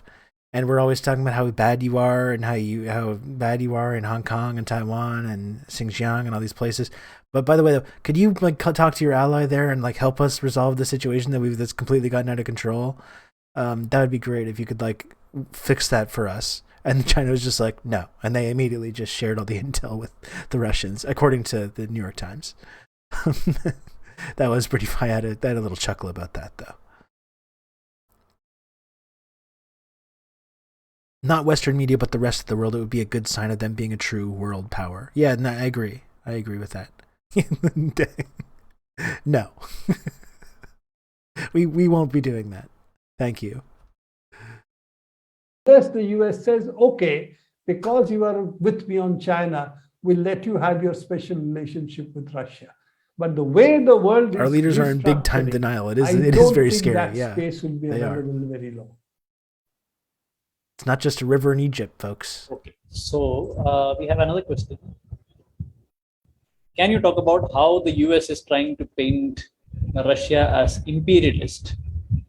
That was something I was also thinking about. Whether this We've been hearing a action lot can about be this. I'm interpreted interested to hear as these the answers Russian here. government or the Russian state Is trying Russia to engaging in grab is it economic Russian territory on behalf imperialism of that we're its seeing right monopoly now? capital. Vijay? Okay, so this is an interesting He has that little smile there. conversation.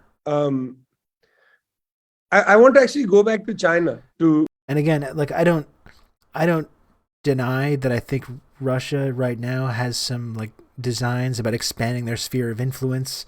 It's not just about these benign reasons. It's not just about these security concerns, but it is about just like expanding their sphere of influence and creating them, going back to being this kind of feared and respected world power. The question is though, and I'm sure Vijay is going to address this, is that imperialism? Is it just imperialism when you invade another country?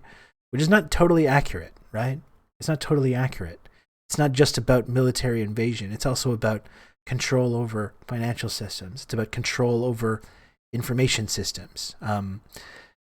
That is not something that Russia really has in its capability, and that's what imperialism is. It's a the highest stage of capitalism. Full spectrum dominance.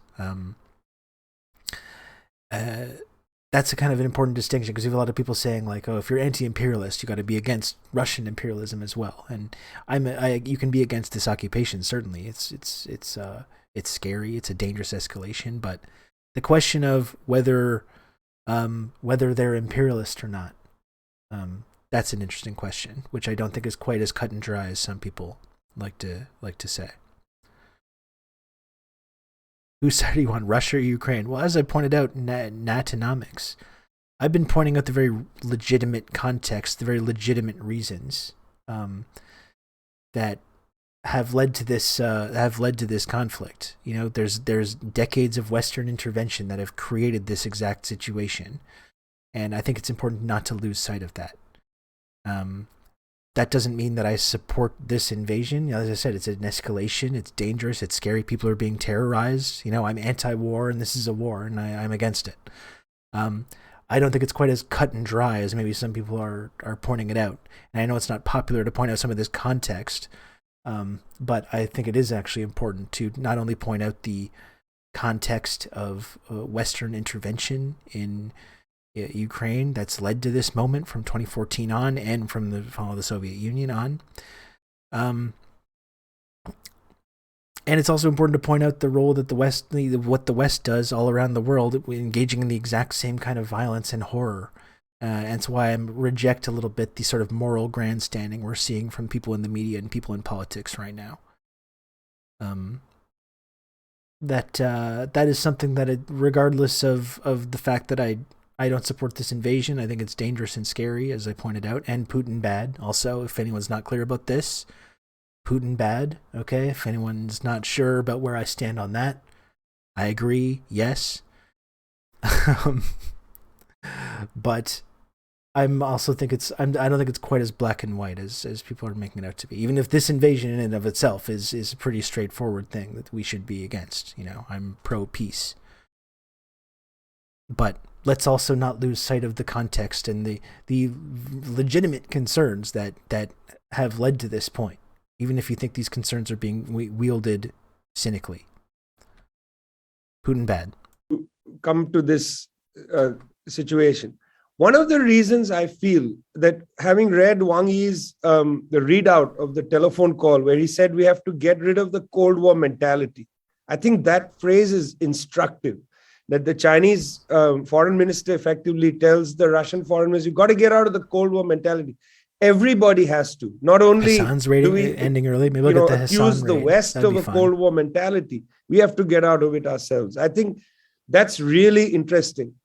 Look, frankly, I doubt it. The Chinese are probably, I'm speculating now, okay? The Chinese are probably thinking, oh my God, and I've already mentioned this. Can you imagine if the United States decides to accelerate again and send nuclear missiles to Taiwan? Can you imagine what this would do? I mean, what would happen? Look how patient the Chinese are, okay? In, what was it, 1961, Indian forces under the leadership of Jawaharlal Nehru enter Goa, Daman and Diu and seize them from the Portuguese and integrate Goa back into India. By the way, it's really interesting when China sent the People's Liberation Army into Burnham Tibet Burglar, thanks in for joining 59. us. It becomes a cause First time célèbre around Twitch the lurker. world. Hell But yeah. India entry into Goa was completely We'd normal. love to see it. Thank you, Burnham. No. Chinese didn't. Vijay, I must correct you on that. It wasn't.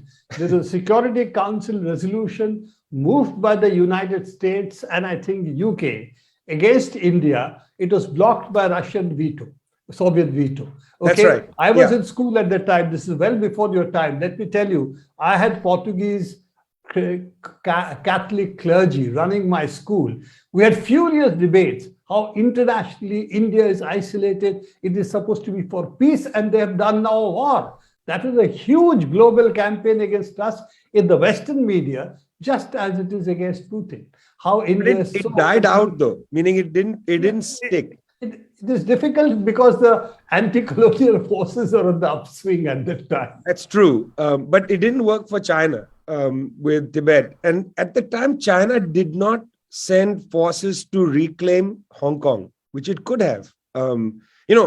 Hong Kong comparable to Goa in a way. Send in the troops, see what happens. A police action, as I think the government of India called it, a police action. Why they didn't do that? They have a different attitude, much more patient attitude, as Probir put it. They waited till 1997 till the official handover. With Taiwan, I think they're also just sitting around waiting, and they don't want to see the West accelerate by putting nuclear weapons in Taiwan. That would just put the whole security issue upside down.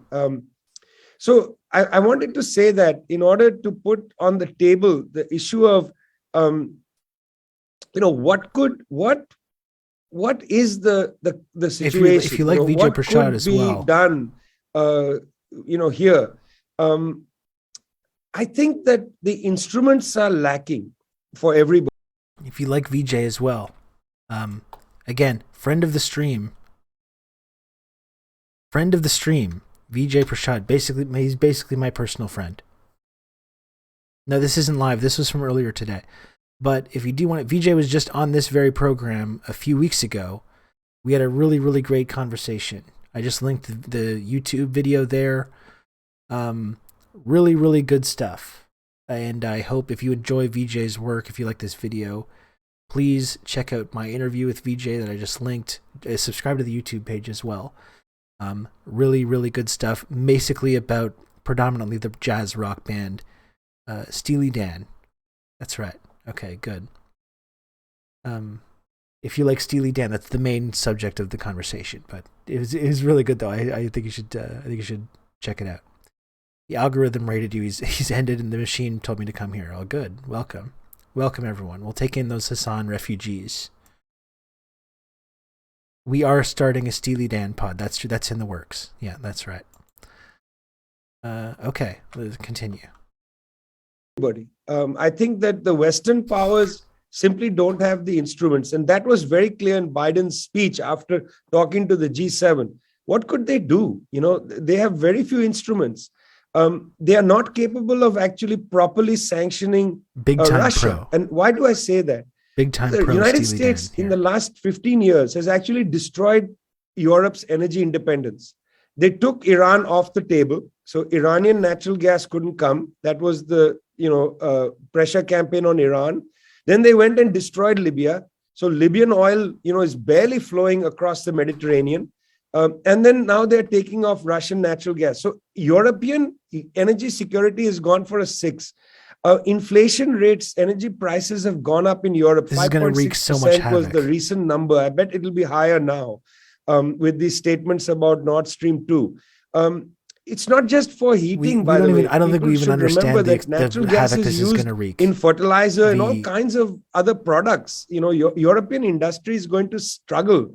And it's going to be very of energy prices, as the we know fluctuation of from prices of the goods Enron and stuff experience. as a result of all this stuff. It's going to drive people absolutely crazy. Natural gas, as Probir can tell us a million ways, than to have liquefied natural gas. It's an obvious. Yeah, and Natonomics, like before we started having a big argument about whether Russia is not imperialist, I think it's important to point out when we say, when we ask this question, we're not saying that Russia doesn't take over a territory. They don't engage in this kind of they don't have these imperial designs. What When you talk about Western imperialism, though, it's a kind of specific thing, and it's not just about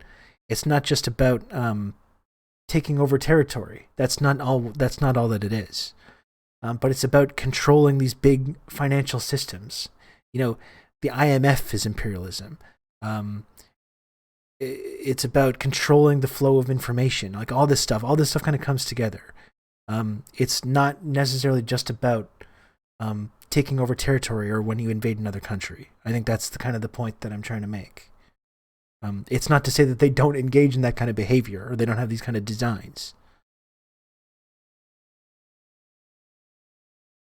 Thing, eventually I'll get through this video by the time it's like 2 traveling in the morning. By sea and so on. So the West has actually no options. They have no options short of actually just sort of this pressure campaign that they're trying to don't place. say outruns dumb. And in that sense, what Putin has one of my top done lieutenants is actually called the bluff of the West. I am very much think this intervention was terrible, and I understand why other powers think it's terrible too. And I'm not talking about the West. I'm talking about the Chinese and others don't think it's a good idea. On the other hand, Putin has called the West bluff, and the West cannot do anything short of a full-scale war. And I'm not sure there's an appetite for that. We don't see the appetite within the United States. There's no appetite for it, and in Europe there is all they're talking about is sanctions, and they just seem completely toothless. They just don't want it. They've been totally exposed over the last couple of days. So therefore, what's the answer? Do you remember what happened in earlier interventions? Earlier attempts. But I'm coming back to the imperialist thing, Subin. The issue here is we need to understand that both Russia and China are extraordinarily dedicated to defending their borders and their interests. Why did Russia intervene in Crimea in 2014? And why did it intervene in Syria in 2015? I was in Beirut when those Russian planes flew into Damascus airport. And I remember asking the Russian ambassador about 2-3 weeks later, and he said everything has to do with the warm water ports of Sevastopol in Crimea and Tartus in Latakia, in the province of Latakia in Syria. He said we have no other warm water ports. This is a defensive Please stop doing act. me out. We have to understand that both China and Russia militarily operate defensively. They have not operated actually aggressively outside their own interests. One of the ways we have to start thinking, narrowing the concept of imperialism is when you are using military force to suppress the ability of other people to raise royalty payments, wages, and so on, improve the conditions, create sovereign governments, and so on. You want to undermine that. That's an imperialist action. Here, what we're seeing is not imperialism. What we're seeing is essentially protection of their interests and their borders. And their interests, not in terms of the interests of Russian multinational corporations. Let me tell you something. The oligarchs, many of them domiciled in London, thank you, they don't want this conflict, okay? They don't want to have to face whatever sanctions they'll face internationally and so on. Until Russia and China and other powers are able to create alternatives to the dollar Wall Street, IMF system, you can't consider them acting in an imperialist way. They are totally subordinated to the Western financial system. So are the Chinese, totally subordinated. Kind of what Chinese I was saying, can't reconcile payments, around the world in anything other than at least some quantum of dollars. Got to turn off that notification. Some could be barter, renminbi, whatever, euros. There's a package, but some large quantum of dollars is involved. The SWIFT system is involved. 40% of China-Russia trade is in non-dollar denominated trade, but the rest is in dollars, guys. 60%. That's a lot. So it's kind of trivial to consider this imperialism in a Marxist sense. You might call it imperialism in a liberal, emotional way, but that's not theoretically sound. That's just an emotional attitude. Prabir, do you have something to add on this? I think that is already what Vijay has answered. And kind of what I was saying. Only 2 small points. there is nothing to exploit in Ukraine and the way it's going down the tube. I think already you have the pictures, which is that it is among the 11 countries whose GDP has fallen in the last 30 years, Ukraine is, I think, the third lowest on that Putin scale. bad. So that means it is on the fifth lowest. So it has lost, the per capita GDP has fallen from 1990. It had some mineral wealth, including gas and other things. They have run down the system completely. They live off the Russian gas, the supplies of Russian gas for themselves, as well as the levy they make on it when it goes to Europe. And in fact, the economy of Ukraine is far more oligarchic and a kleptocracy, the way it was in Russia during Yeltsin years. So I don't think that is a very lucrative place for the Russian oligarchs to be at the moment. And if Russia gets into any part of controlling Ukraine, they'll have to bail it out with a large amount of money to just bring its creaking infrastructure back into shape. So it is going to be a negative outflow from Russia in order to support Ukraine. Whatever part of Ukraine they get after this military operation, what its relationship will be with Ukraine in the future, I don't think we should pull out our crystal ball so quickly. Since we haven't been particularly, both of us have not been very good at it in predicting the war itself.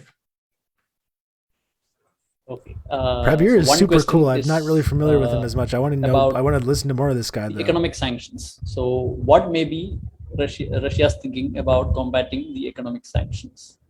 So, I was also thinking about it. So, I was wondering whether such sanctions would lead to a further development of alternative systems, which I just mentioned about trading in the dollar and so on. So, could it be possible that other currencies, in currencies other than dollar, or systems other than the SWIFT system, which is used for international banking transactions? So, is it possible that such systems might further develop as a result of these sanctions? Prabir? Well, clearly, both have made preparations for it. One because of Taiwan, South China Sea, etc., and one because what was going to happen or was happening in Eastern Europe and Ukraine. So both have made preparations for it. They know what the US level. Philippe, I'm kind of interested about like why this is so important to you. You know, it doesn't meet the six-point checklist of my preferred Marxist philosopher, so it's not imperialism. I mean, just because I might not agree that that's what it is, doesn't mean that it's not bad. We can agree that it's bad, right? That's okay. We're just trying to keep grounded in the idea that imperialism, it does have a kind of specific definition, right? That's all. It doesn't mean that, like, when we say, when we push back gently on this idea of like Russian imperialism and point to like this kind of specific definition of it, it doesn't mean we're saying that we think these things are good. We're just saying it's like it doesn't meet the definition that's the way we understand it. Okay, it's my way of putting the definition behind you. Okay.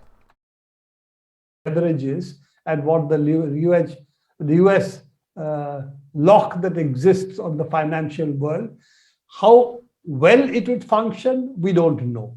And it's a completely an open issue. Can they really do something? It's now 3 countries which are going to face financial sanctions, irrespective of the return of Iran to the JCPOA, which looks like it could happen because now Biden also requires Iran oil to flow back into the international market. So Russia just banned Facebook. Sometimes they get it right, to folks. Go soft on the earlier hard Sometimes they get it right on JCPOA. But the point is, there are these 3 countries who are facing sanctions, and can they build the core of an alternate system? It's something to be seen. Russia has one advantage. It's not an autarky.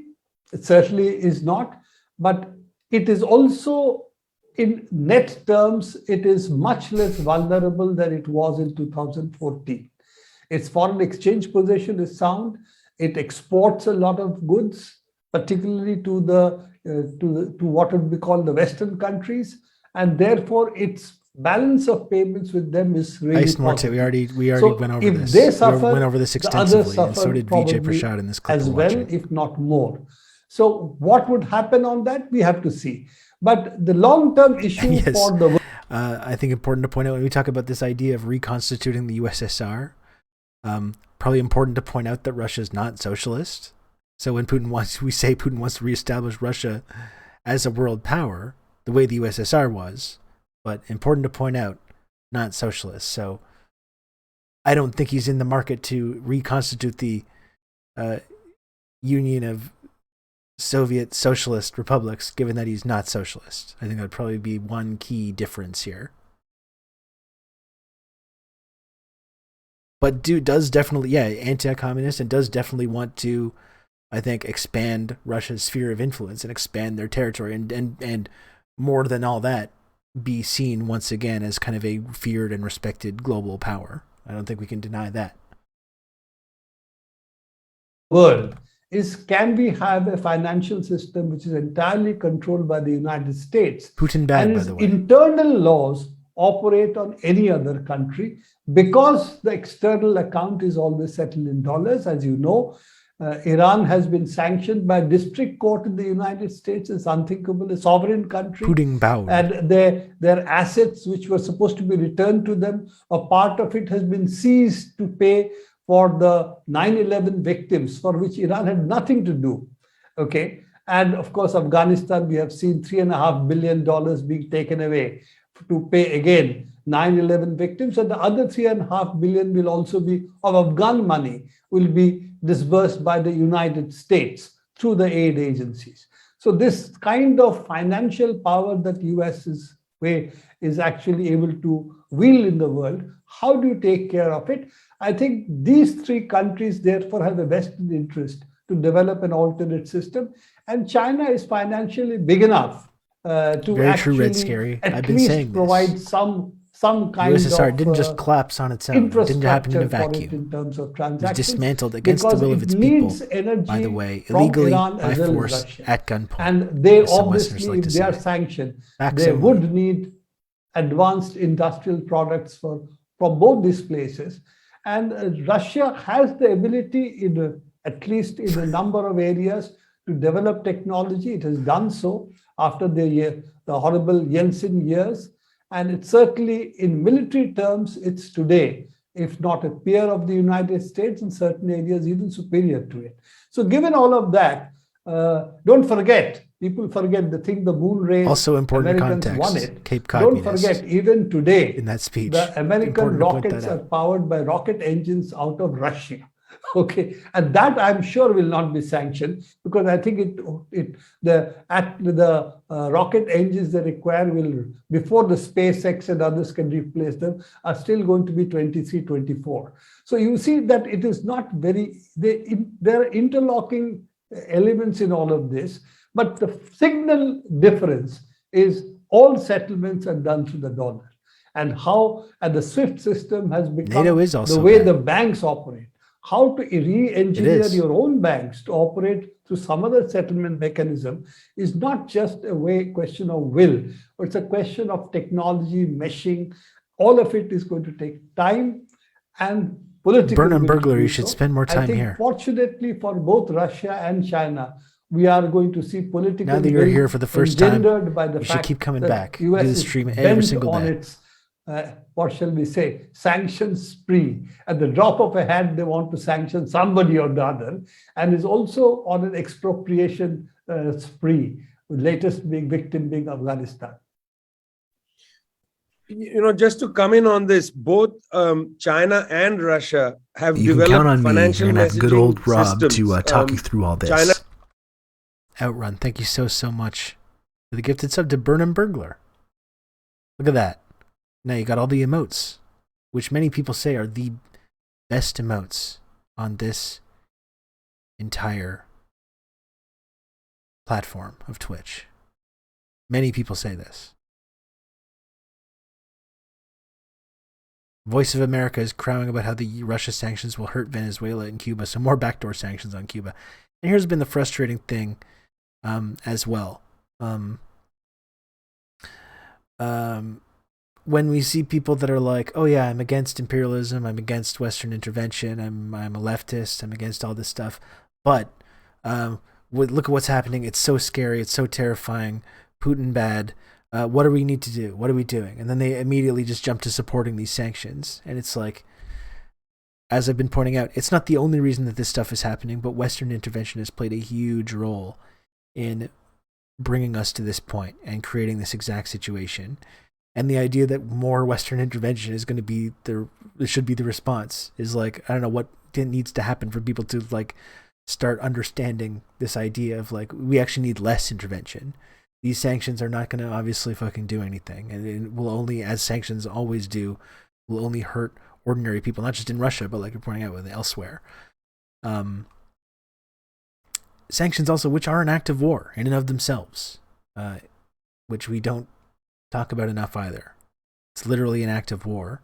And the ability of America to sanction any country that it doesn't like, whether it's Russia or whether it's Venezuela or Cuba or North Korea or any of these places, the ability of America to enact these sanctions regimes, which kill people, like in the case of Iraq, which killed kids, that is imperialism.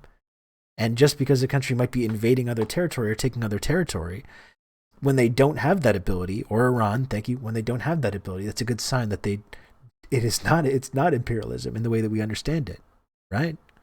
This is it's important for us to keep in mind. Well, it's only America and only the West that has this ability to enact these sanctions regimes over the baddie countries that it doesn't like. And other countries might do terrible things sometimes. They might invade other countries. They might destabilize. They might engage in similar sort of behavior. That doesn't mean, though, that that's what imperialism is. It's a very specific sort of definition. It's the rules-based international order. That's right. Whisper stream. It's getting late. It's getting late. It's almost midnight here. That's why I'm going into ASMR voice now. That's why I'm doing ASMR voice now. It's getting very late. I developed it in 2015. That was the cross-border interbank payment system, CIPS, where the code currency was the renminbi. Then, of course, the Russians created their own thing. So, that was the system for transfer of financial messages.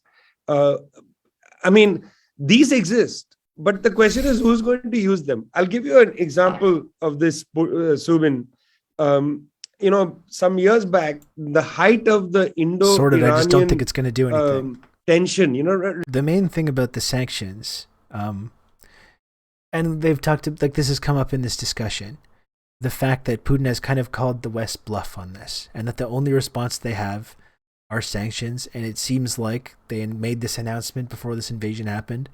They're well aware of any of these consequences. They know full well. You can count on me. You're going to have good old Rob to talk you through all this. They know full well what the response is going to be. They seem prepared for it. They don't seem to care all that much. They do not seem to care all that much. Thank you, Drew in Georgia. It's funny that your gift sub went to TYT. I don't know if TYT is going to be using that all that much, but I appreciate the gifted sub, Drew in Georgia. Thank you. But yeah, it does seem that Russia is fully prepared for this, and they know full well that that's going to be the response of the West, and they don't seem to really give a fuck. So TYT is going to be using that Kim Il-sung emote. Putin said all decisions have been made, all consequences have been considered. Yeah.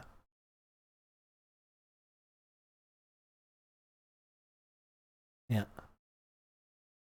They seem to be totally prepared for this, so I don't think it's going to mean much. Why are we buying Russian oil? Do we not have our own oil fields in the U.S.? Well, the thing is, though, those oil fields in the U.S., that's not to resolve the energy issues in the U.S. That's to sell to other countries so the oil companies can make profits from selling the oil to other countries that want it.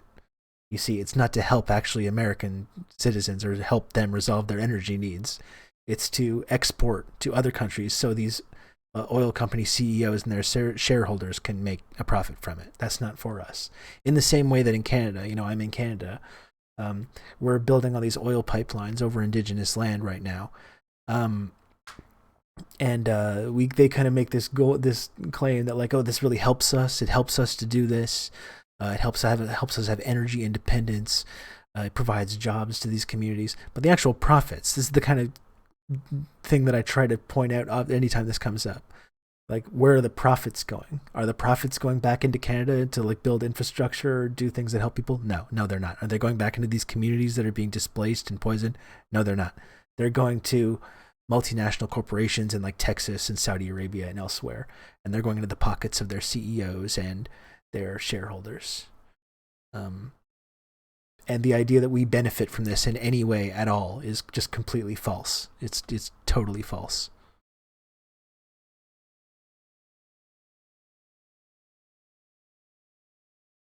You may remember India twice voted against Iran in the International Atomic Energy Agency meeting, even though India is not a member of the Non-Proliferation Treaty family, doesn't sign it for all kinds of reasons. Anyway, at the time I interviewed some Iranian officials, and Iran was selling India energy. I agree with that, really, and India was paying in rupees. Rupees held in a bank account in Calcutta. So I asked these officials in Tehran that what are you planning to do with all your rupees, that you have sitting in India? Like, are you going to collect your rupees? At the time, they were using this Turkish bank, the Halk Bank, before the US sanctioned that bank. So they could have used the rupees. And I said, why don't you buy grain from India? Because India is a big producer of grain. Even though there's enormous problems of hunger and starvation in the country, there's still surplus grain. And the high official of the Iranian government says to me, no, but we don't buy grain from India because Indian grain is of a poor quality. So where do you buy your grain from? Now, we're talking about a time in 2012, I believe, when there was a lot of pressure on Iran from the United States. Do you know where Iran continues till today to buy its grain from? From the United States. Iran imports grain from the United States, but they won't buy it from India. We have to get rid of this habit in our head, this belief that it's actually safer to keep your external reserves in dollars and so on. It's not just a matter of creating the infrastructure of an alternative I plan on holding on to People mine. Don't have faith in it. They continue to have faith in the dollar. And I got a suitcase nuke under hundreds of years of colonial thinking. You got to get it out of your brain. What's wrong with Indian grain? It's a perfectly good grain. Come by. Once in the 70s, there was a scandal about some disease in the grain or whatever it is. But those things happen to all grain, But he made sure to emphasize that point. We got to get it out of our heads. And I'll give you another example of this. In Doha, Qatar, an intelligence officer tells me that in the 1980s, the Qataris were interested in sinking a pipeline underneath the Gulf to get fresh water from Iran.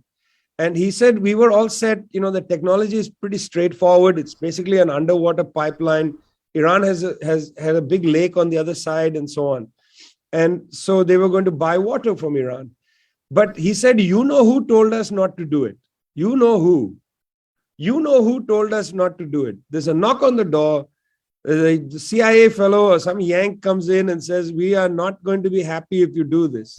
On the one side, we've got to get rid of this idea in our head that, the dollar is the only safe currency. And on the other side, you've got to get it out of your head that when they come and knock on your door and tell you don't do this, you say, well, shove off. We're going to try it, because we don't want to live under your thumb and this kind of pressure campaign. So this is a very long journey. I mean, I think what what Wang Yi is telling the Russians is you pulled the trigger too quickly. We haven't prepared alternative methods. If Russia gets heavily sanctioned, which they didn't, then the Russians would expect the Chinese to pick up the slack. But Chinese firms don't want to get involved with too many sanctions because they continue to trade. That's a key point, right? Like they've formed this kind of very strong alliance together. It's VJ's notifications didn't turn him off. He's going boomer mode on this live stream.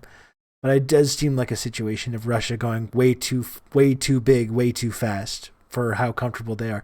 I mean, we know about China's foreign policy and how careful they are in terms of not intervening and respecting sovereignty and selling to everybody, regardless of who it is. And you can tell, I think, even though they've made this alliance with Russia, so they kind of have to go along with it and sort of, if not support it, but not throw them under the bus. It does kind of feel like they got pulled into something way bigger than what kind of they were hoping for right away. It's a Facebook live stream, Rob. It's all boomer mode. Yeah. Anyway, oh god, this is almost finished. I can't believe we're gonna watch this entire video. It's so late. It's immensely with the West, not only with the United States, but with Germany, with France, and so on. And what this is going to do is it's going to push Germany and France further into the US orbit.